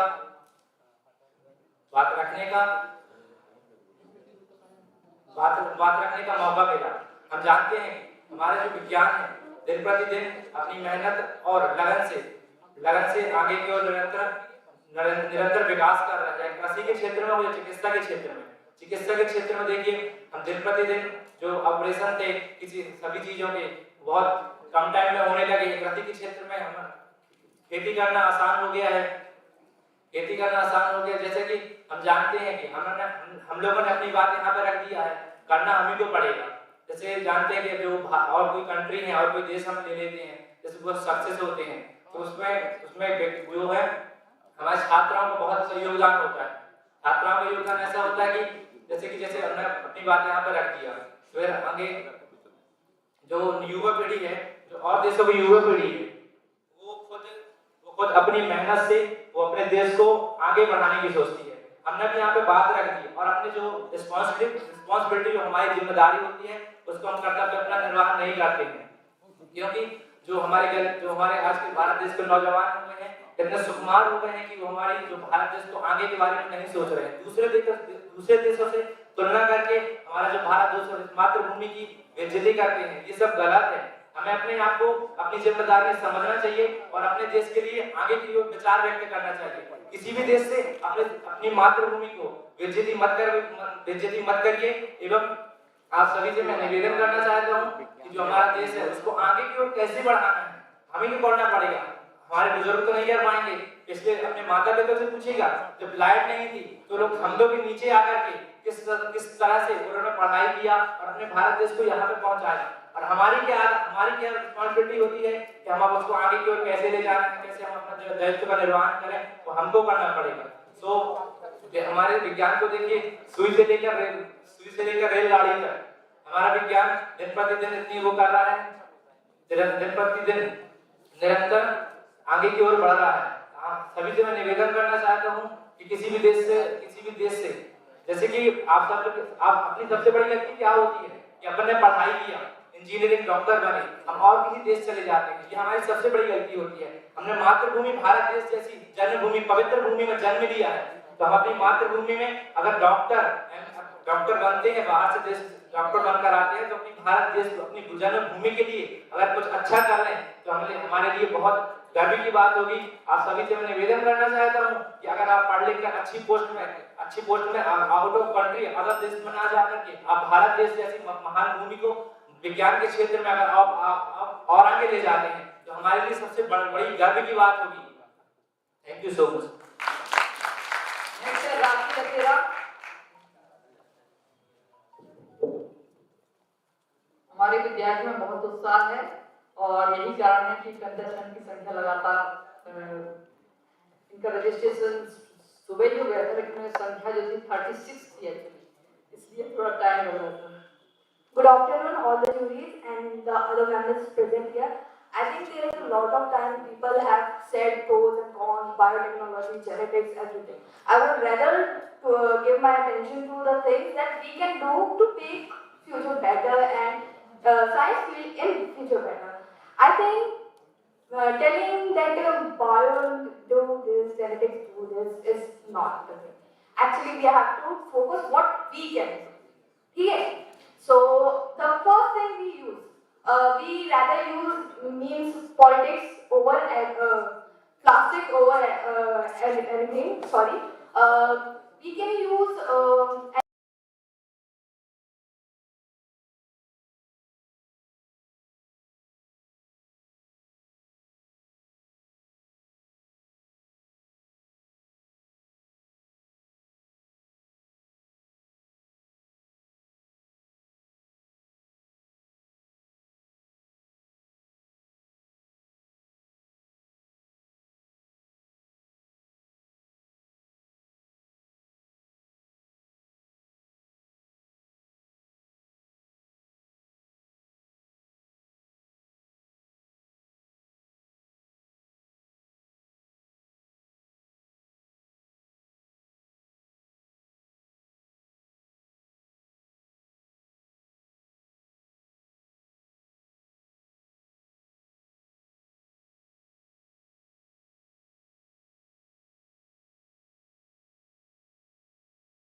तो लेक्चर का पार्ट स्टार्ट करने के पहले हम आप लोगों से अनुरोध करेंगे ये जो स्पेसमेन है ये वर्ल्ड के स्पेसमेन है, बड़े रेयर है।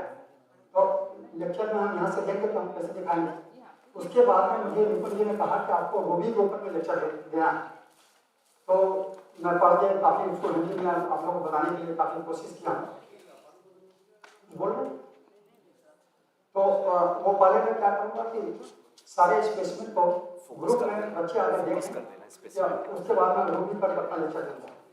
मैं डॉक्टर साहब को बताऊँ, डॉक्टर शिवहरी को बुला लेता हूँ, डॉक्टर शिवहरी को देखें क्योंकि अब ये स्पेसमेन कहीं और देखने को मिलेगा। तो आप डॉक्टर शिवहरी आना और अपने चेयरमैन साहब को भी रिक्वेस्ट करता हूँ तो देखें।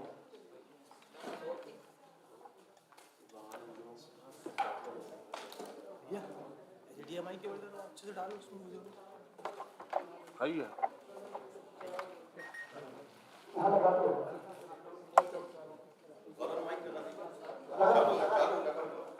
डॉक्टर ने जो ये वर्ल्ड में सब जगह खत्म हो गया।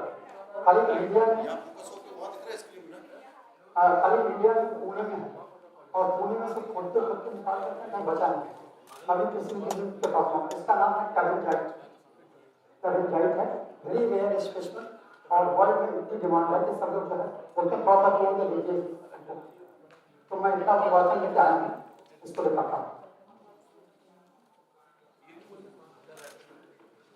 मैं नॉर्वे गया था तो नॉर्वे में एक लेक्चर देना था, तो बहुत बढ़िया पॉलिसी स्टोन है, मैग्नेटिक बेसिक अल्टरनेटिव पाथ है और इसका फ्लो पॉलिसी में बहुत अच्छा होता है, बहुत रेयर। हाँ ये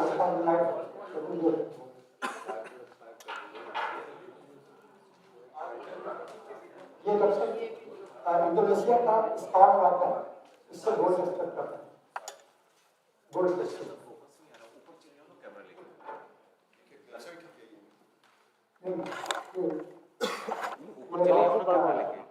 बंद करवाना, लाइट भी चल रहा है, लाइट चल रहा है, लाइट बंद करवाना, लाइव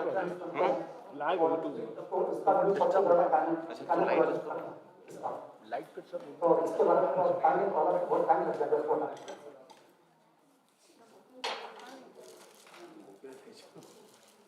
ये स्पेशल साइलेंटिया से स्पेशल फ्रेंड से कलेक्ट किया था और इसके भूमि कैसे उनका वहाँ पर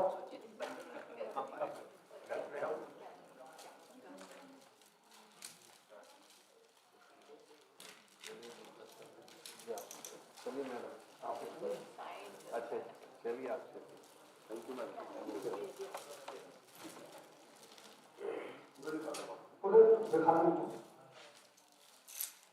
साइलेंटिया में वहाँ पे मैग्नीशियम बेरिंग रॉक्स मिलता है, उसमें ये मिलते हैं क्रिस्टल सरपेंटिन के साथ में रूबी, सरपेंटिन के साथ में ये ग्रीन वाला जो है सरपेंटिन और ये लाल देखते हैं ये रूबी। और सबसे बड़ी बात ये है कि उसको ज़्यादा बड़ा नहीं है, उसको बहुत बड़ा अच्छा ये मिनरल कितना इम्पोर्टेंट है, ये मिनरल कितना इम्पोर्टेंट है डॉक्टर साहब, डॉक्टर सुरेंद्र सिंह साहब आपका आप ध्यान आकर्षित कर रहा है। ये मिनरल इतना रेयर और इतना इंडिकेटर है कि जहाँ सरफेस पर मिल गया इमीडिएटली आप डील कर सकते हैं डायमंड के। इसका नाम है chrome dioxide, very rare mineral. अभी साइबेरिया में रिसेंटली डिस्कवर हुआ है ये मिनरल, यहाँ कहीं किसी म्यूजियम में नहीं मिलेगा। ये इसका नाम है चोराइट, न्यूली डिस्कवर्ड मिनरल और मिनरोलॉजी के लिस्ट में आया है। ये दोनों स्पेशल चोराइट है।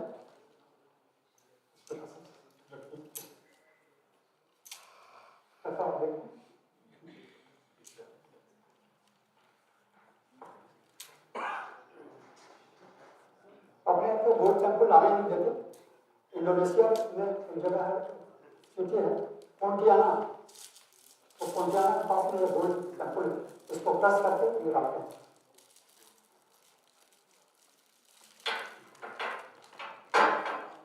सब लोग जो है नर्मदा में घूमते हैं जाते हैं, नर्मदा के उस तरफ जो वेगन ट्रैप है उसके अंदर कैविटीज में ये डॉट और इसका जो है पॉलिश करके पेपर में बना के बेचते हैं।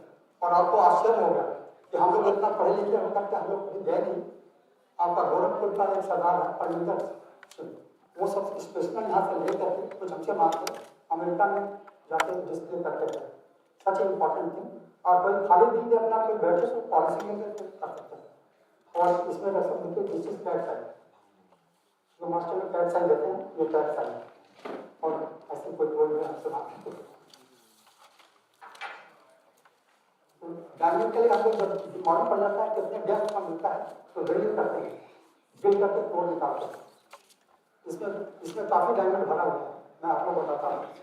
इसी चक्कर में 2 बार से मैं हुआ तो ये इस डायमंड की तरफ से तो सब सुंदर सिंह साहब कुछ बोल देते हैं साहब, आप हमको बुलाया है, आप हम भी डायमंड सर किडनैप कर लीजिए और भी बताता हूँ आपको, हमको भी रख लीजिए।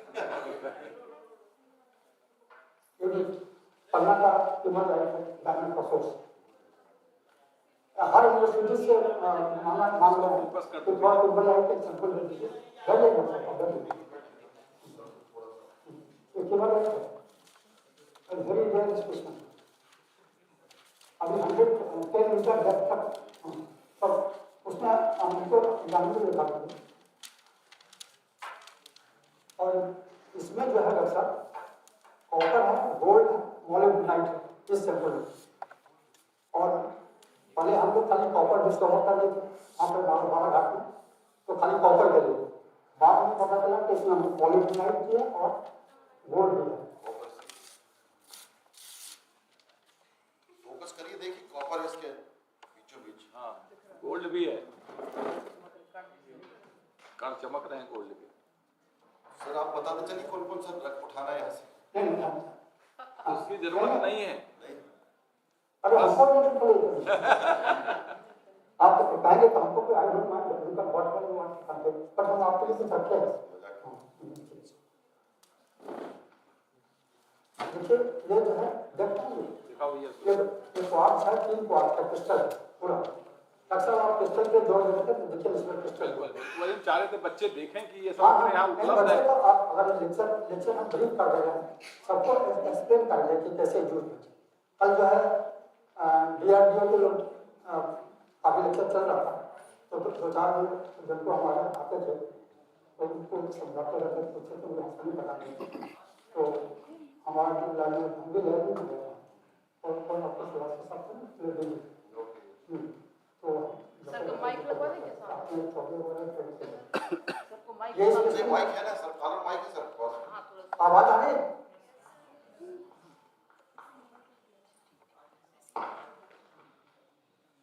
आवाज आ रही है? ये क्रिस्टल देखिए 18 क्वार्ट्ज है और ये जो है गायनोकोलॉजिकल टॉर्च में इसको यूज किया जाता है। और सबसे ज्यादा यूज अभी पनडुब्बी होती है अपने एनिमी के दुश्मन का शिप को डिटेक्ट करने के लिए, दोनों तरफ से करंट देते हैं इसमें वोल्टेज ऐसे, और इस करंट से पीजो इलेक्ट्रिसिटी जनरेट होती है बड़ी फास्ट, और वो कोई टारगेट फॉरेन बॉडी को टच करके फिर आपको वापस सिग्नल देती है। और ये इसका जो है आपसे ऑप्टिक्स में बहुत ज्यादा यूज हो रहा है। इसको इस पर काफी हम बोलने को काफी टाइम लग जाएगा, इसलिए स्किप कर रहे हैं। और ये अक्सर मीटोराइट का सैंपल है, आप लोगों को बताना चाहता हूँ। यह कॉपी भी हम मैप पास में भेज देंगे। Ministry of arts and science और मिल करके टूरिज्म में हमसे बोला कि जितने मीटोराइट गिरते हैं उसका सैंपल आप उनको दीजिए और उसके बारे में एक किताब लिखिए। तो हमने एक मोनोग्राफ लिख करके मिनिस्ट्री को सबमिट कर दिया और जब छपने के लिए बहुत जल्दी चला गया, कोरोना की वजह से छप नहीं पाया। और ये मीटोराइट के सैंपल ये उल्का पिंड है, आप बताइए बच्चों को जो ऊपर से गिरता है। ये अंतरिक्ष से गिरा हुआ उल्का पिंड है जी।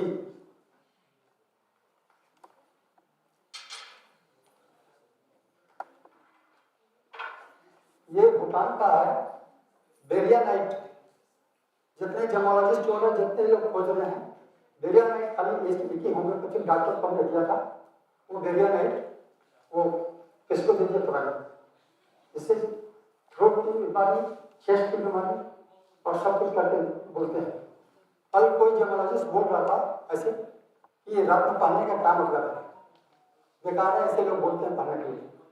हमारा एक लेक्चर अरेंज कीजिए, मैं जितनी मार देने वाले, जान से मार डालने वाले जो स्पेशमन है उसका मैं डिटेल डिस्क्रिप्शन बना करता हूँ।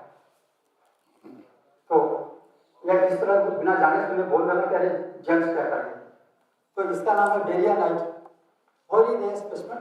आई डोंट थिंक कि कोई एमपी में किसी के पास होगा।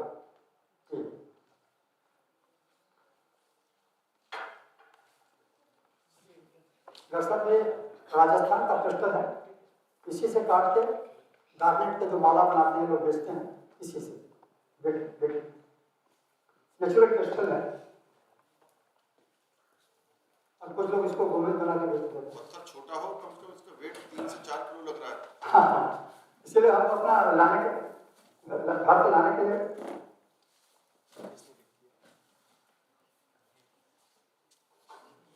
ये डीआरडीओ का स्पेशमन है। पैटर्न टैंक की जो लाइनिंग की जाती है जिसमें गोलियां फुसन है, ये टैंक है। ये टैंक में इस्तेमाल होता है, डीआरडीओ से सैंपल है। टैंक में जो गोला बारूद भरते हैं उसको लाइनिंग कहते हैं। ये टैंक इसमें वेनेडियम के साथ।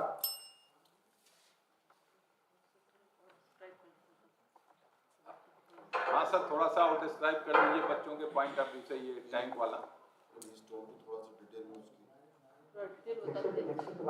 लेक्चर देंगे अभी इसमें। नहीं, लेक्चर के बाद नहीं, हमको रोटी के ऊपर में बोलना है।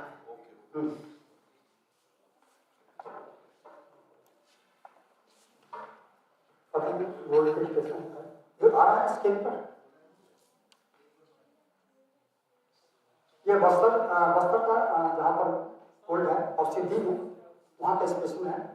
कम से कम इसमें 1 मिलीग्राम और 1 टन में मिलता है, 1 मिलीग्राम गोल्ड।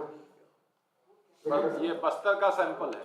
ये बस्तर नहीं है, ये वहाँ का सिद्धि के पास, सिद्धि के पास में, सिद्धि और मिर्जापुर के जो बॉर्डर है उसके पास में। इसमें गोल्ड है। गोल्ड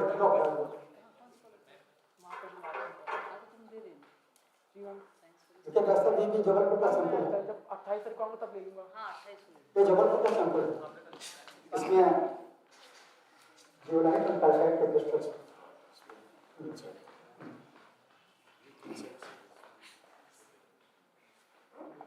क्या है सर इसमें? क्या है इसमें? देखिए दरअसल भोपाल के पास कैल्साइट और सिलिका, क्रिप्टोक्रिस्टलाइन सिलिका। ये देखो, दिस इज वेरी स्पेशल। ये देखिए, फोकस करो भैया। ये एमेथिस्ट है, पूरा भरा हुआ एमेथिस्ट।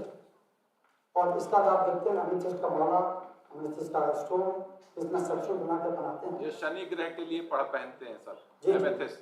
आप तो एस्ट्रोलॉजर हैं तो आप तो जानते हैं एमेथिस्ट किसके लिए पहना जाता है।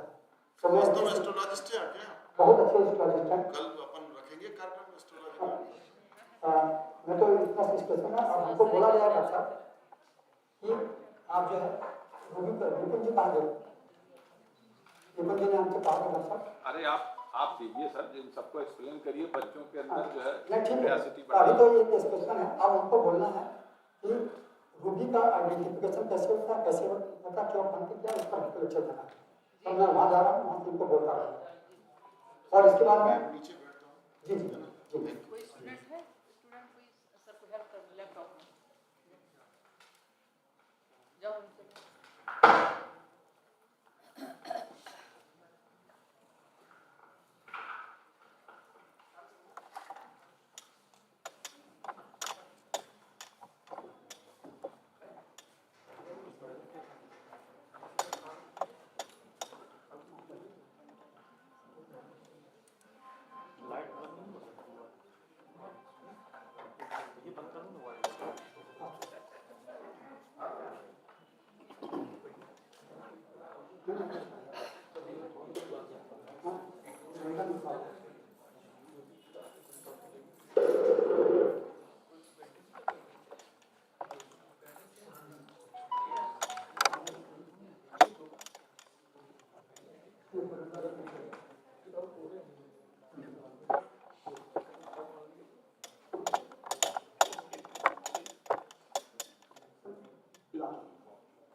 बच्चे ज़्यादा एक्सपर्ट हैं बट एनीवे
जो मैं रखूँ आपके इस पर आर्टिस्ट पर रखूँ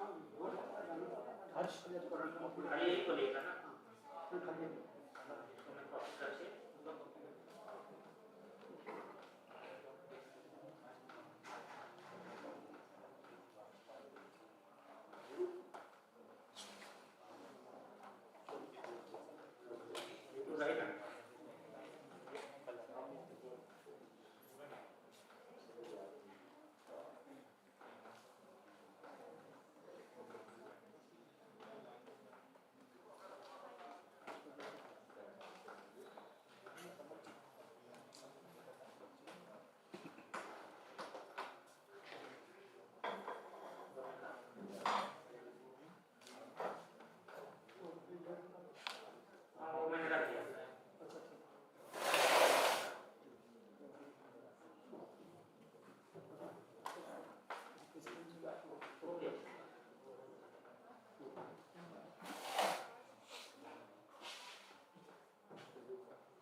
जरा ध्यान दीजिएगा आप इस लेक्चर पर। ये मिनरल जो है कोरेंडम है, आप रात में पढ़ सकते हैं। ये कोरेंडम है, ये कोरेंडम से 4 मिनरल इसी से हेक्सागोनल सिस्टम में क्रिस्टलाइज करता है, इसी से 4 रत्न इससे निकलते हैं, रूबी, ब्लू सफायर और येलो सफायर और वाइट सफायर। और ये किस कैसे हो जाते हैं रेड, जब इसका कंप्रेशन कोरेंडम में यहाँ से है रूबी के लिए, उसमें क्रोमियम और वैनेडियम का जो रिप्लेसमेंट हो जाता है अक्सर, तो वो रूबी में कन्वर्ट हो जाता है। तो अब इसीलिए क्या करते हैं कि ये लोग रूबी कोरेंडम पहले आपको दिखा दूँ। दूसरा भी माइक लगा दो उधर दोनों माइक लगा दिया। हाँ लगा, हाँ ये हटा दो तो हो गया ना, इसको वहीं लगा दो तो सर की आवाज अच्छी आ जाएगी।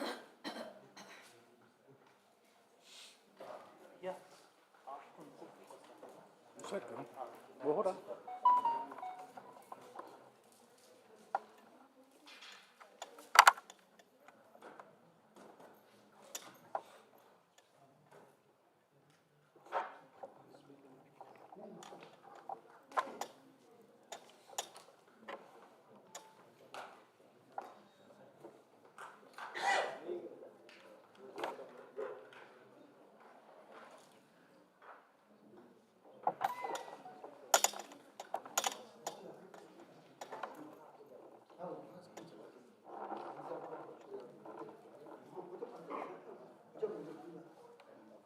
ये क्रिस्टल देख रहे हैं वहां से नहीं दिखेगा सर, जरा स्क्रीन पे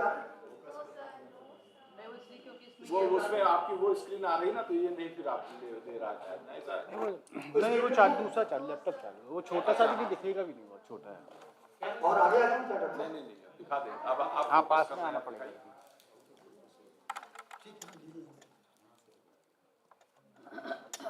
डॉक्टर सुनीता शर्मा जी, आप थोड़ा ध्यान दीजिए क्योंकि आपका मैटर इसमें बहुत ज़्यादा है।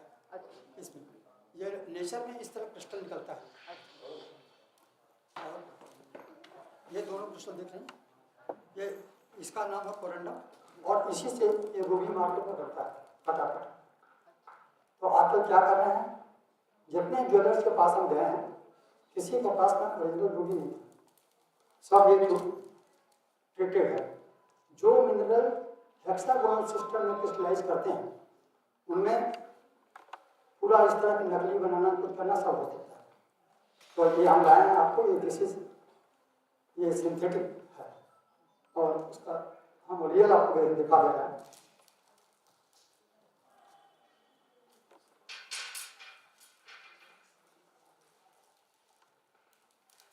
इसमें देखिएगा उसी कोरेंडम से ये बनते हैं। तो ये रियल रूबी है, लाल वाला, और ब्लू वाला तो ब्लू सफायर है, और वाइट सफायर है। ब्लू सफायर के लिए उसमें यूरेनियम और टाइटेनियम आ जाता है, तो ये कलर ब्लू कलर देता है उसी कोरेंडम में। अब ये प्रोसेस कैसा होता है, डॉक्टर साहब परमिट करेंगे तो डिफरेंट है। तो अभी कैसे, और उसी पीला कोफराज में जब निकल और कोबाल्ट के क्रिस्टल ट्रेस में उनके स्ट्रक्चर में रिप्लेसमेंट होता है, तब वो जाके येलो सफायर बन जाता है। और रूबी के लिए उसी कोरेंडम में ये आपका क्रोमियम और वैनेडियम, तो उसी मदर रॉक से 4 मिनरल मिलते हैं, चारों मार्केट में है नेचुरल।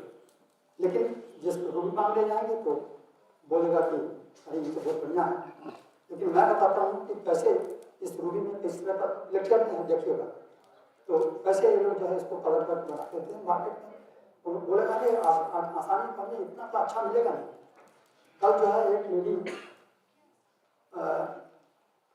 वहाँ से दिल्ली के पास में चंडीगढ़ से आई थी, और आदर्श नगर में किसी के पास रहती थी। तो वो पूछते पूछते बताया कि हम तो इतना रुपया देकर खरीदे हैं रूबी, ये रूबी है कि नहीं, क्या है। तो बड़े पूछते हमारे घर है, तो हम बोलने लगे कि कितना पैसे लगेगा मेरा साहब, तो आप बता दीजिए। हम पैसा उसे देने लगे, लेकिन रूबी था नहीं, तो उनका काफ़ी 50,000 रुपया दे आए। तो इस तरह के मार्केट में जितने ज्वेलर्स हैं, हम तो नाम किसी को नहीं ले सकते, मैक्सिमम चीटिंग इस तरह से होती है मार्केट में। अभी भोपाल में 6 मालूम होगा, हम लोग 2 ज्वेलर्स को रेड किए थे। उस रेड कमेटी में इनकम टैक्स करके मैं भी गया था, और उसने क्या किया था कि डायमंड रखा था, बोला बहुत हाई क्वालिटी का डायमंड है, ठीक क्वालिटी का डायमंड। वो डायमंड था ही नहीं। 4 मिनरल जो है सुन लीजिए, हमको रूबी में बोलना कि मैं डायमंड को बता देना चाहता हूँ, लेडीज और बच्चे हैं उनको कोई चीट न करे। डायमंड के नाम से आ रहा आजकल CVD, केमिकल वेपर डिपॉजिट, वो देखने के बाद आप डायमंड खरीदेंगे। दूसरा आ रहा है एक मॉन्सनाइट, साइंटिस्ट है, रशियन साइंटिस्ट, उसने एक मिनरल सिलिकॉन कार्बाइड का खोजा, और सिलिकॉन कार्बाइड टिम्बरलाइट में मिलता है, उसी को सिलिकॉन कार्बाइड को उसने मैन्युफैक्चर किया किलोज में। जब मैं भी मॉस्को में रहा तो जो मैन्युफैक्चर कर रहा था ताकि जितना डायमंड लेना लेगा, हमने कहा क्या होगा, जो डायमंड है नहीं, अगर यही ज़्यादा बिकता है, दिल्ली में पूरा बिक रहा है CVD। कलकत्ता में एक मुखर्जी फैमिली ने अपनी डॉटर के लिए एक हार खरीदा था, उसमें 56 पीसेस डायमंड नहीं थे, CVD लगा हुआ था। तो अब इस तरह ज़्यादा बताने में किसी को तो हमारे लाइफ के लिए तो खतरा हो जाता है, जो जिसका मार्केट खत्म होगा। और 2 मिनरल और हैं जो डायमंड के नाम से बिक रहे हैं। एक है YAG, इट्रियम एल्युमिनियम गार्नेट, और दूसरा जो है फेमस है GGG, गैडोलिनियम गैलियम गार्नेट। इनको काट कर बना कर देंगे तो डायमंड तो नहीं है, वो टेस्टिंग में हम लोग पकड़ लेते हैं। और एक नेचुरल मिनरल एक और है, वो थोड़ा पीला होता है, वो उसको बोलते हैं स्ट्रॉन्शियम नाइट, रियल मिनरल है। तो उसको काट कर पकड़ में आ जाता है, क्योंकि उसका स्पेसिफिक उसका आ रही जो डिफरेंट होता है, पकड़ में आ जाता है, लेकिन दुकान में लेने जाएंगे तो नहीं पकड़ पाएगा। तो ये चारों मिनरल कोरेंडर फैमिली से आपने देख लिया, तो लेक्चर के बाद में भी आप देख सकते हैं ऐसा कुछ।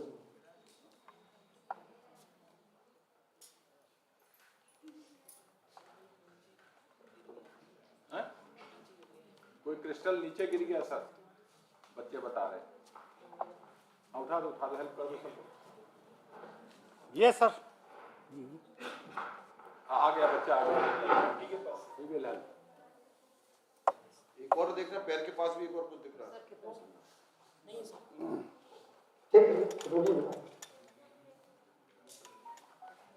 सबको डायमंड गिरा दीजिए और नीचे कुछ डायमंड को मैं आपको लेके जाऊंगा, आप चिंता मत करिए।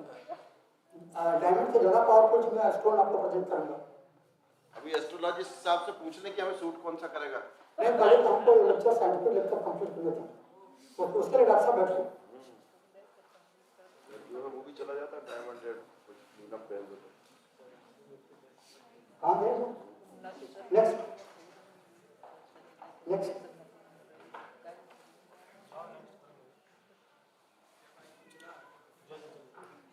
जब ये हेल्प कर दो जरा।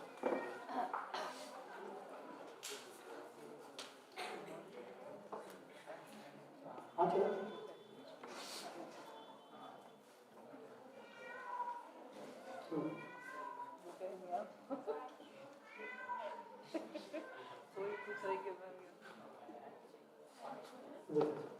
जैसा मैंने आपको बताया इसी कोरेंडम से ये रूबी और सफायर, सफायर होने के लिए यूरेनियम और टाइटेनियम आ जाता है क्रिस्टल में, तब वो ब्लू सफायर बन जाता है। ये स्टार सफायर है, इसका कॉस्ट और ज़्यादा होता है, और ये रूबी है, आपको जैसा मैंने आपको बताया। आगे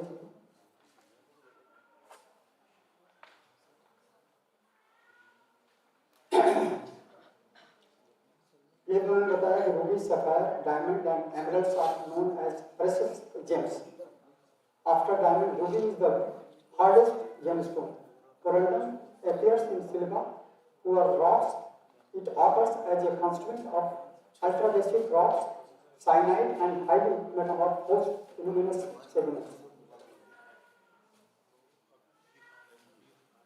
ये कोरंडम की जो प्रॉपर्टी मैंने आपको सिमिलर क्रिस्टल दिखाया था, जो अभी आप देख रही हैं, यही क्रिस्टल मैंने दिखाया था।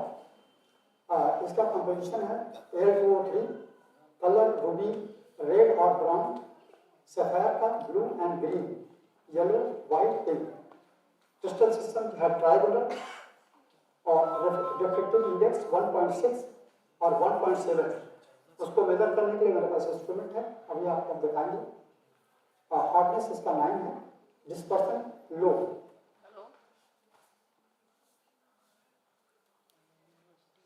इसका जो हैबिट है वो टेबुलर क्रिस्टल जैसा मैंने आपको दिखाया,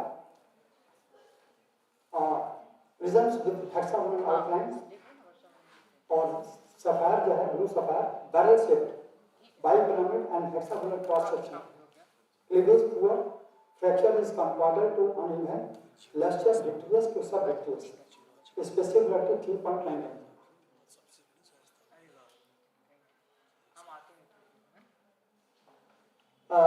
Crystals are rutiles.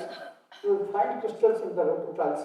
तो ज्वेलर जब बोलते हैं किसी दुकान कोई घर के लेके जाएगा तो बताते हैं अरे इसमें क्रैक्स है, फ्रैक्चर है, क्रैक है, इसको मत पहनिए. उनको पहचान नहीं पाते कि वो रुटाइल है कि जिरकन का है, क्या है.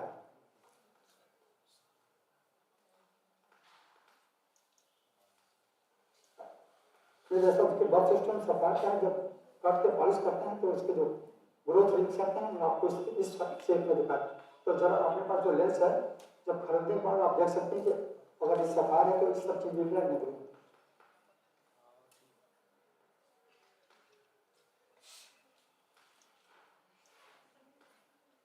अब ये रूबी इतना पॉपुलर होने लगा था तो एक साइंटिस्ट है उसने सिंथेसाइज करना शुरू किया, फ्रेंच साइंटिस्ट, केमिस्ट बॉडी नाम था उसका. उसके बाद 1877 में Frenchman Fremy used a lead flux to grow large number of small ruby crystals. A few years later, Bernoulli experimented with the flame fusion process, leading to the large-scale production of synthetic corundum. Synthetic corundum में आपको देखो.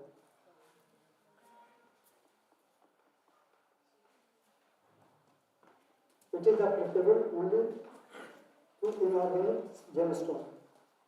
Gemstone दो तरह का होता है, organic जो biological method से होता है, जैसे कोरल है, पर्ल है, ये ऑर्गेनिक स्टोन है. और सींग के दांतों और दांत से जो बनाते हैं जेम्स, ऑर्गेनिक जेम्स. और ये जो है इनऑर्गेनिक जेम्स है, केमिकल प्रोसेस का.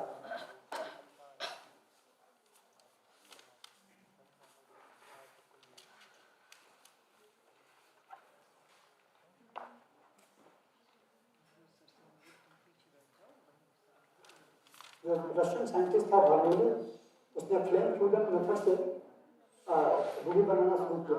और इससे रूबी क्रिस्टल बड़े बड़े होते हैं, काट के उतना वो करता था.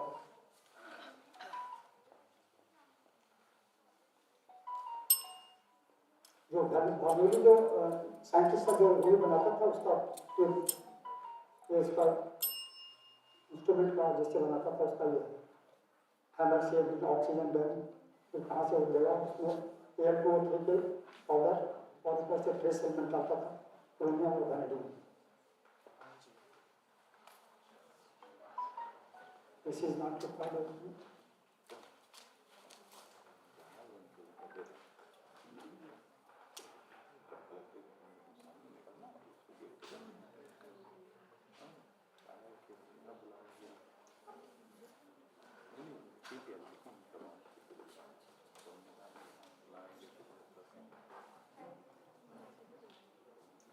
ये आप देख रहे हैं कि हीट ट्रीटमेंट जब देते हैं तो प्रोसेस हम आगे वाला एलिमिनेट कर दिए हैं क्योंकि उतना बच्चों के लिए उतना नहीं रहेगा.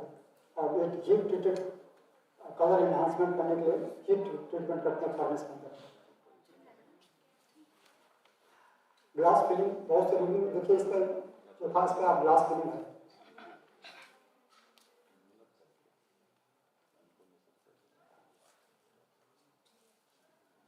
बहुत कलर रूबी को काफ़ी कलर करने के लिए फॉर्मेशन टेस्ट कुछ केमिकल्स को रख देते हैं काफ़ी देर, उसको कटिंग पॉलिशिंग करते हैं. हाँ जी. तो देखिए फॉर्मेशन से स्टार्ट हो गया.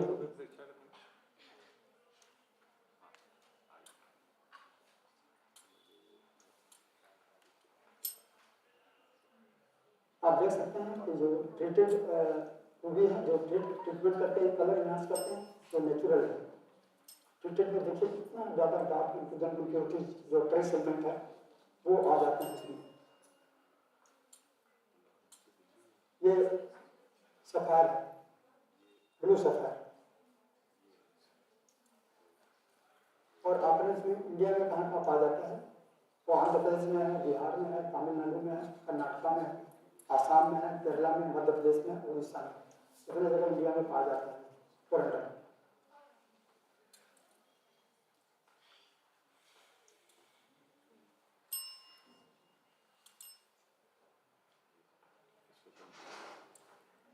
उन्होंने बताया कि clear, transparent and faultless ruby of uniform day-to-day color is at the present time the most valuable precious stone known.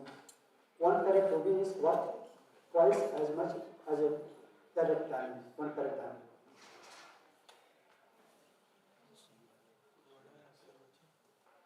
Beautifully colored transparent crystal are prized for jewelry use. Translucent or opaque stones are used as for ornamental items such as cloth laces. They are used in lasers and masses.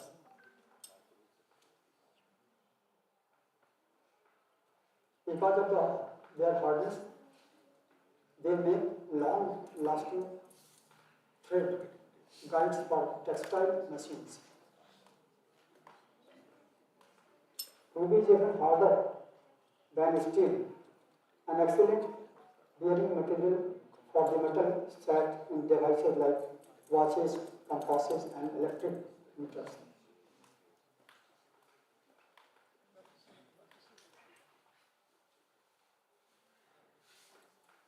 A different type of cuts are pear shaped है, rectangular cut है, square cut है, सब different cuts बताया है। वो नहीं पता है।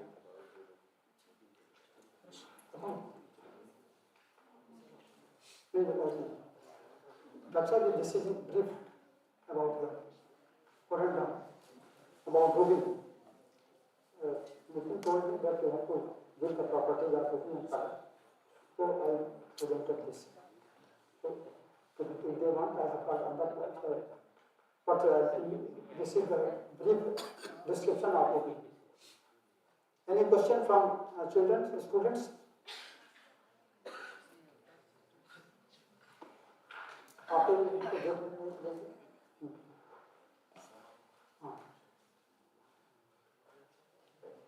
सर कहाँ से लेना चाहिए जेम्स फिर जो सर वो टेस्टिंग हो रहा तो बच्चों को दिखाइए ऊपर बुला के।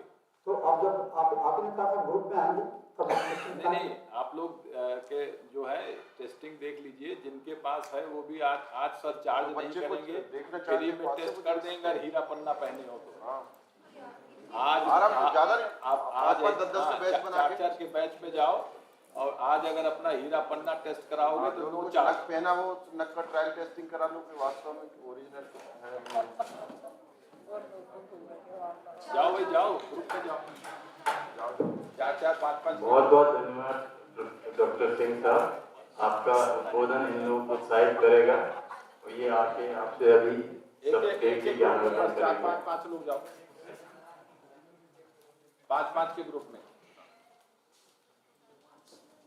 मैं ये कहना चाहूँगा कि जो बच्चे हैं यहाँ पे जो पत्थर देख रहे हैं, दूर से जब उनको ना बताया जाए तो पत्थर लगता है, वैसे आप सब जितने बच्चे यहाँ बैठे हो आज की तारीख में सब एक एक पत्थर है जिसके अंदर कोई ना कोई हीरा जवाहरात भरा हुआ है। और आपके जो शिक्षक हैं ये आज में से चुनेंगे, परखेंगे, तराशेंगे और एक सुंदर सा उसका वो ज्वेल निकालेंगे। तो अगर आपको तराशा जाता है, कोई तकलीफ होती लगती कि टीचर आपको बहुत परेशान कर रहा है, तो उसको ये मत समझिए कि वो गलत कर रहा है, वो आपको तराश रहा है। जब तराशते हैं किसी चीज को, उसमें देखा है आपने कि चिंगारी निकलती है यानी कि पीड़ा होती है।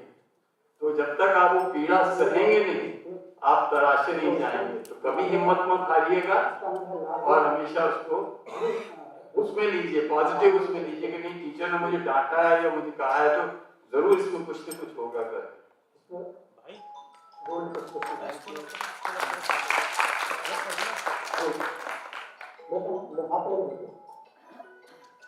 कुछ मैं जब तक वो समझा रहे हैं, मैं बच्चों को जो अभी इन्होंने टॉक दी थी उसके ऊपर मैं बोलना चाहूँगा।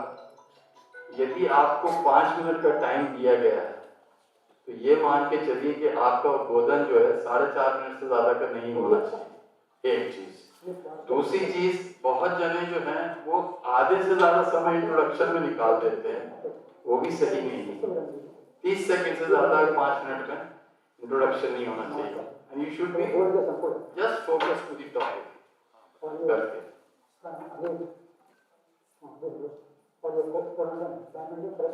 अभी तो विज्ञान सर्वत्र पूज्यते हमारा चल रहा है, आइए यहाँ लेक्चर सुनिए, यहाँ बहुत से लोग हैं, उनसे डिस्कस कर लीजिए।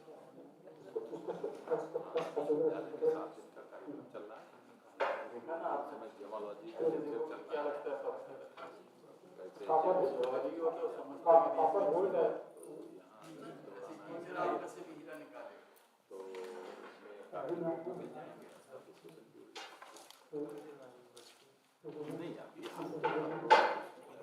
नहीं अभी तो ये एंड के ऊपर आ रहा है,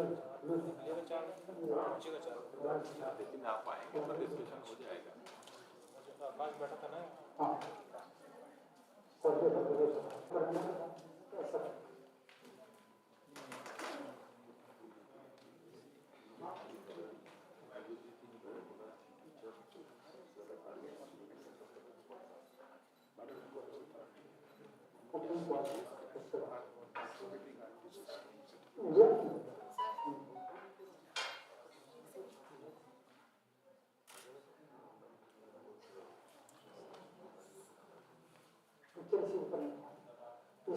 इसी से 4 मिनट इसी से पढ़ना से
होता है तो जब हर स्टेशन हर बार घुमाते घुमाते हिलेगा ना आप खाना खुद खाते रहेंगे ना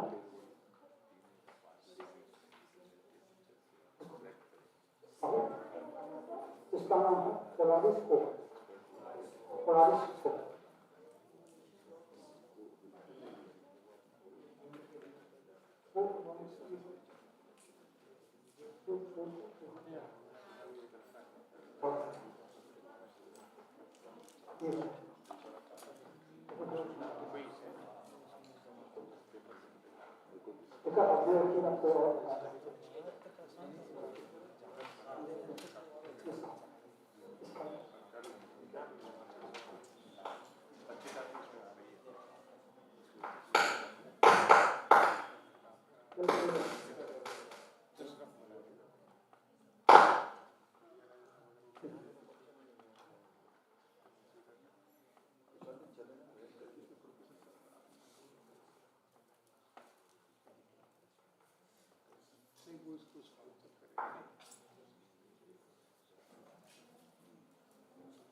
इसमें शॉर्ट टेंस और लॉन्ग टेंस कुछ मेमोरी में शॉर्ट टेंस का डिफरेंस कुछ लॉन्ग टेंस का दोनों इसमें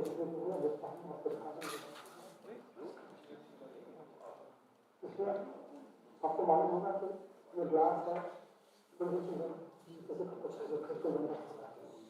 जैसे आपने देखा था कि मेले में बैठे रहते दुकान वाला ग्लास वाला होता है उसमें एक मिनरल डाल देते हैं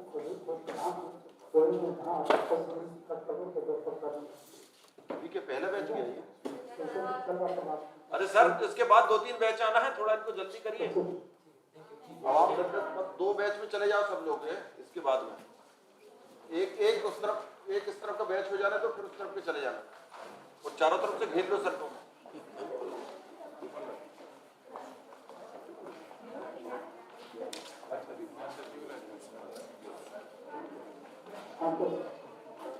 आज जितना पढ़ के आए सब एग्जाम होगा ध्यान रखना तुम लोगों को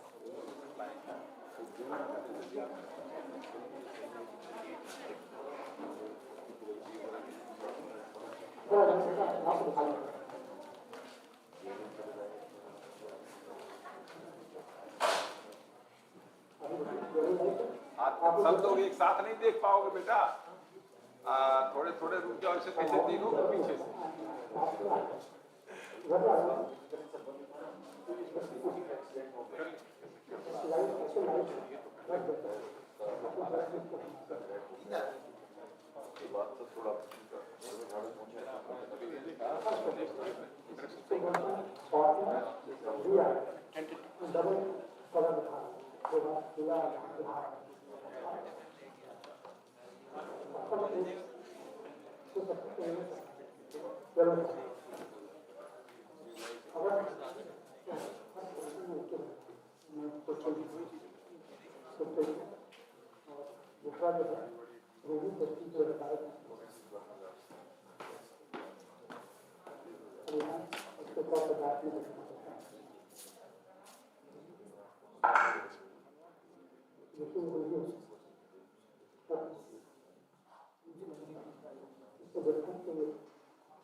तो ये जो मैं तो पहले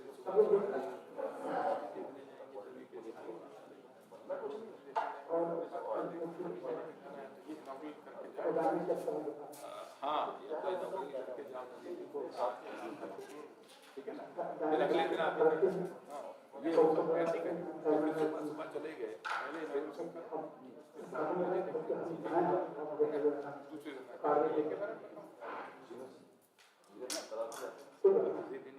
टेक्निकल आप ले लीजिए। नदी देख के लौट के आए तो आगे नदी कर लेंगे फील्ड विजिट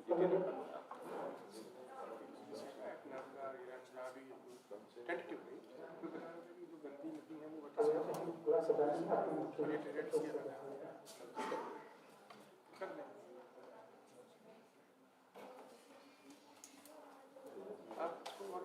अगर ये डैमेज को नहीं आता मैं इसको जरूर से तो ये इसका रहना चाहिए।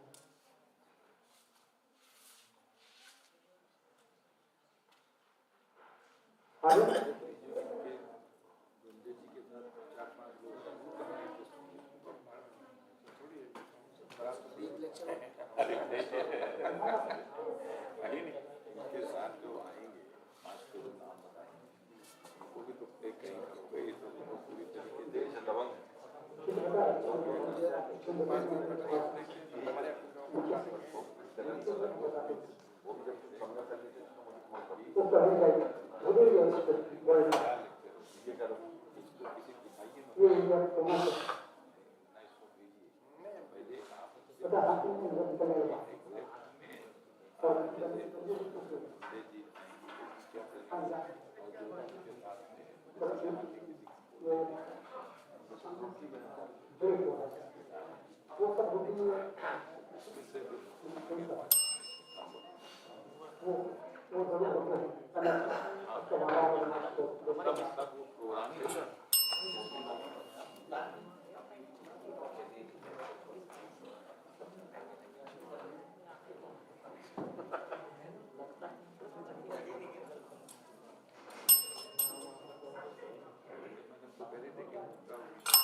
अरे नहीं अभी विज्ञान सर्वत्र पूछने में आना था ना ये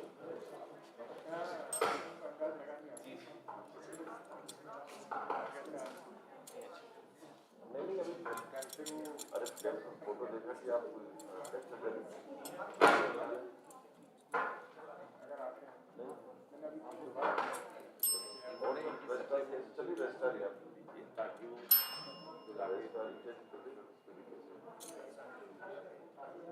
बोल दिया अच्छा अच्छा ठीक है अच्छा अच्छा और अभी तो आप एक बहुत तारीफ कर रहे हैं आपके पास आवाज से पहचान लोगे मेरे भाई और कैसे बनाना है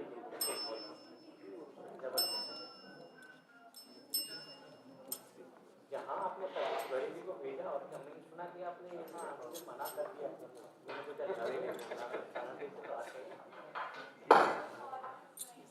ऐसा नहीं ना होगा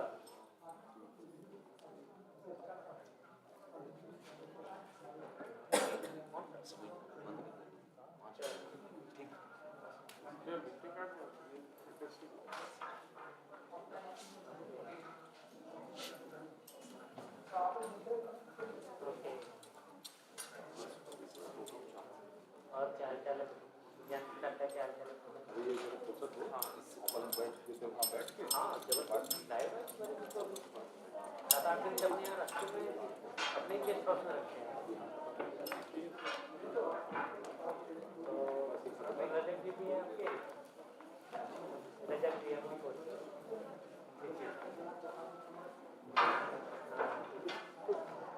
तो अपने यहाँ रखते हैं यूनिवर्सिटी में पढ़ाई करेंगे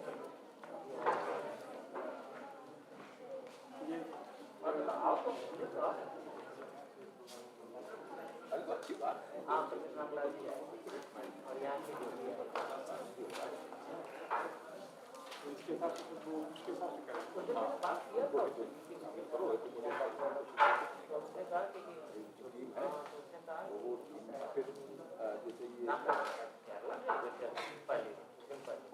कितने जो एग्जैक्ट है उसमें से क्या है इसी में ही शॉर्ट करके 10 मिनट का समय देते हैं।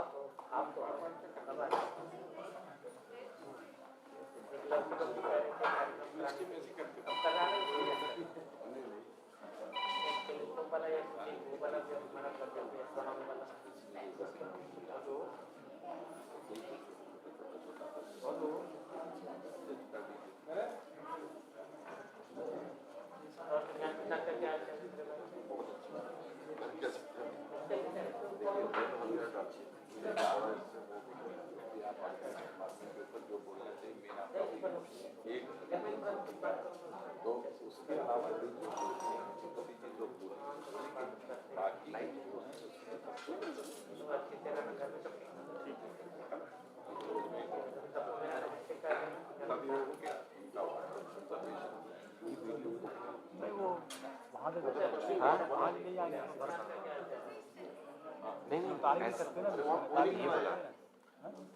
ये फोकस यहाँ कर इनको है ना उसका खड़ा करवा वो मैं पूछ लेता वैसा करवा ले ये देख यहाँ डिस्टर्ब हो जाता है। अच्छा ये तो सभी लगाना पड़ता है। नहीं इसमें फोकस है अभी करूँगा ना वो ध्यान रखना। हाँ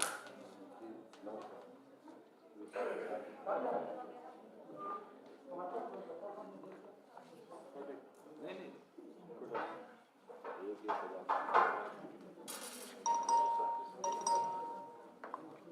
रुकना आप लोग रुकना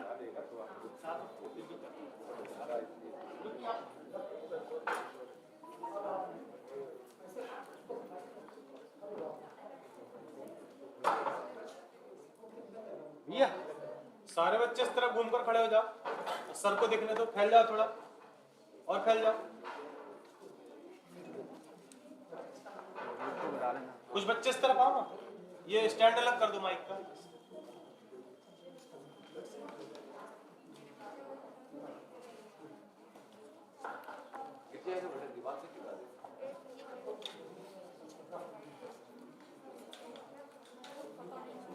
हेलो पीछे हो यार, साइड में आप लोग थोड़ा लोग ये सेट करवा दो। आप लोग थोड़ा थोड़ा पीछे हो जाओ यहाँ से। फोटो उतरवाने तो आते हैं। हाँ फोटो उतरवाने तो आते हैं।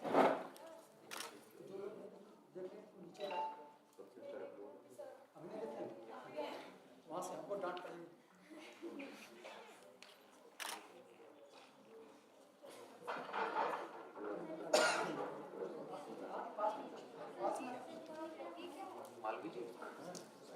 हाँ नमस्कार मैडम, ये 4-5 में आपका भी कोई प्रोग्राम है क्या? मालवी जी भैया अच्छा, और 5 को 4 को ही है। अच्छा नहीं, क्योंकि 4 और 5 में ये अपना वाटर महीना विजयान राजलक्ष्मी के भी आ रहे हैं। तो वही मैं जानना चाह रहा था कि आपका क्या रहेगा, उसके हिसाब से अपन तैयारी कराएं। लाइव सुबह वीडियो देखा तो भगवानी का चैनल है, वो तो मुझे देखना तो कहाँ का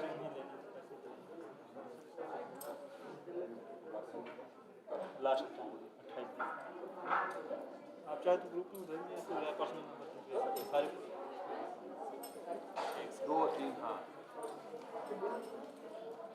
हाँ नहीं मैं इसलिए पूछ रहा हूँ क्योंकि अपने को भी जरूरत लगेगी। तो आपका क्योंकि पहले से प्रोग्राम है तो आप बता दें, तो उसके हिसाब से अपन अरेंजमेंट करवाएं। नहीं मेरा कहने का मतलब है कि वो नहीं है। मेरा कहने का मतलब है यदि आप पंडित कुंजीलाल दुबे में कर रहे हैं तो फिर हम वेन्यू कहीं और शिफ्ट कर दें, और अगर आप दूसरी जगह कर रहे हैं तो फिर हम पंडित कुंजीलाल दुबे में कर दें। वो मतलब फाइनल करना चाह रहे हैं। तो आपके और भी गेस्ट आपको गेस्ट हाउस भी चाहिए।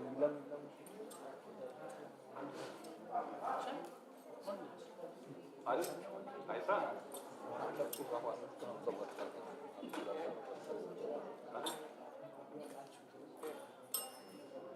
नहीं, हम तो सोचे आपके यहाँ तो सब ठीक ठाक रहता है, तो इसलिए मैंने कहा।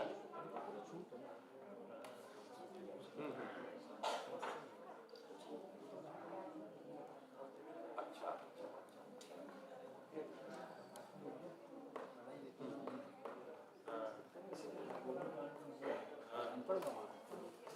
नहीं अरे वो तो राजेंद्र सिंह जी तो मैग्सेसे अवार्ड विनर और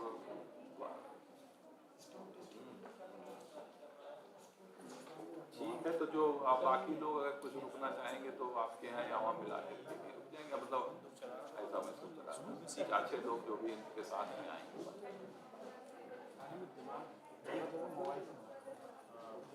हाँ नहीं कमलेश जी से पूछेंगे ना, तो इसलिए आपसे ये जानना चाहते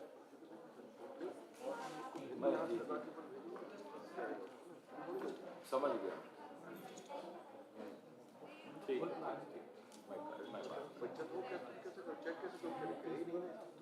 नहीं बड़ा क्या ये क्या है कि इसमें regional centre for organic farming और ये जो राजेंद्र सिंह जी की कुछ वहाँ महाराष्ट्र में इंस्टीट्यूट है, तो वो यहाँ रिवर नर्मदा और इन नदियों को संरक्षण देख करके फिर उसके वो बनाते हैं पॉलिसी, जो गवर्नमेंट साथ में उनके जुड़ती है।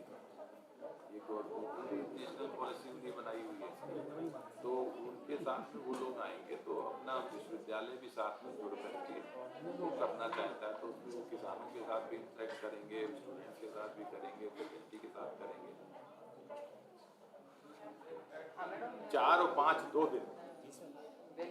हाँ सर 2 हाँ 4 और 5 हाँ सर यहीं पर है।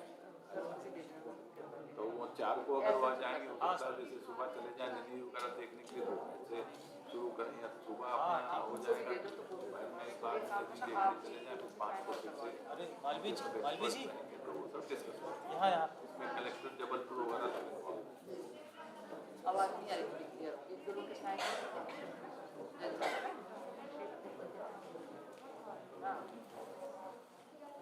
हाँ मैं इसीलिए पूछ रहा था कि आप क्योंकि हमको पता चला तो हमने कहा पहले आपसे पूछ लें कि आपके क्या विचार उस हिसाब से भी उसको फिक्स करो। व्हाट्सएप पे भेज रहे हैं। हाँ तो उसमें नहीं जो जजमेंट हाँ तो उसमें आप कैमरा दिखाओ ना। हाँ हाँ दो हाँ ठीक ठीक 60 है। हाँ हाँ आप मोबाइल पर ठीक हाँ ठीक है पाकिस्तान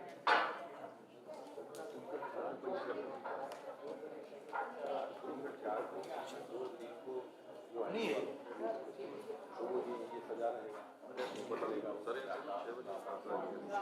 वो के लिए लगाई देगा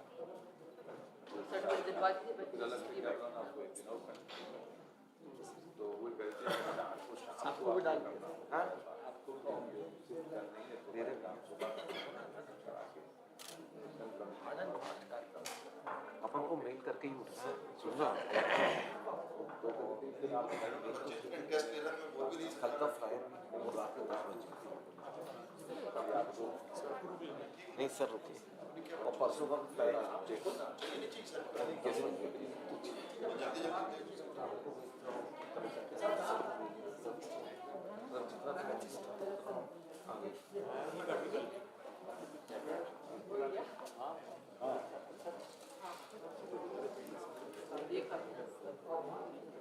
अभी स्टेटस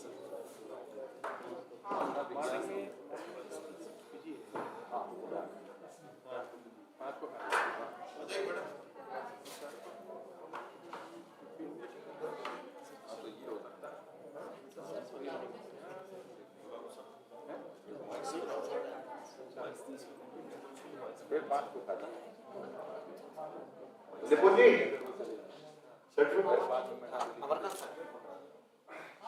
तो सर ये कहाँ मैं हेल्प करूँ? आदरणीय डॉक्टर सुरेंद्र सिंह सर से निवेदन है कि वो विद्यार्थियों को सर्टिफिकेट वितरण कार्यक्रम के लिए आने की कष्ट करें। डॉक्टर रैना सर से भी निवेदन है।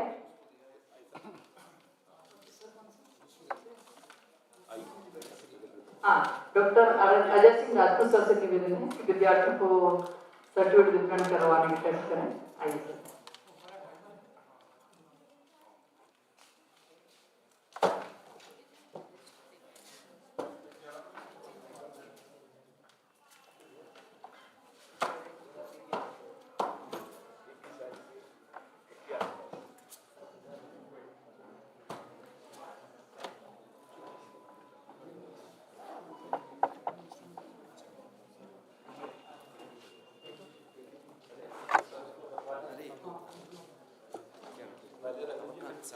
कौन सा ये नहीं, पहले तो उसके दे सारे बच्चों को बच्चा ग्रुप में कर लेते तो फोटो भी अच्छी हो जाएगी। मैडम पहले भाषण प्रतियोगिता के दे दें, एज इट इज वही रख दे रहे हैं। हार में होगा, हार गाड़ी तक पहुंचाने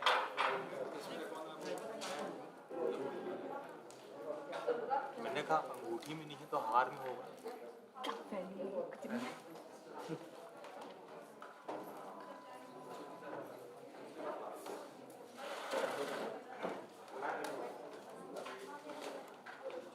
भाषण प्रतियोगिता के विद्यार्थी बैठेंगे तो वो एक एक नाम लेंगे, वो आ जाए तो वो प्रमाण पत्र हम उनको दे रहे हैं। Manasvi Sharanagat, Saint Aloysius Jabalpur. मोहम्मद हसनैन बैग, मनीष कुमार गोस्वामी, अक्षत कुमार शर्मा, वैभव सिन्हा, अदिति राठौर। आते जाए एक के बाद एक।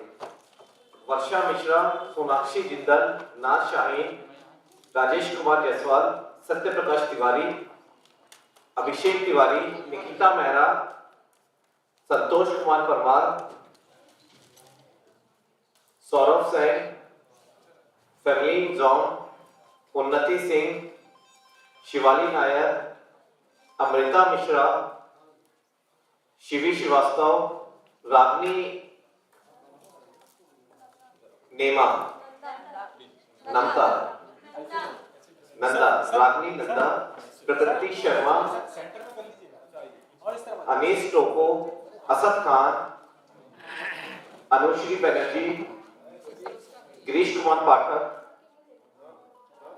इशिका शर्मा, दीपा मिश्रा, संजना जैन, अपूर्वा चौकसे,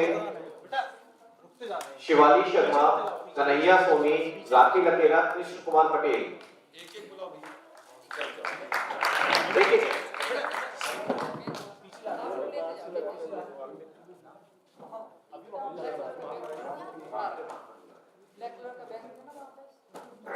ग्रुप फोटो लेंगे उसके लिए बोल रहा है। आइए आइए, आते जाओ, पीछे जाते जाना। आते जाओ, सीक्वेंस से आते जाइए। जिसने भाषण में भाग लिया है। चलो आओ भाई, वहाँ वहाँ वहाँ पीछे सर्टिफिकेट ले वहाँ। ठीक है सर, आ जाइए आइए आइए, क्विकली क्विकली।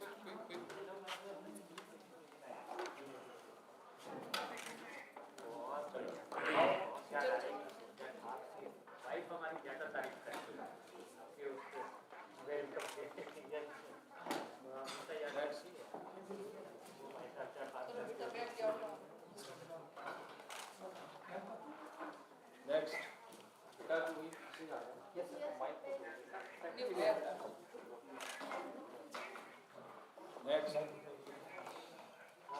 नेक्स्ट।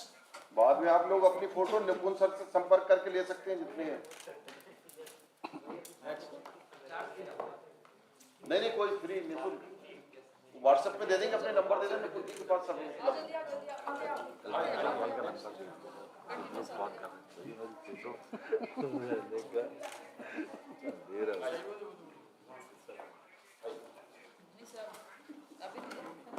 चेयर के पीछे अरेंज हो फोटो के हिसाब से।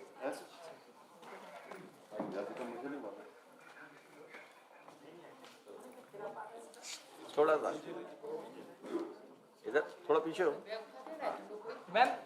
बैगिए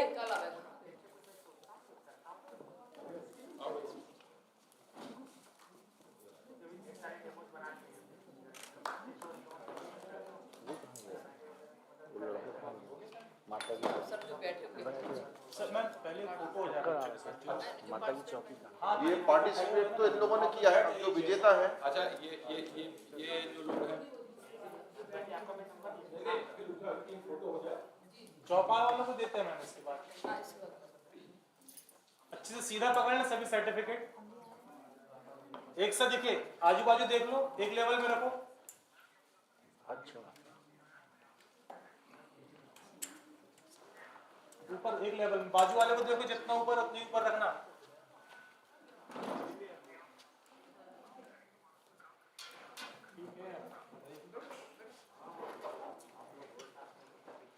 सर आप ये नहीं ना, अरे आप तो बैठो, आइए ना। मैं लगाता हूँ 5 मिनट।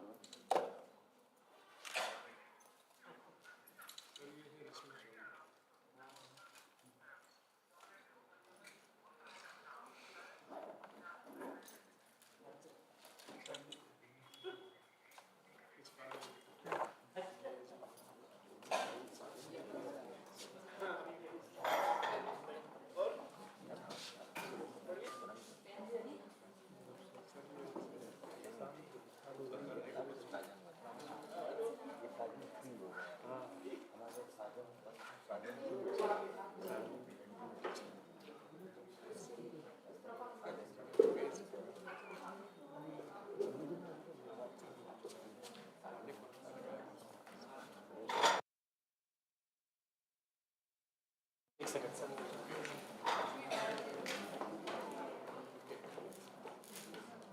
रामाधार तुम नीचे वहीं रहो ना सर के साथ, ऊपर उनका बैग रखना है गाड़ी। चाय आ रही हाँ सर, वो चाय के लिए बोला, वो बोला चाय आ गई है। देखो चाय वाला देखो बाहर है, उसको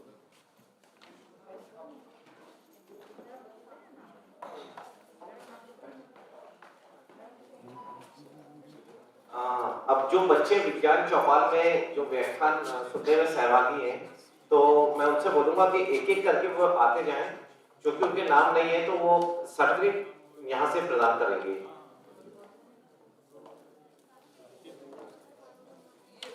आ जाओ। कौन सा?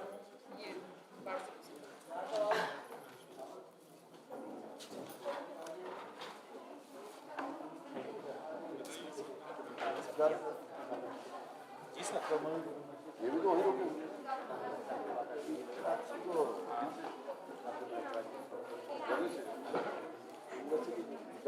जी ये पीबी का है ना सर? पीबी का है ना, पीबी का। हाँ अरे जी सर, जी सर।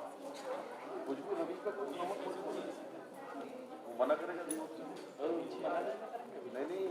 थोड़ा तो पीछे है, बहुत ज्यादा सर्टिफिकेट लेकर सब पीछे जाते जा रहे हैं, ठीक है? हाँ वो बहुत टाइम लगेगा। इनको तो कुछ कहना वेस्ट ही करना है, फालतू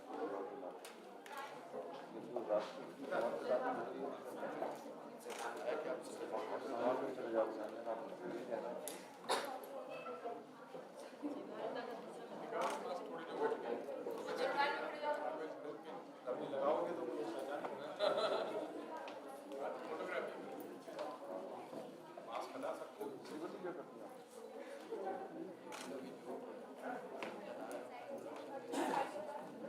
पहचाना नहीं, बाद में फिर उन्होंने मास्क लगाया।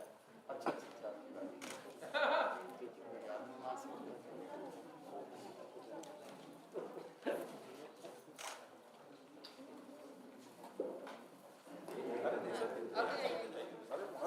पीछे भी कुछ विद्यार्थी बैठे हैं, उनको नहीं चाहिए क्या सर्टिफिकेट?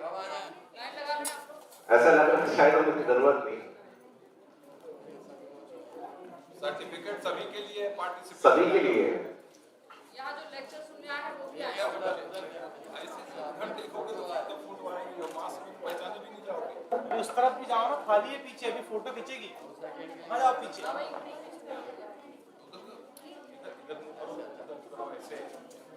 खाली चेयर, उस तरफ जाओ ना, उस तरफ पीछे पीछे पीछे पीछे पीछे।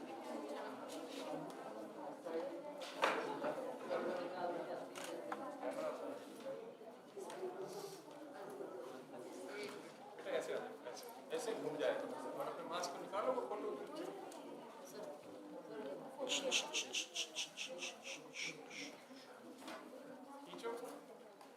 हो जानते पहले पूरा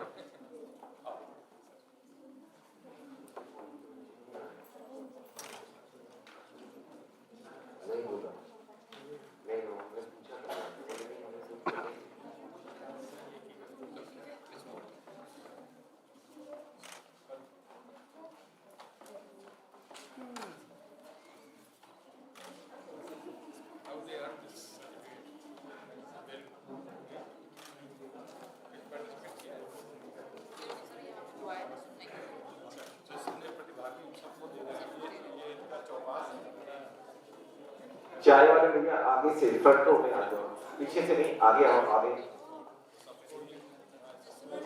फ्रंट में आ जाओ।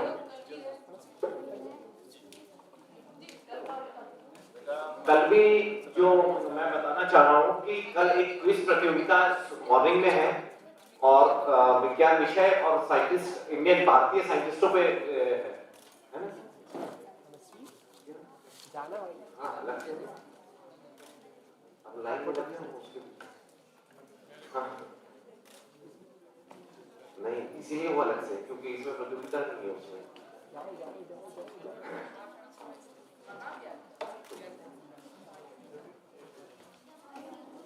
और उसके बाद 2 व्याख्यान हैं हमारे, मुकेश राय सर का है एक, जो अभी हमारे बीच में IIT से थे, और दूसरा व्याख्यान है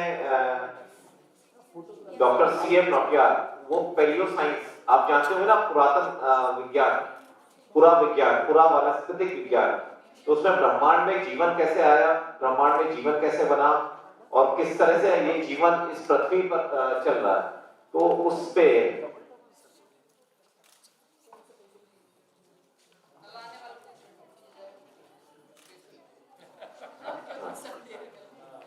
हाँ। और ये जो प्रोग्राम है YouTube पे भी लाइव चल रहा है और दुर्गावाणी चैनल पे लाइव चल रहा है। तो आप लोग क्योंकि बहुत सारे बच्चे फोटोग्राफ नहीं देख पाएंगे, अपने परिवार, अपनी फैमिली को बता सकते हैं कि हमारा YouTube पे भी लाइव वीडियो चल रहा है। तो दुर्गावाणी चैनल है, उसको सब्सक्राइब भी कर लेना, तो सारी अपडेट्स वहां पे मिल जाएंगी। आपको फोटो लेते हुए, चलते हुए फोटो आ जाएगी, अपने मित्र, अपने परिवार को आप बता सकते हैं, दोस्तों को, कि चलो हमारा जो फोटोग्राफ वगैरह है सब YouTube पे है, जहाँ गए थे आज, और दुर्गावाणी चैनल है। तो इस तरह से 2 चैनल्स में चल रहा है, इसको आप सब्सक्राइब भी कर लीजिए। पूरे प्रोग्राम के आपको लेक्चर की डिटेल्स मिल जाएंगी। अगर आपको सिंह सर का वापस सुनना है कि उन्होंने क्या बोला, वो मिल जाएगा। आप पुरस्कार लेते भी दिख रहे हैं, तो ये भी आप अपने मोबाइल में चेक कर सकते हैं, तो अपने परिवार को, अपने दोस्तों को बता सकते हैं आप।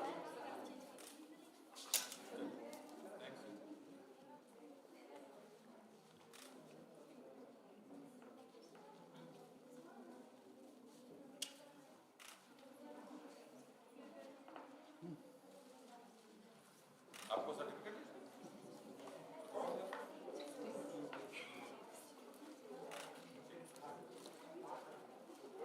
बहुत आसानी से मिल रहा है सर्टिफिकेट।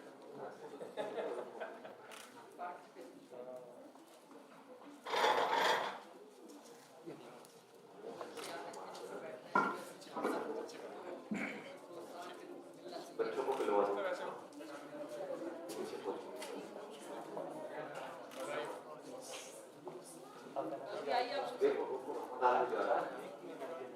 अरे भैया आ रहे हैं यार, जल्दी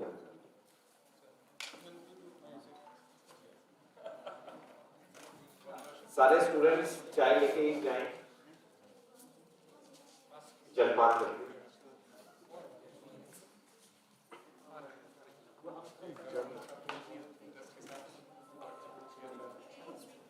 क्यों नहीं, फोटो सबकी आएंगी और YouTube पे भी लाइव चल रहे हो, है ना, दुर्गावाणी चैनल है, उसको सब्सक्राइब भी करना है आपको, और अपना आपको लाइव भी देख लोगे। है ना?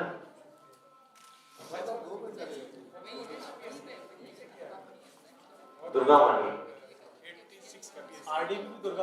आरडीबीवी दुर्गावाणी चैनल।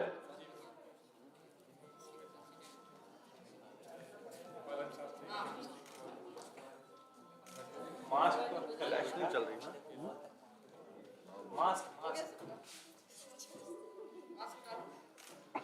बेटा पीछे देखना।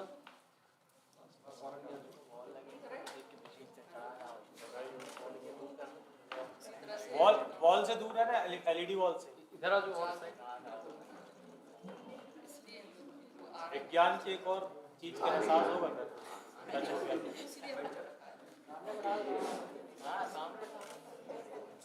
बढ़ जाना सबको।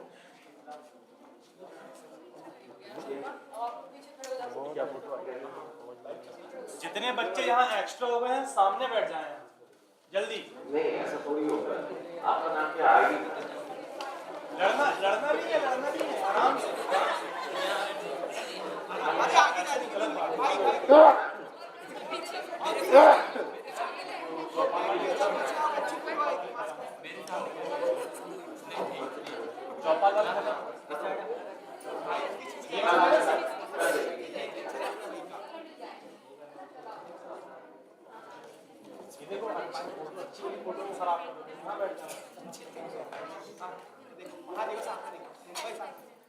आप लोग थोड़ा सा आगे जाओ बेटा इस तरफ।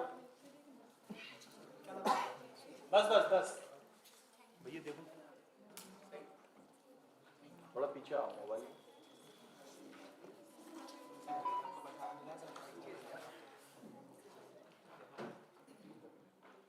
स्माइल भी कर सकते हैं सभी। सिंह साहब आपके लिए भी बोल रहे हैं। आपके लिए भी है मतलब मुस्कुराना। सर आ जाइए सबके लिए।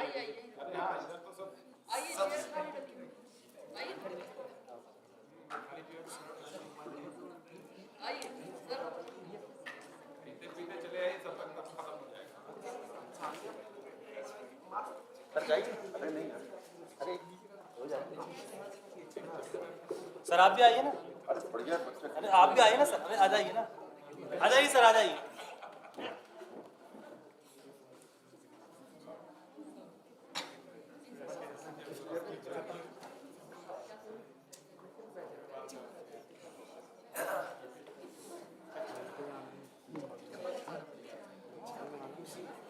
बेटा स्पेस सर के जाने के लिए स्पेस बनाओ।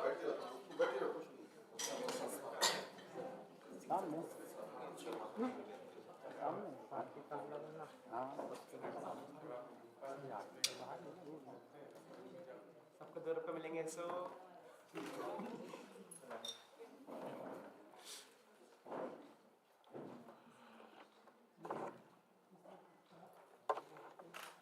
महावीर दीपेन तुम भी आ जाओ।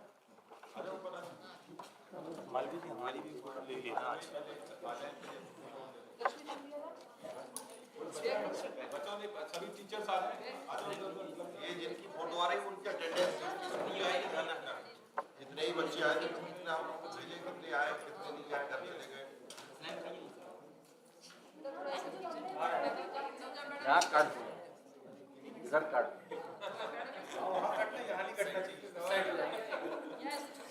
फिर कोई कट जाएगा, इधर के आ जाएंगे, उधर कट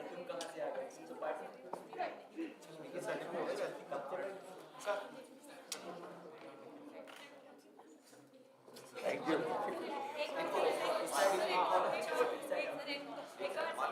थैंक यू। हाँ सर। अरे अच्छी सर। रामचंद्र लगा रहे सर।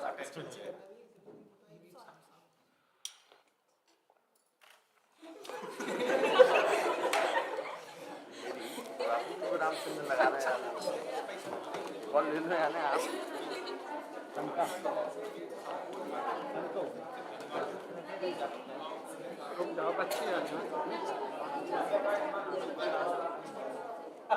वोट ऑफ थैंक्स के लिए मैं वेबकॉस के वरिष्ठ प्रधान वैज्ञानिक श्री एस.एम. रजक जी को माइक पे आमंत्रित कर रहा हूँ। क्या वाला? हाँ अरे रमाकांत जी सिस्टर सर्टिफिकेट कहाँ गया? चला गया। रजत सर, मार्कशीट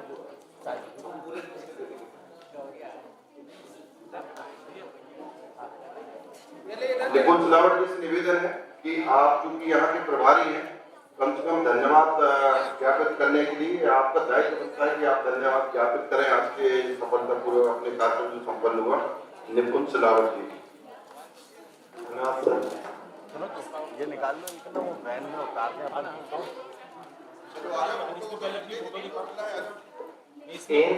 मैं कहना था कि वो 2 मिनट बोलना चाह रहे हैं, तो मैं उनको मंच पे माइक पे आमंत्रित कर रहा हूँ। सिंह सर।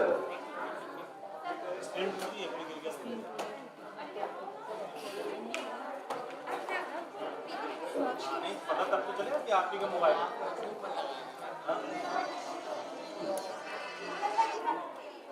जी।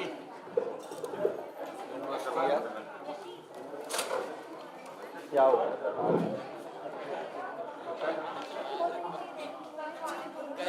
आज के कार्यक्रम के जो सेवरे जी हैं उनको मैं महाकौशल जेम्स और जो साउथ एशियन एसोसिएशन की तरफ से एक एमएचसी प्रेजेंट कर रहा हूँ, क्योंकि फरवरी माह में लकी होता है, तो उनको मैं एमएचसी प्रेजेंट कर रहा हूँ।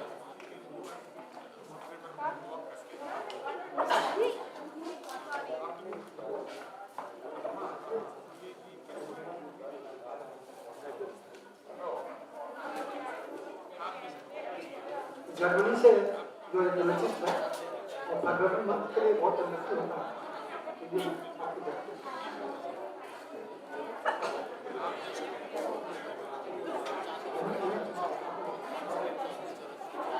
और इसी कारण उत्तर प्रदेश विभाग को बुला रहा हूँ।